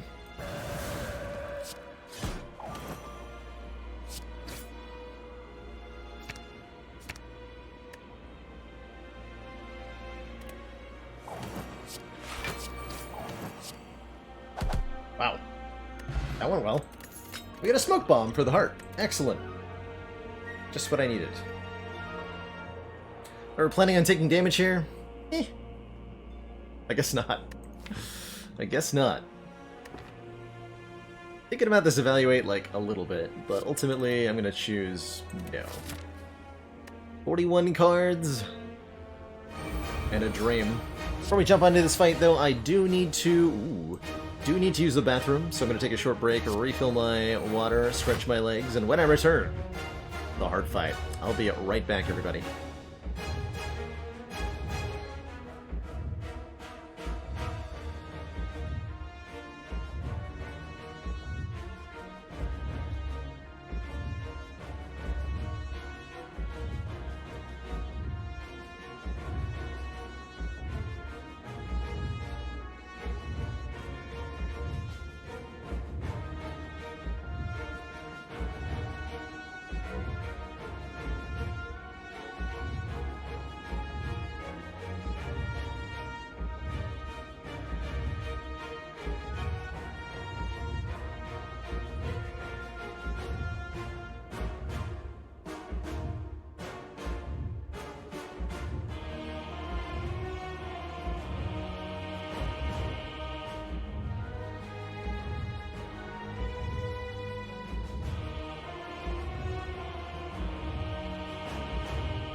Alrighty, everybody, we are back. Thank you so much for the patience. Looks like a pretty good turn one here. We got Talk of the Hand, we got a Tantrum, we got a Rushdown. We have Inner Peace for whatever we need it for. And we can Secret Technique for quite a few different things. Wish, Vault, Tranquility even, if nothing else. Would be nice to have. We should use our Power Potion here on turn 1. Devaform is probably the best outcome. But a second Mental Fortress feels very good. Second Rushdowns. Third Rushdowns maybe too much. Battle Hymn for Smites, probably also too much. I'll definitely take that.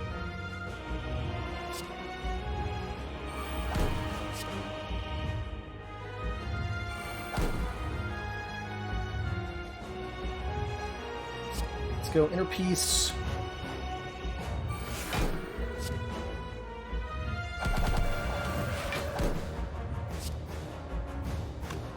Slightly weird over here.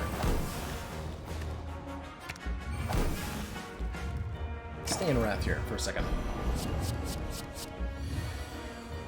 Okay, unfortunately the multi-attack means we're gonna have to leave Wrath, probably. Maybe we can Smoke Bomb? Looks like our buffer is going away, and that's the truest tragedy of all. Nothing I can do about it. Damn.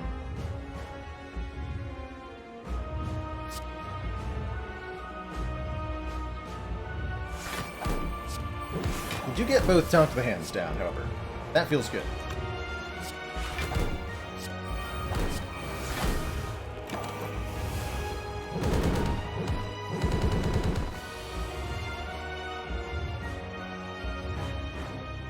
Okay, if we're lucky, we can use Third Eye to find an exit to Wrath.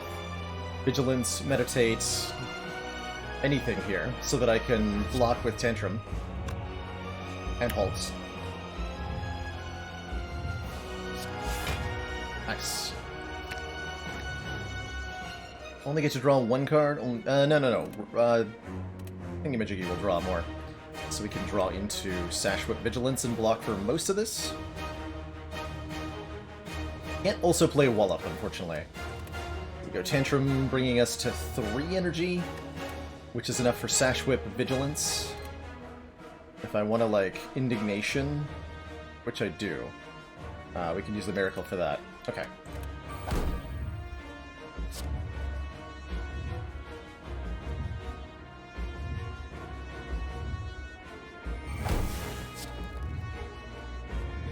It's gotta be Sash Whip after the Tantrum, before the Indignation.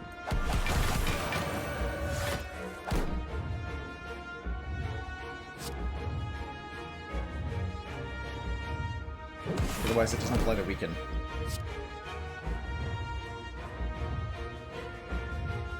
I don't think... We discarded the Void? Okay, I am allowed to play Finesse. Good. Wondering.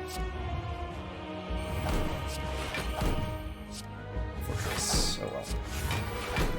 That's a full block. Beautiful. Totally beautiful. Starting to look promising, although all the powers that are still in the draw pile is a little bit worrisome.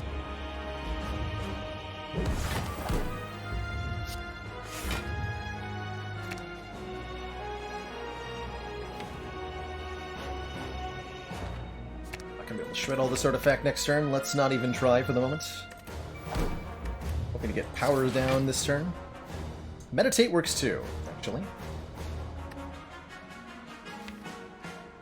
Meditate definitely works too.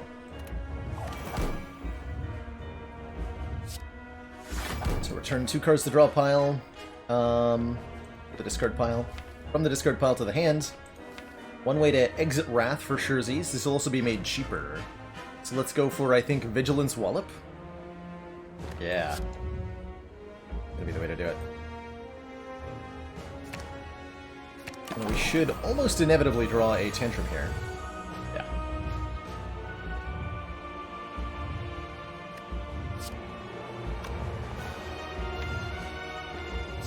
This will overdraw us a little bit, but, you know, that's fine. There's Wish, offering us Strength Gain, which I do also want to play. Although, do I want to play it instead of Foresight Nirvana? I don't think so. Meditate great or just very good? Pretty good. Meditate is pretty good.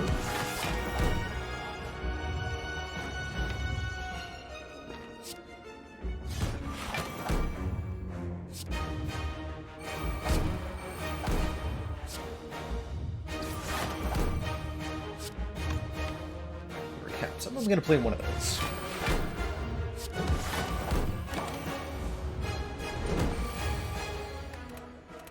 Commander, one of our most valued supporters, says continued support of the XCOM project. EFI, thank you so much for those 9 months of Twitch Prime. Very ridiculously appreciated.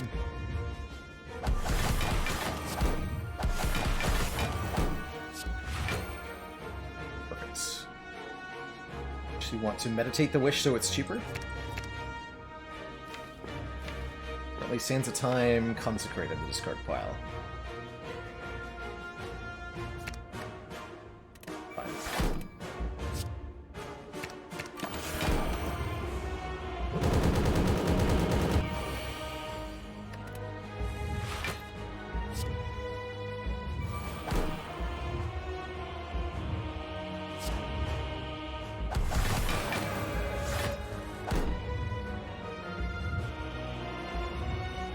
Vulnerable is about to wear off here. Wish for strength. Foresight down.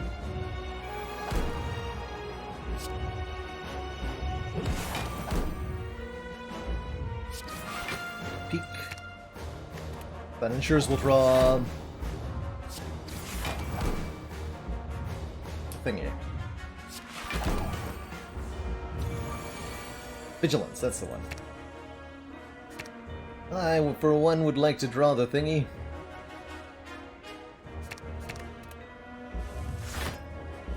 Empty Fist is also very excellent.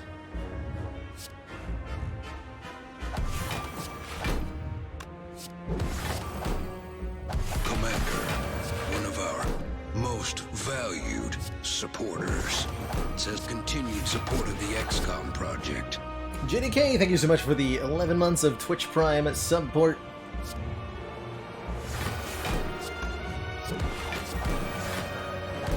More card draw. More pummeling. Boop. GG.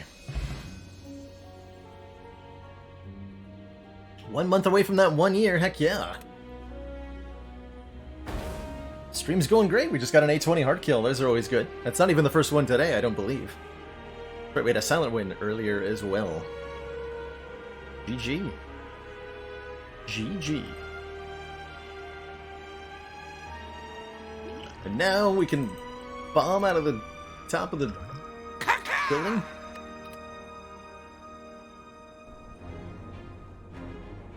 Cheers, IMBDG. Hopefully, fingers crossed. Ascension 19 defect is going to be kind of a big deciding factor here. Although the silent run after is also going to be challenging. We've got time, so let's dive right on into it. Ascension 19 with the defects. So everything as standard for A20 except for the second boss. We start with a smoke bomb, maybe it could be nice. Choose a rare card.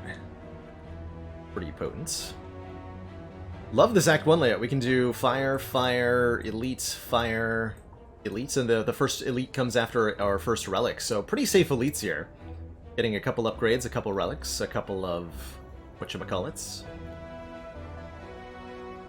Common relic's good, upgrade is good, rare card is good, boss relic's good. I think any of these could be a valid start.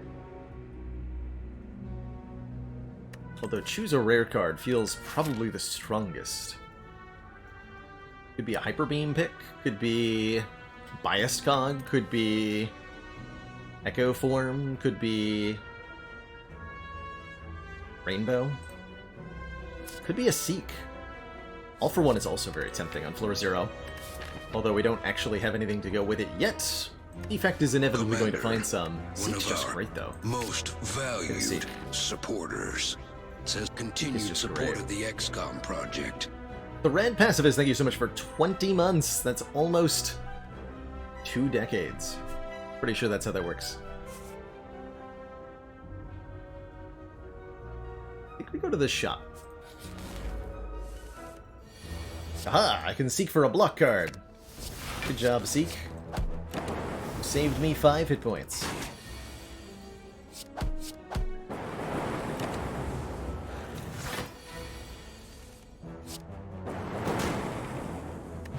Almost always at the least very good. Yeah, a good place to put Seek, for sure. Do I take Chaos as my first card? Channel a random orb, it upgrades to 2. I think it's a pretty reasonable first pick, especially given the options of Stinky card. And Static Discharge, while I think is normally good, it's not good against Slime Boss. So we probably don't want it, which makes our pick Chaos. Doesn't set us up well for a Gremlin Knob, but we didn't have any attacks offered to us. Early Transform is usually my pick. Could go with an upgrade here, but let's transform a Strike into a second Chaos.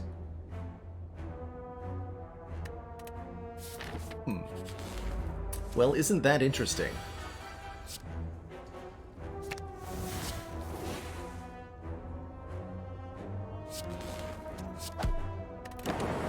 Dang it. Dang it.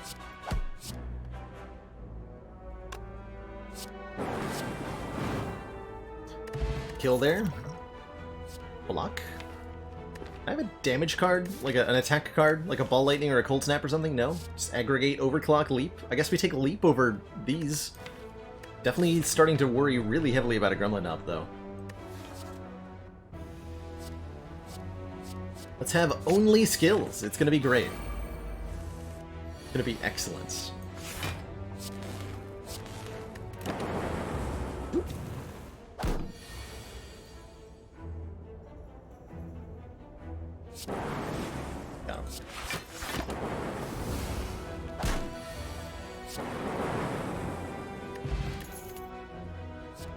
These are both good. Streamline? Not my favorite way to do damage, but it does work. First go for the eyes is weaken, which is pretty nice. I think they go for the eyes. Not in a streamline kind of mood. I am, however, in a sunder kind of mood. That'll work just fine.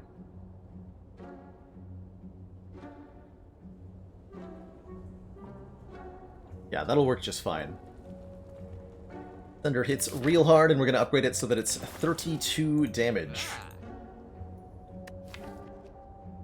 Also consider this self-repair alongside. I think self-repair is something I don't take often enough. And it's particularly good in a deck with low max health, as it's sustain that's not dependent on our max health. I'll take it. You upgrade the Sunder. Probably have to upgrade one of the Chaoses. Take the max health for surezies at this low health. Nice. Could go 3 elites, but I don't want to. Not with this deck, I don't.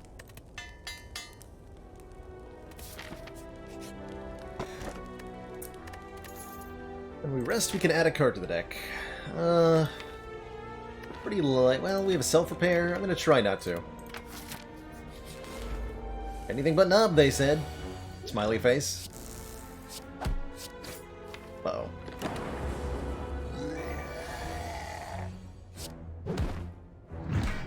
Help! Help!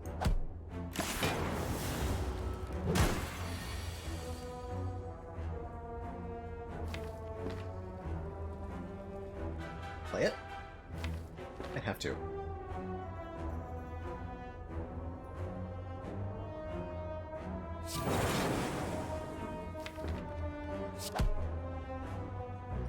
I can speed potion. We guaranteed kill with Sunder? Yeah, I can speed potion here.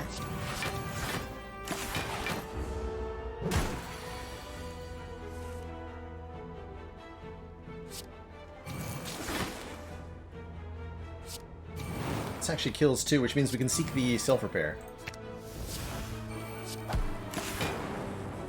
That wasn't so bad. That wasn't so bad.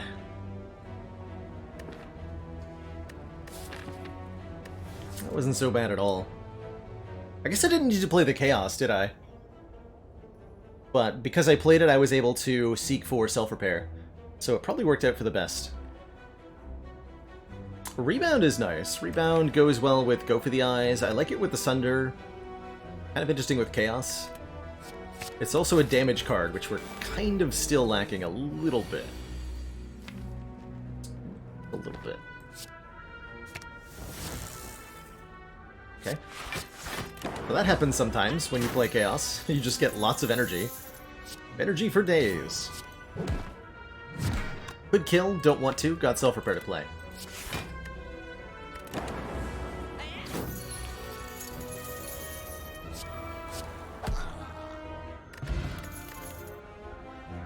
Hologram, for sure.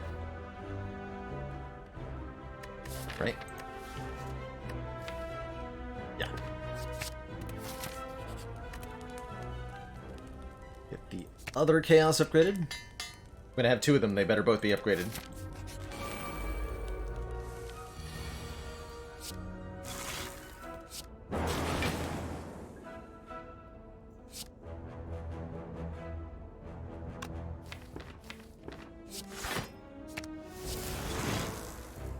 So you're in Sunder range.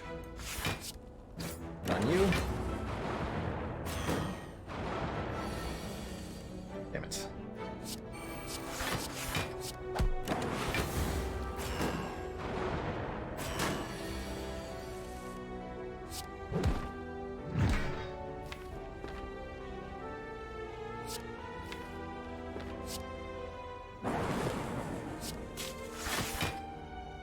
Strike, strike, rebound will kill you next turn. Gonna keep the Seek to maybe Seek Sunder or something.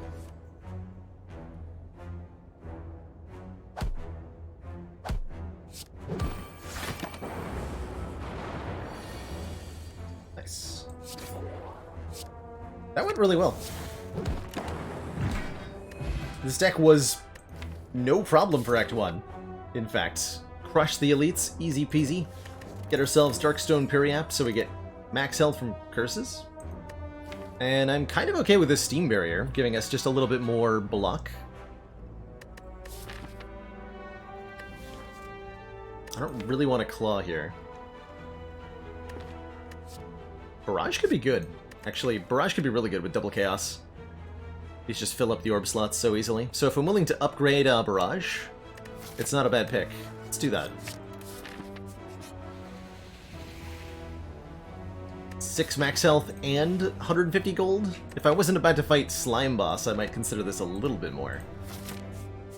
Not a bad deal, mind you.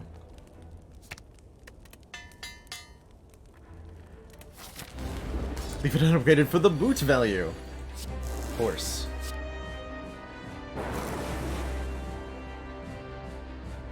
You know, I'm okay with these orbs. I was gonna like hologram and rebound again, but no, that's good. Those are the ones. I like those ones.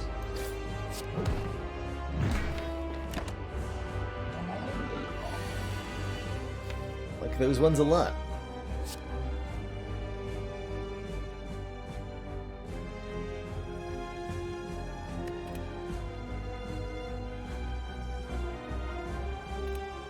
I think this is Zap Dualcast Strike.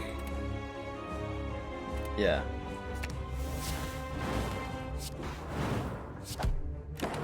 Good old 35 split, like you do.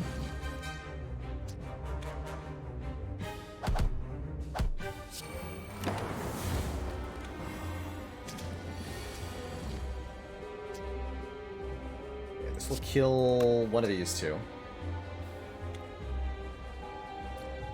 We take some damage here.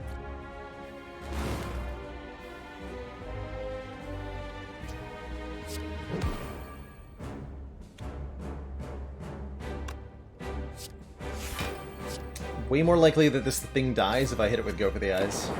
Yeah, so it wouldn't have died. Cool. That went pretty well. That That was a really good Act 1, actually. And now we have Multicast, Buffer, and Reboot. Buffer looks like a good block card. Prevent the next instance of health loss. Upgrades to 2 instances. We have 4 powerful upgraded cards. Kind of a weird looking deck, but it works. Most of the time, I think. Probably. Sometimes. Self-repair makes Coffee Dripper a valid take. We could take Fusion Hammer instead if we want to go the other direction. I don't know why we would. Or Slaver's Collar if we feel like we want to be able to rest. I did give up the blue key for Dreamcatcher, so I'm pretty happy with the Coffee Dripper here. 1 extra energy per turn. We may no longer rest at rest sites. No problem. This pathing is excellent. Fire, elite, fire, elite, fire, elite, fire. Or even shop.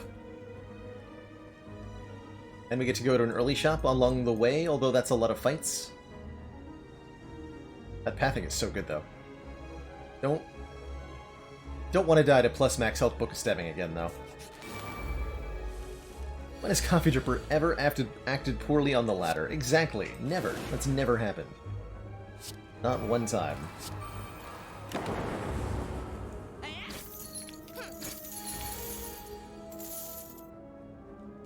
Ever, ever, never. Never, ever, never.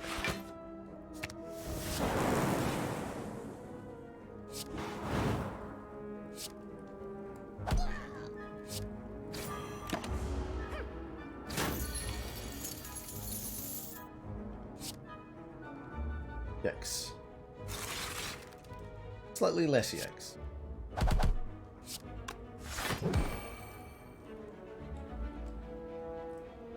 Currently blocking 13, take 5. Maybe the weak potion there. Yes, that was the weak potion there. Beam Cell goes really well with both the Barrage and the Sunder, helping our front load quite a bit. Do like that. Consume is interesting, too. Let's take a Consume. It's our first source of focus here.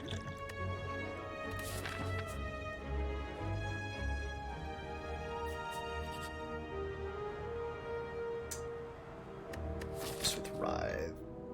Several fights. Can't take that. If there was a shop coming up, I could have taken that.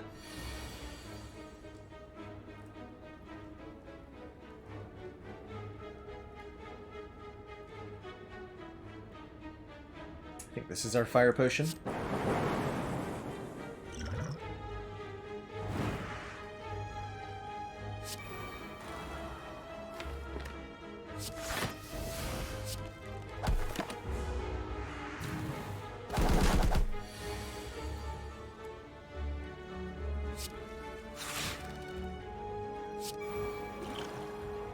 Last turn too. Alright, both my potions on birds. I guess if I have to.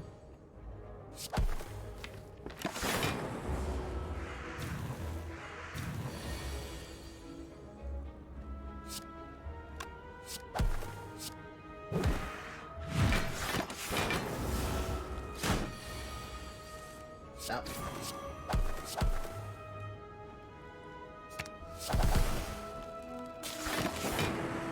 Get him.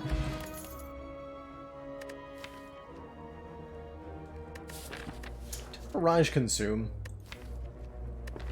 Dang it. Why did I do that? And then the boot value was called. Okay. Oh dear. Very quickly headed in the wrong direction.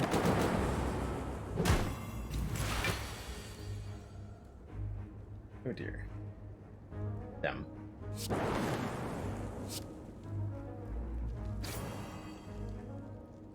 Dang, dang, dang.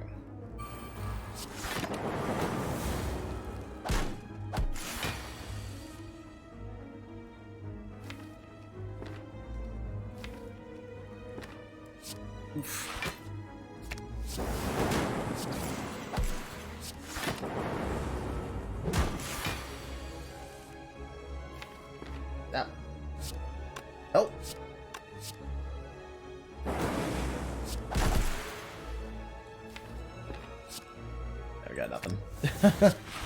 We got nothing. Nothing to work with, unfortunately. Not dead, though.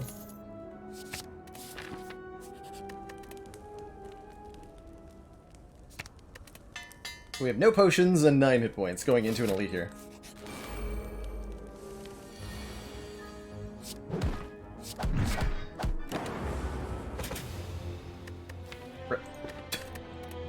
Short one, but a good one.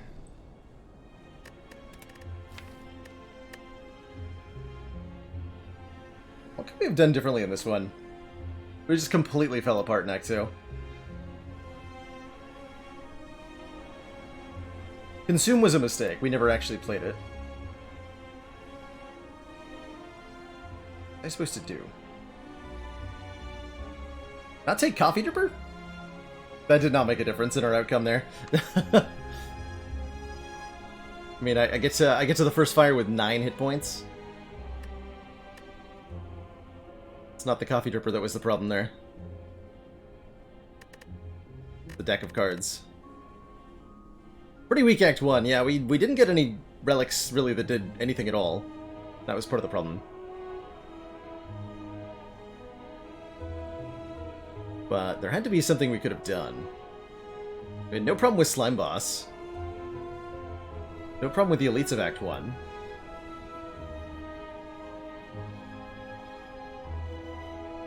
Now we just didn't have the draw consistency to do anything. Chaoses were nice to get the orb slots filled, but couldn't get any focus to go with. Man, that was a tough one.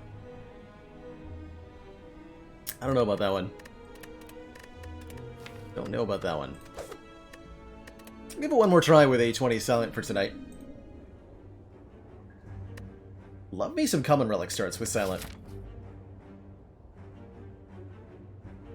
Love me some common relic starts. Fire, fire. Elite, maybe? Too ambitious. Probably also too ambitious. Her starts are icky, although rare colorless cards can be really good. Could be like an Apotheosis. With Orichalcum, though. We end our turn without any block, gain 6 block. Pretty good. Pretty good.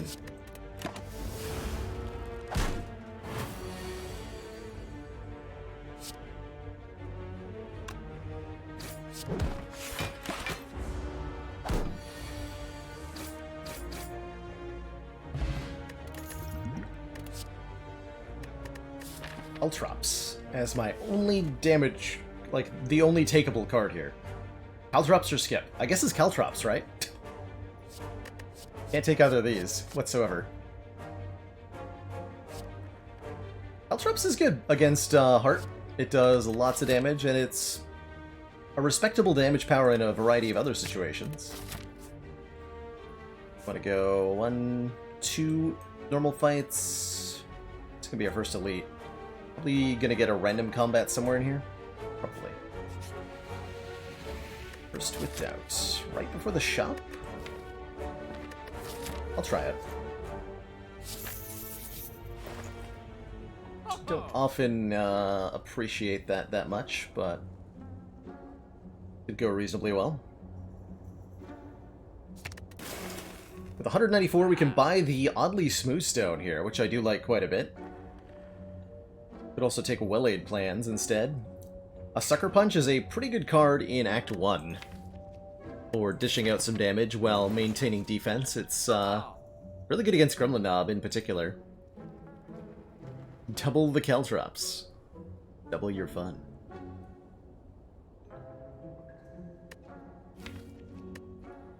Yeah, planned Sucker Punch is particularly nice.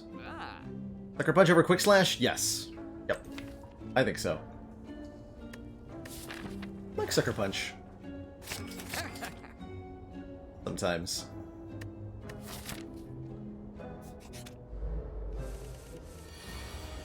Does a thing.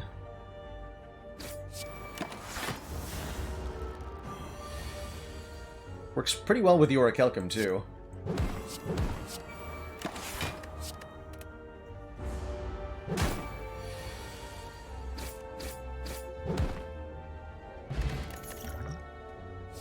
Dagger Spray is some very powerful AoE early on, especially upgraded. Does 6 times 2 to all enemies. Backflip is just another defend, essentially. Flying Knee lets us get an extra energy the turn after, which is good with the well-aid plans, but we're fighting not Slime Boss, but I'll still want a Dagger Spray most of the time. Match him to keep him? 1,000 cuts? Interesting. Poison Stab I would take.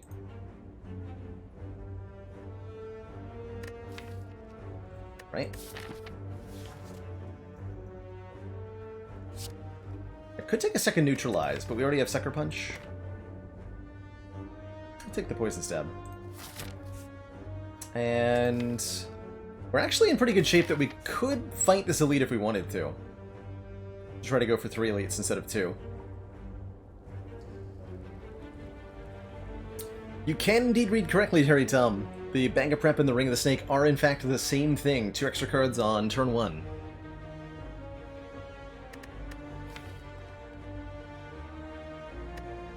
Totally the same thing.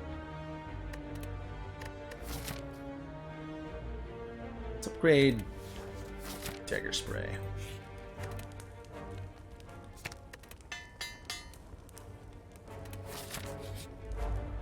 Caw.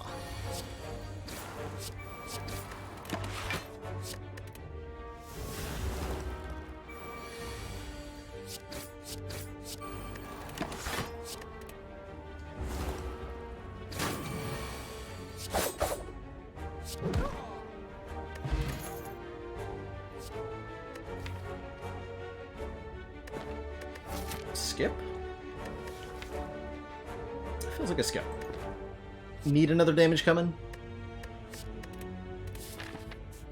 Bag of the Snake. Ring of the Bag.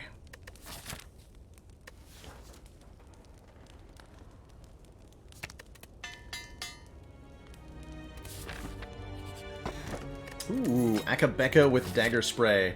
A fan favorite. Dealing out way too much damage to all enemies. In fact, I'm even going to not play any attacks on turn 1 in this fight to try to draw this Dagger Spray.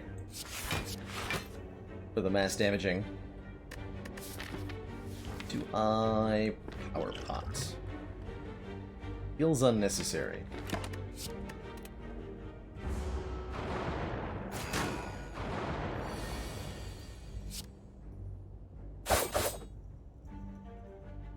Got him.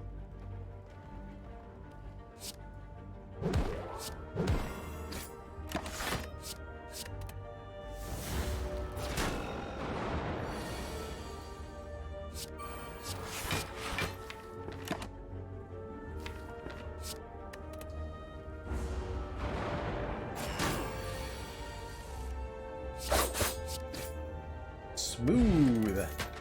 Netting us the Stone Calendar. Start at turn 7, deal 52 to all enemies, and that's a Fumes. See a Fumes, take a Fumes is usually the rule, and it's going to be the rule here. For certain.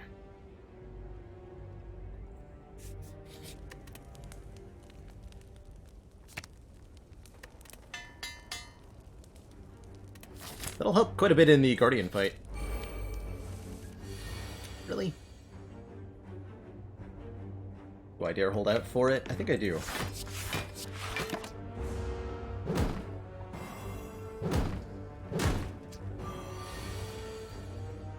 Damn.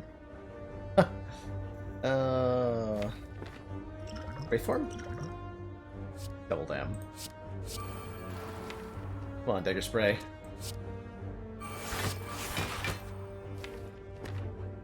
Come on, Dagger Spray.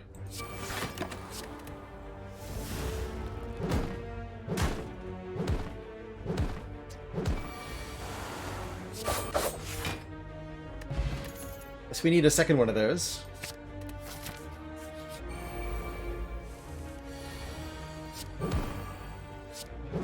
Probably.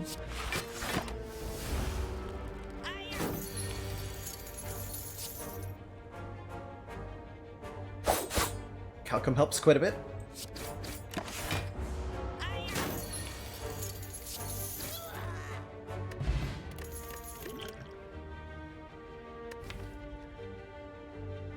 don't think we need a skewer. This fight's pretty easy with, gonna not play Fumes on turn 1 here.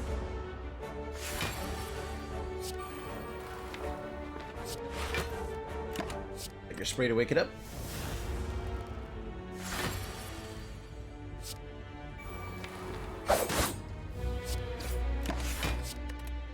And this way, the stone counter goes off right before Lagavulin attacks.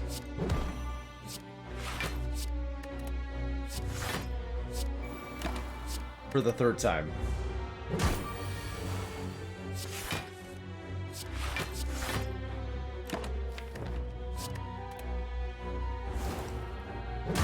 Far down the ladder have we gotten so far? The best attempt made it to Ascension 9 before it got killed. To a really rough Act 1 elite fight with Silent. Wow, a corpse explosion versus die. Dang. Blazon and make an enemy explode, or make all the enemies explode instantly with 13 AoE. This also pairs pretty well with the Akabeko. But I think I'm going to go with Corpse Explosion. And I'm probably going to upgrade Corpse Explosion. Although the Well-Laid Plans upgrade is tempting as well. Yeah, it is.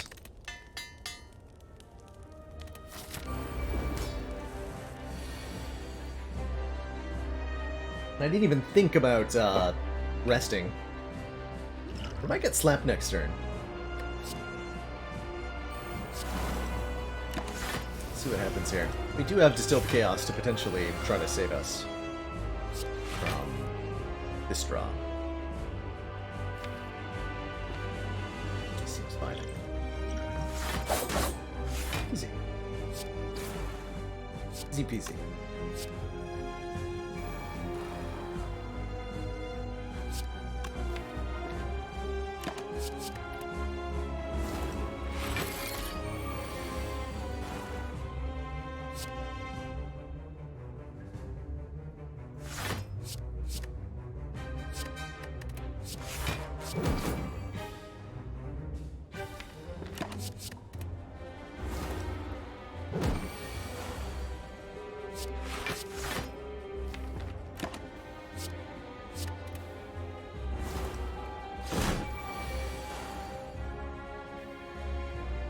There's no way I can do the requisite amount of damage here, right? Just take a look.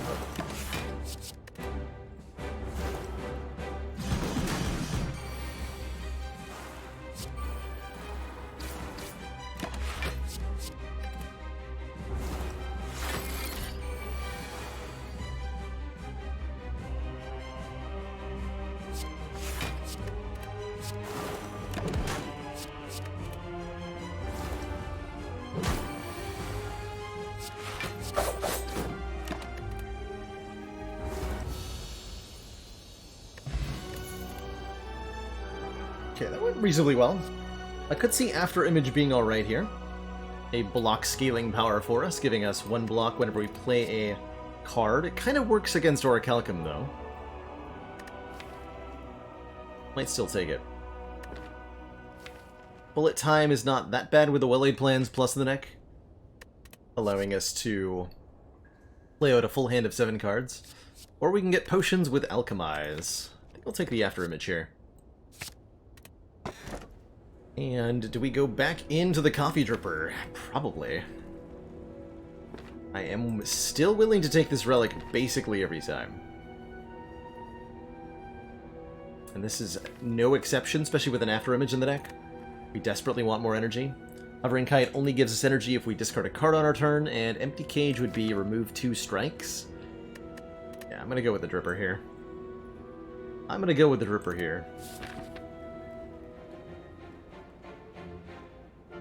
Avoid those dang Burning Elites in Act 2, if we can, which is only kind of reasonable.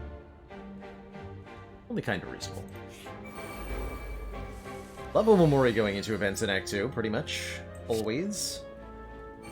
Always a good feeling. Is this gonna block for enough? We're gonna block for... N... 14, 8 times 2. Yeah, we're going to take very little here.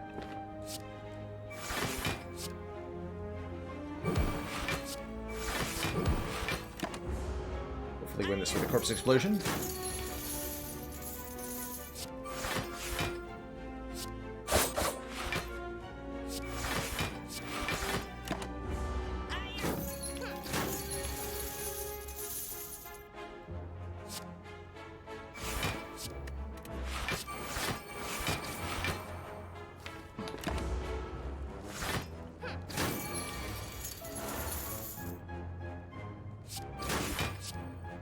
I don't actually kill him? Weird.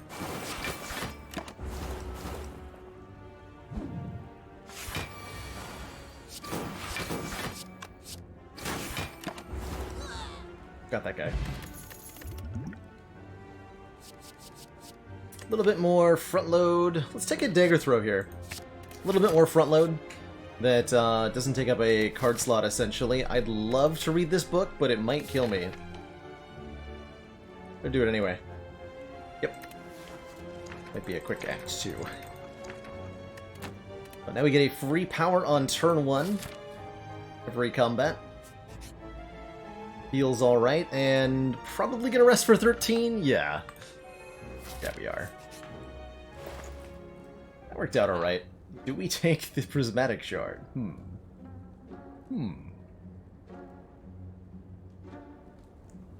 just want to remove a strike here, although Master of Strategy feels excellent as well. Master of Strategy feels really good. Might as well. Smiley face. Yeah, I'm gonna go with the Master. Take that additional card draw in the big way.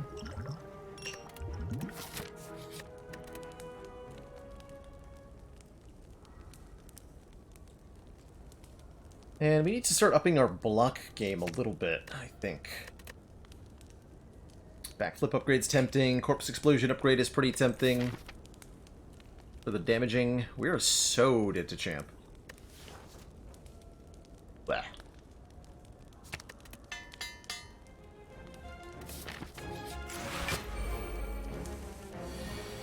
So dead to champ.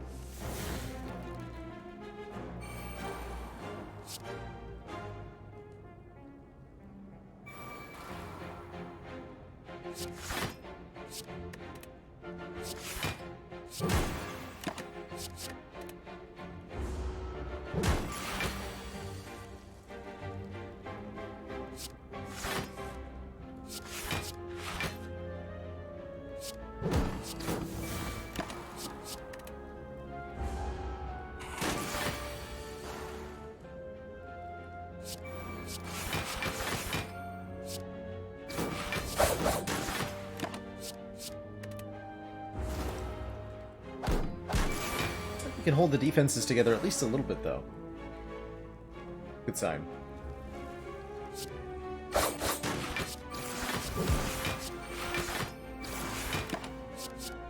Good sign.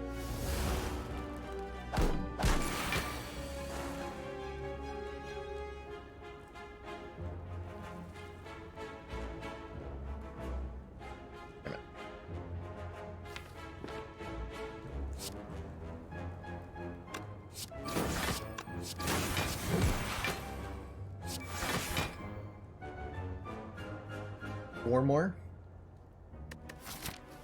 Reasonable, I guess. 4 is reasonable. Unfortunate, but reasonable.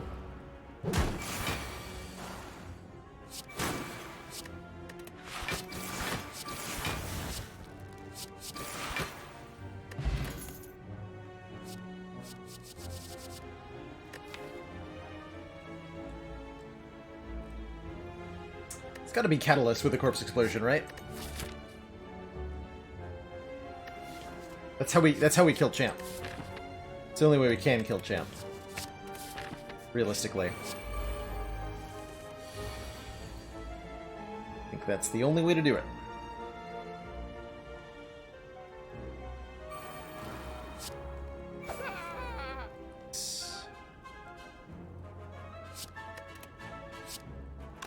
Play After Image last.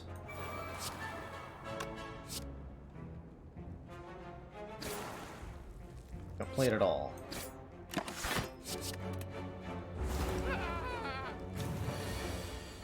Don't ever give up, my child.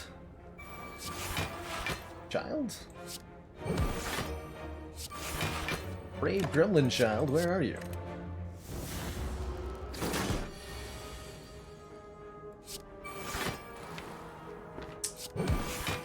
Okay, we got a raw pot to that, yeah. Fortunately.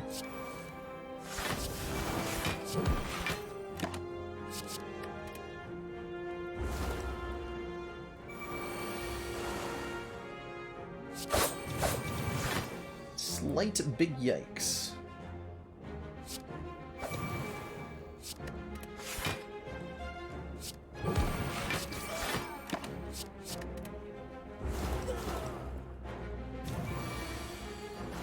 Poison Stab Catalyst, hopefully gonna be all we need here.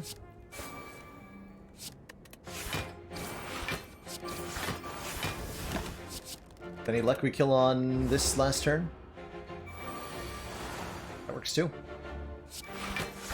Simply not dying. One of my favorite pastimes.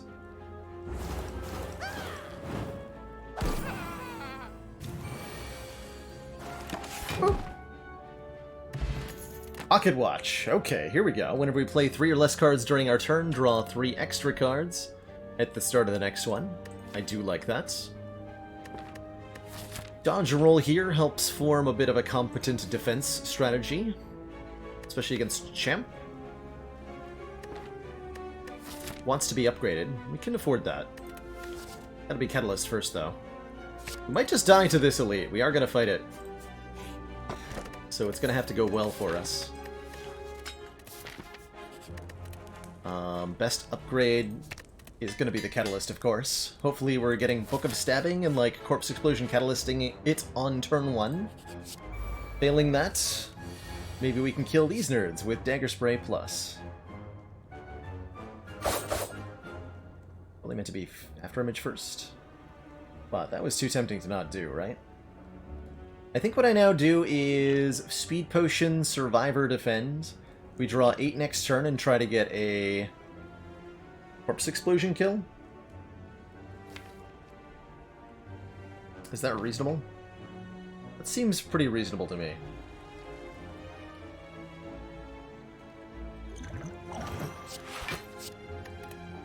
But doing stuff like playing the plans, the image, and the catalyst. 3 less cards? I don't think so. But all about that Pocket Watch. This is why we didn't draw it without the Pocket Watch draw. But with the Pocket Watch draw, we also don't draw it. Damn. I could just block. It's not going to be good enough, though.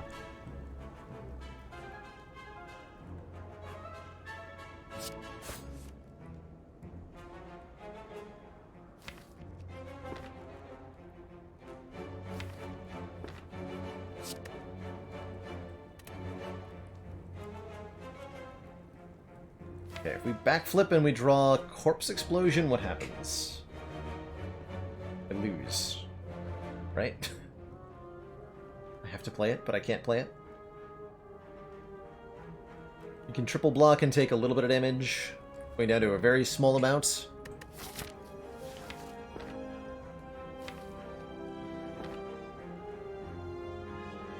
We draw Corpse Neutralize and then we just win. Or we can go defend, defend, defend. We might fail to draw the thingy. Okay, that works, I guess.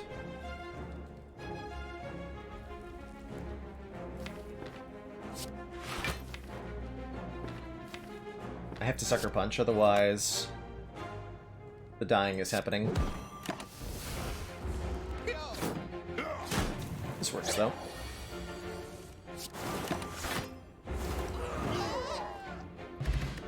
Thingy gives us 14 block on turn 2, and Malaise or Bouncing Flask are both very good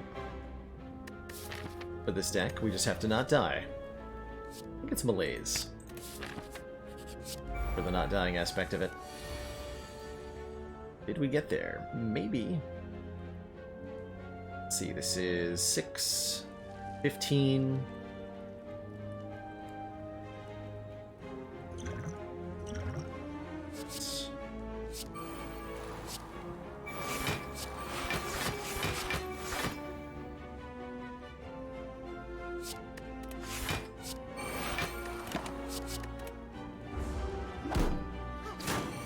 Totally still alive. Get him. Bird face urn would be good. Or would have been good. You're not yet dead. Snecko oil's helpful. Blur seems kind of potentially good against Champ. Just picking up cards that can help increase our defensive consistency here. As best we can.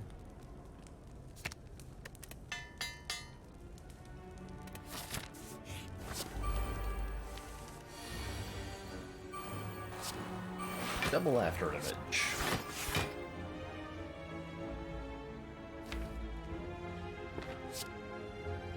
Hit you?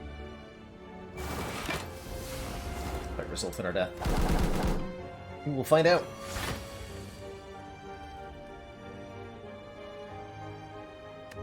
To hit you.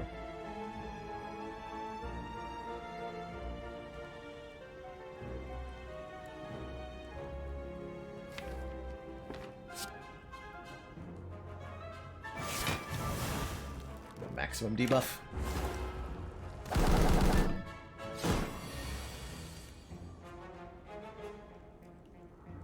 Two after image, we are okay here.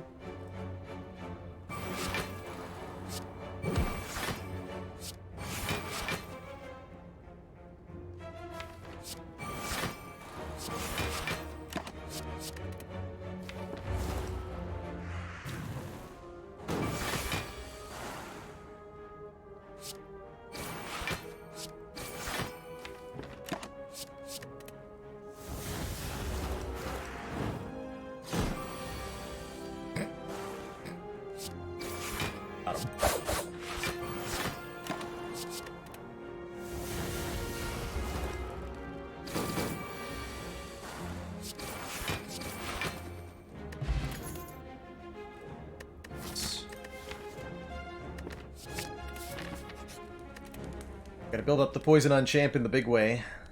Second fumes will help. Gonna upgrade the dodger roll too. How many after images is too many? 5,000. Ooh, great turn one here. This is what we were looking for.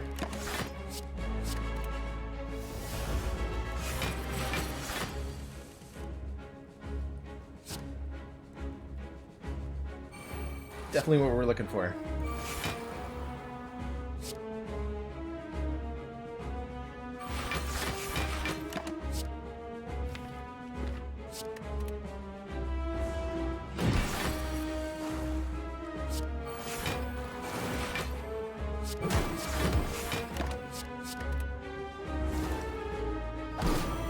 Attack this turn. Second fume's down. Glad that he's already decided to metallicize. So our goal now is basically just keep the weak up, keep the poison going up. Don't worry about much anything else.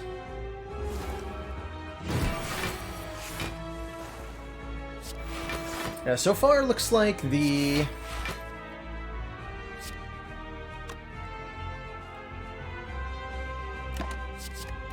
Enchiridion has been working out for us pretty well here. Okay, so Calendar's about to go off. If I Corpse Explosion Catalyst right now, we'll put him at about 100 poison.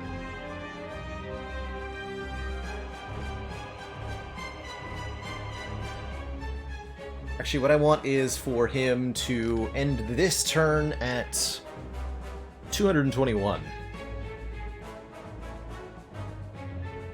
So he is currently at 328 plus 7. Minus 52. 283. I subtract another 58. Goes to 225. So I can Catalyst Neutralize.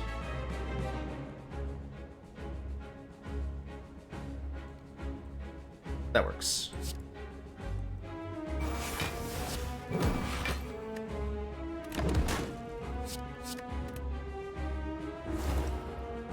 Wait, what?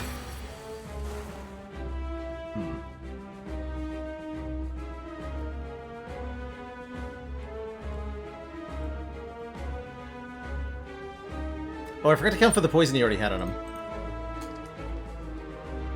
Okay, that's gonna be unfortunate.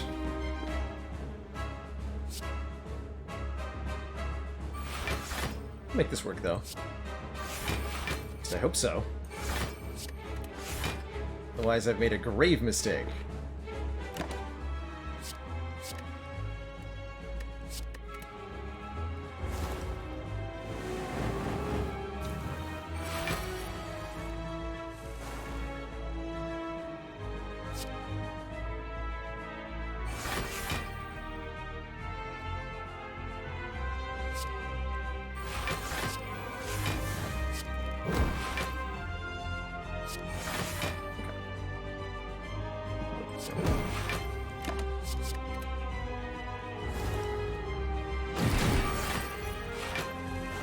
Completely borked that, though.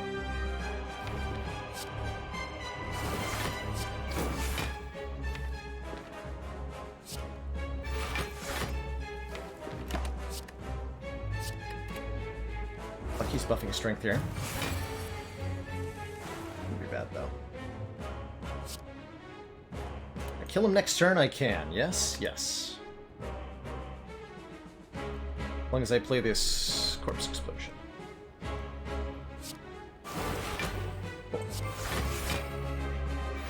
Cool, you don't even have to play well, you can just, like, mess it up a little bit.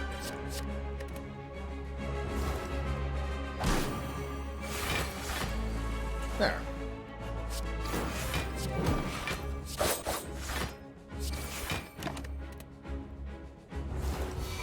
No problem.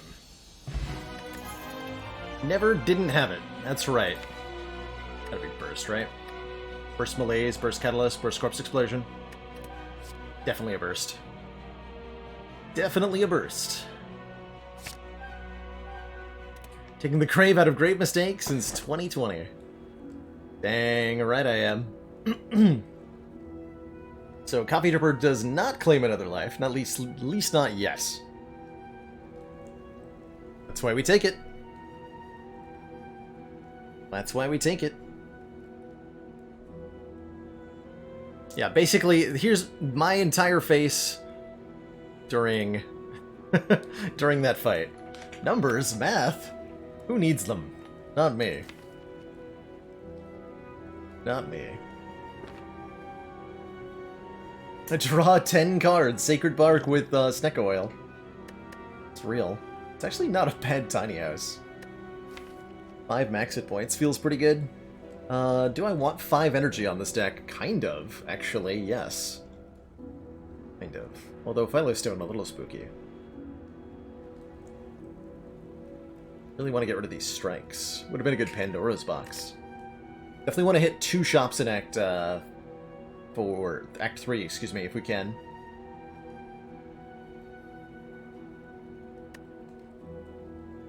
Sacred Bork. Double potions, 1 extra energy, but 1 extra strength. Or the tiny house for the old bunch of stuff.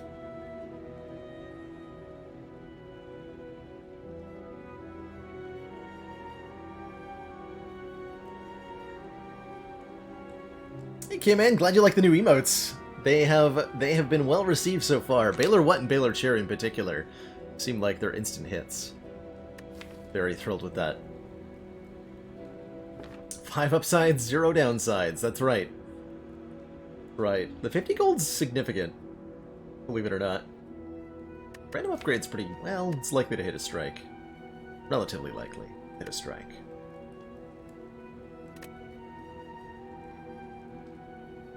Let's go double potions.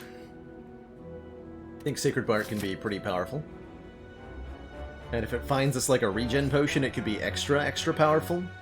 Let's hit 3 events right before this shop, because Omamori's a thing. We can indeed do double stores this act. What's the Baylor Dad emote? It's an Erlen tire flask.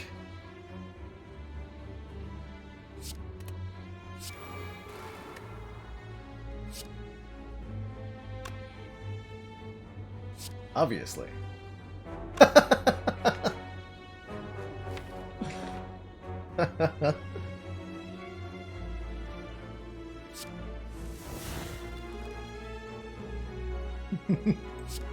It's so bad it's good.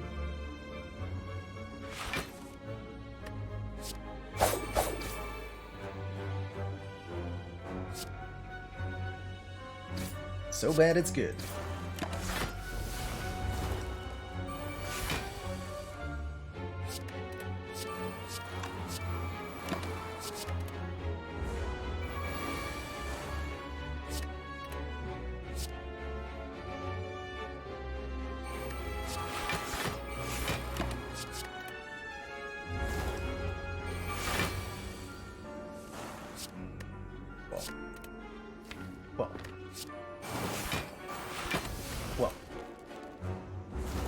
Erlen Meyer Flask? Erlen Tire Flask. Erlen Dyer Flask. Uh-oh. These jerks. Double O.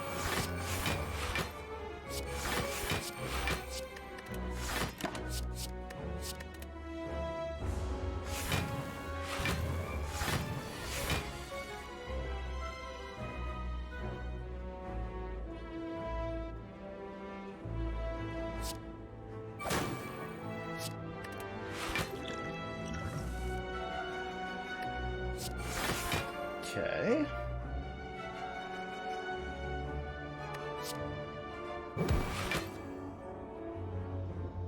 Kind of bad.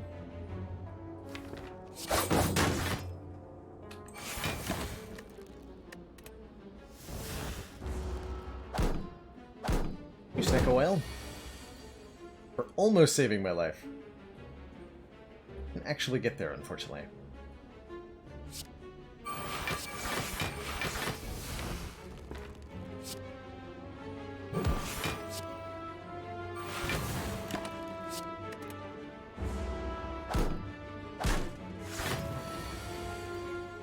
Mm-hmm.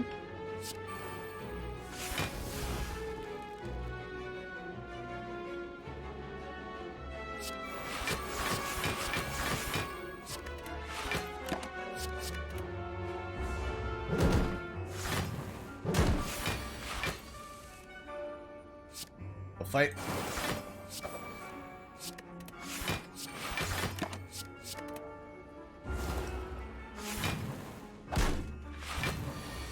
Holding on. Best we can, anyway.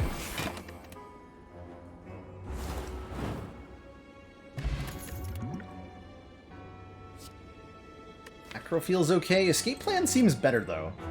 Draw a card if we draw a skill, it's 3 block. It's a little bit of, essentially, cantrip block. And it works well with the afterimage. Leg sweep, now that's what I'm talking about. See that. Yes. Leg sweep acquired. What is this deck struggling with so badly? Having 5 strikes in it is the main problem. And not finding events is the other problem.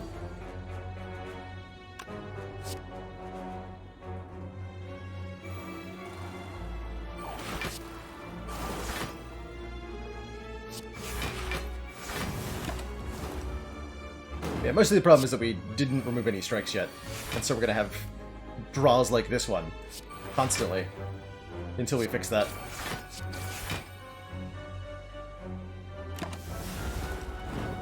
The pocket watch can help a bit, though.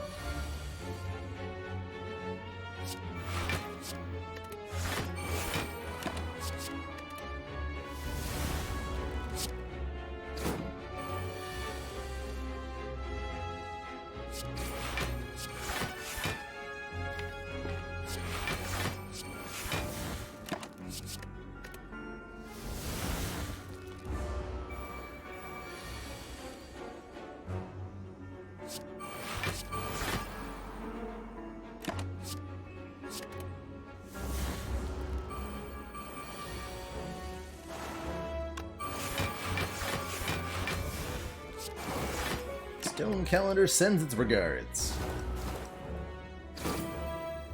Oh, nope, Corpse Explosion does.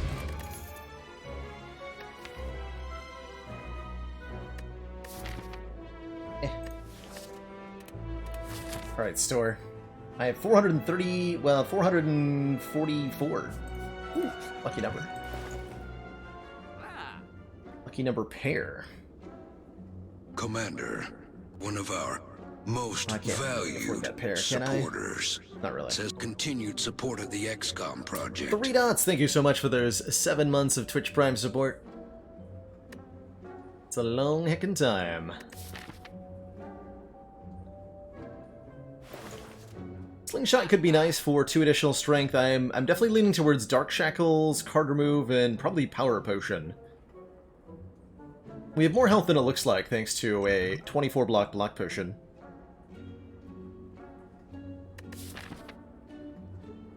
I might go here, although I might go here.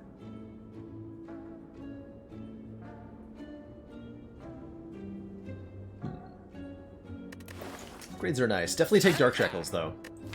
It is 0 cost. Enemy loses 9 strength for 1 turn. Very, very, very good expendable block. These stinky strikes out of my deck immediately. And yeah, we're going to save the money rather than taking Sling of Courage. Most of our damage is poison anyway.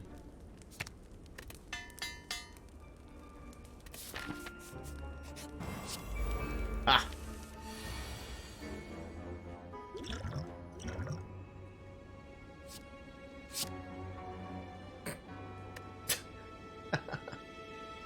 Nice.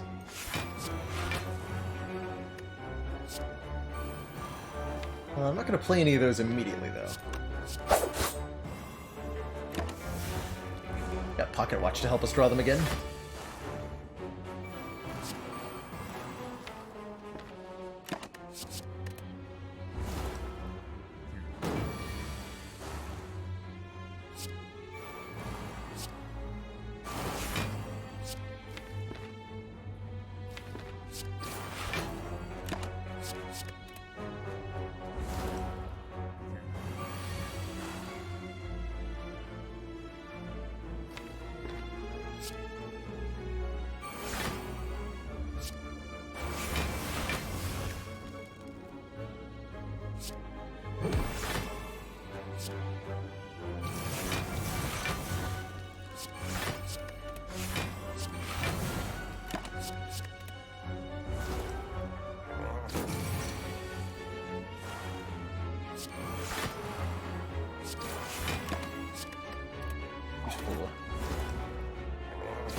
Spire.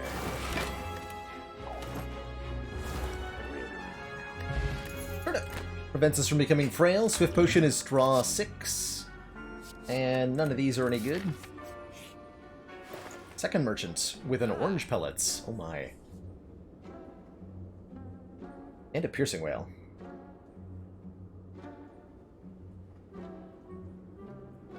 And a Bag of Prep.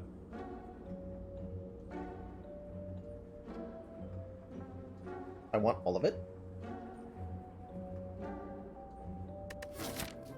Kind of want it all.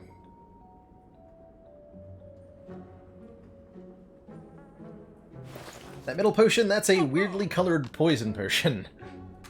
Looks a little off, doesn't it? I think it's expired.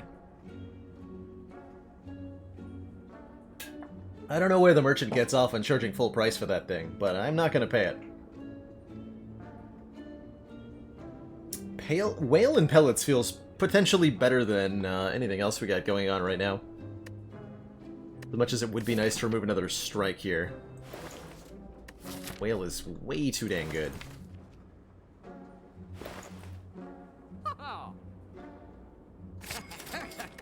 Pellets letting us remove debuffs is potentially game-winning with a double strength potion, too.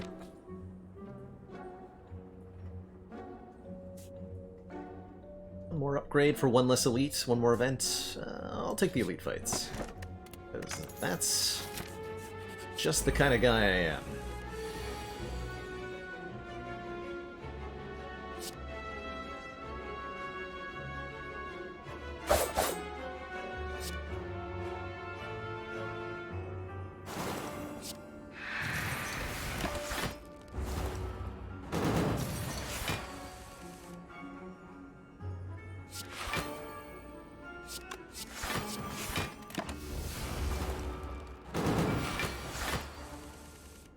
Very good.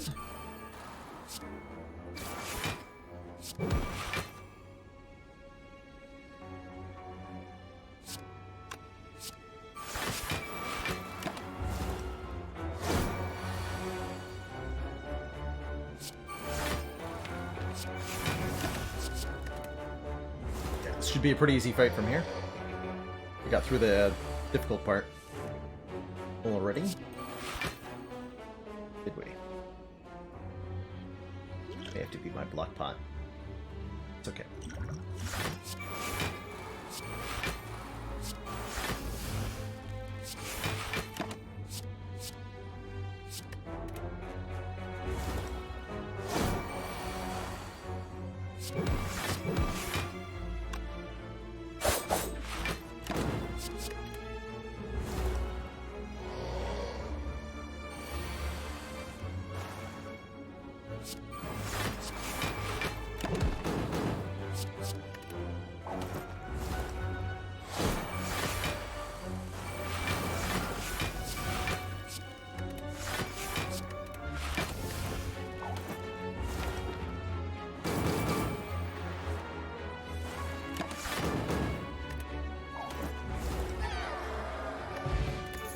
Reserved Insect makes the next elite a little bit easier. That's good. Second Catalyst makes everything easier.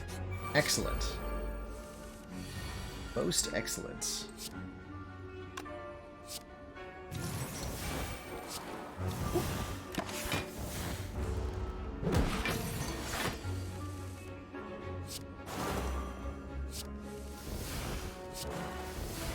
Bad boy's not too hard. With -5 strength on him.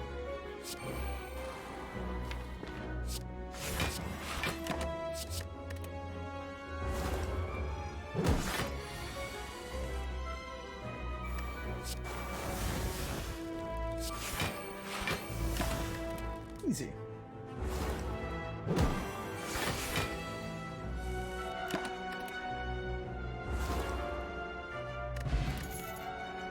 Accuracy at long. Welcome. Welcome. No, get out of here. Goodbye. Try to go for a full heal off Mind Bloom, potentially. Don't think that's the play, though. The Wraith Forms have been good.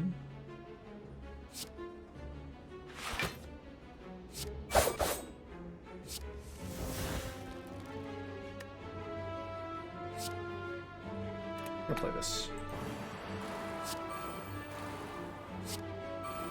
Not like it comes with a downside.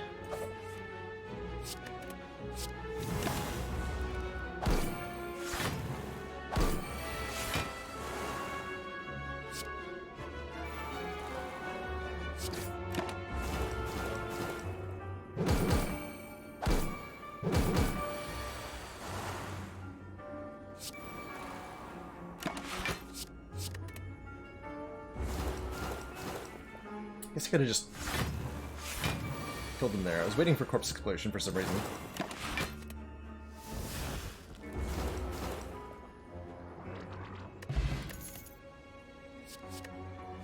Maybe for another Akabeko use, but probably not. Grab our last upgrade before the bosses, which is going to be the other Catalyst. And one more relic for us from Reptomancer here. Let's go power, attack, skill. So many free Wraithworms. Let's ignore all of this. That's how we do.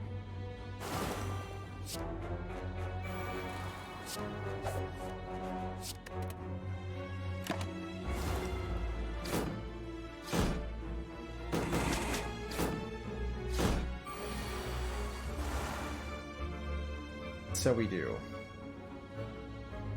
Actually, this is gonna hurt a bit.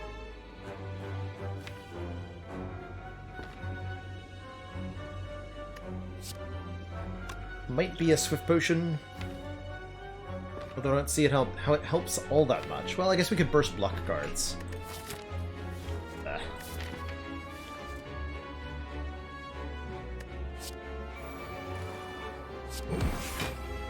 Yeah.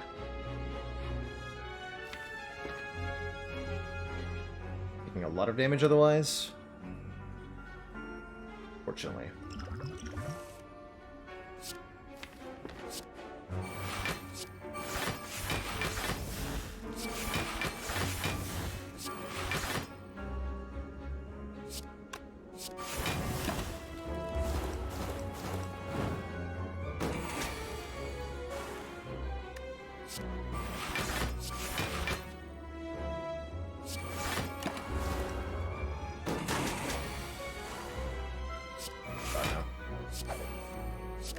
Stop killing me! Ah! Reptomancer, no!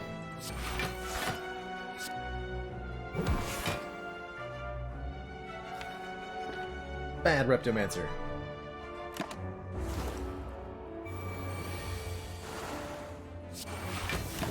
Blam! Okay, we have 15 health and a shuriken going into double bosses. Is definitely spookier. No potions either. Makes the Sacred Bark feel pretty stinky right about now. But let's see what we can make happen.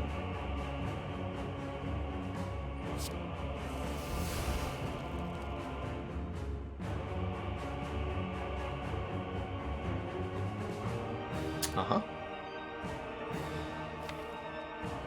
This is a fortuitous start.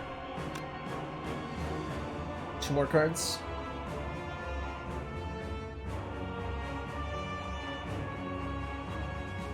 Four powers in my hand and I want to play none of them? Yikes.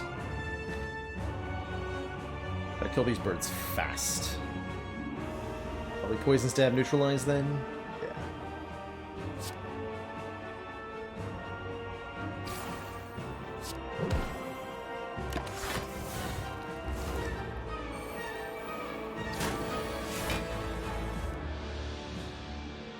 Okay. Looks like Burst Blur Piercing Whale. Give me some defense here. Might even Catalyst Burb.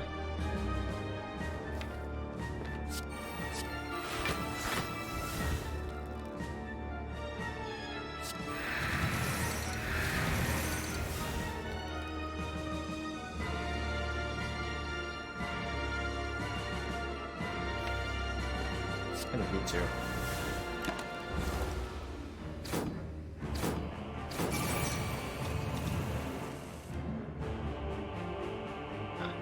Dead. I should wait. Yeah, just dead, right? Yeah, just dead. I'm 1 energy short of a kill here. Well, not a kill, but surviving. Yeah. Good run. Very good run. Got almost all the way to the end there. Had a lot of the important pieces together, but just couldn't quite assemble it. Caltrops on floor 1 ended up being atrocious. This card did nothing the whole run, and was definitely holding us back in the Awaken 1 fight, as well as several others.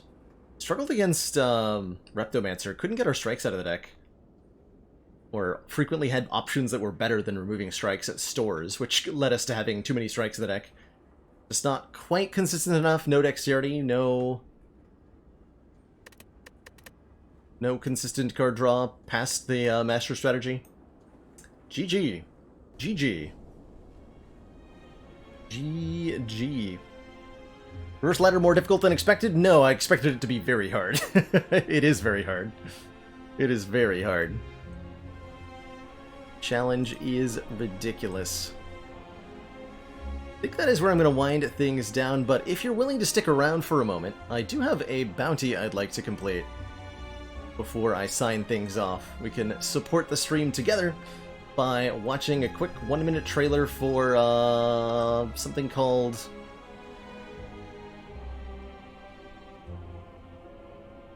Wait, what is this trailer called? New Amazon show called Upload. The Jonas Brothers, there's a bounty for that too. But I have a bounty to watch a trailer for a show called Upload, so let's take a look at that real quick here. Where's the bounty manager? Yeah, I want to see Upload anyway, exactly. Exactly. Exactamundo. So let me jump into bounty mode real quick. As we do the thingamajiggy.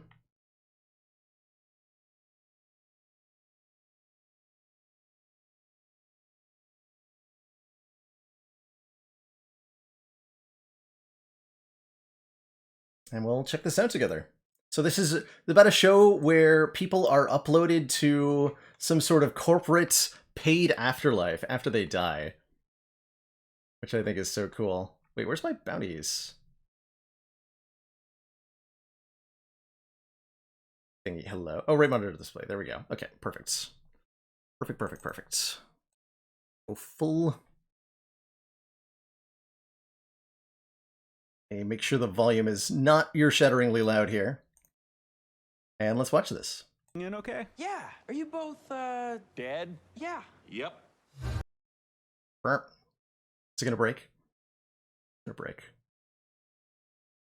Oh, come on. Reload it. I hate that these break so easily.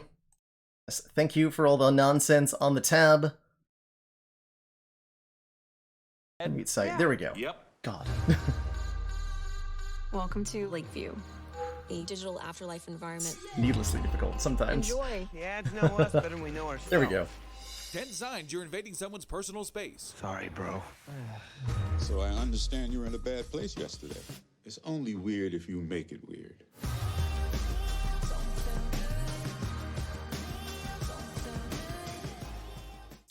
And that's it. It's a quick little trailer there for a show where like I said, the premise is you die, you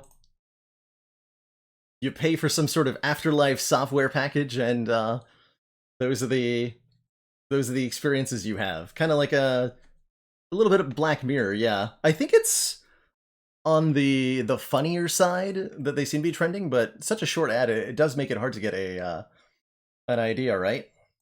It does make it hard to get an idea of what exactly... That was so easy and effortless.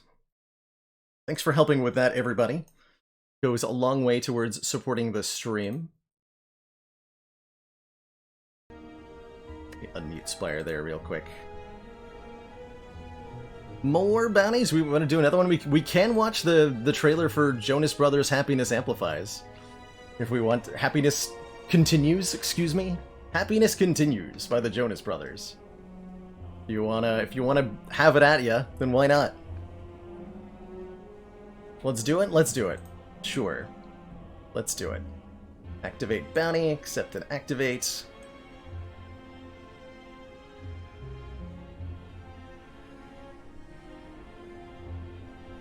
It's gonna be ear-shatteringly loud. Settling in okay? Yeah. Are you... Mute the site real quick.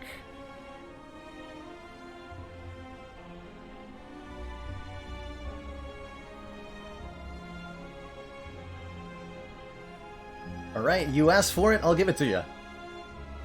I'll give it to you. That's what you desire. Start tracking this bounty.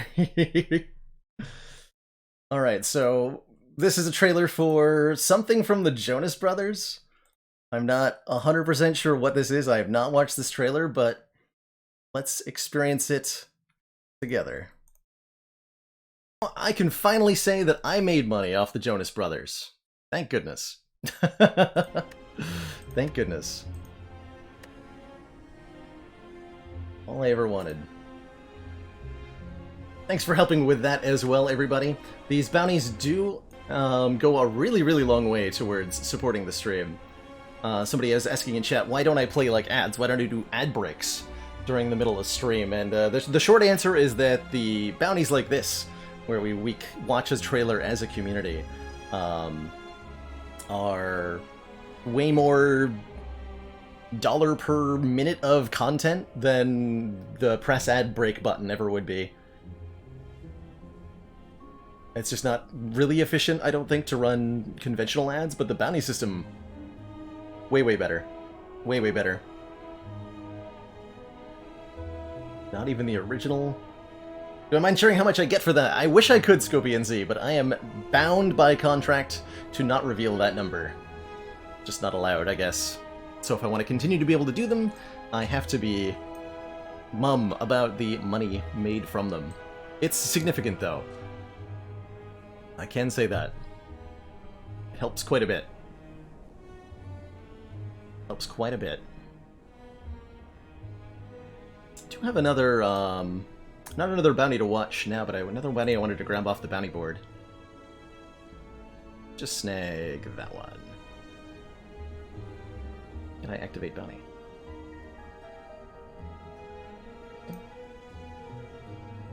Did I not grab 3 bounties in quick succession? It would make sense if I couldn't.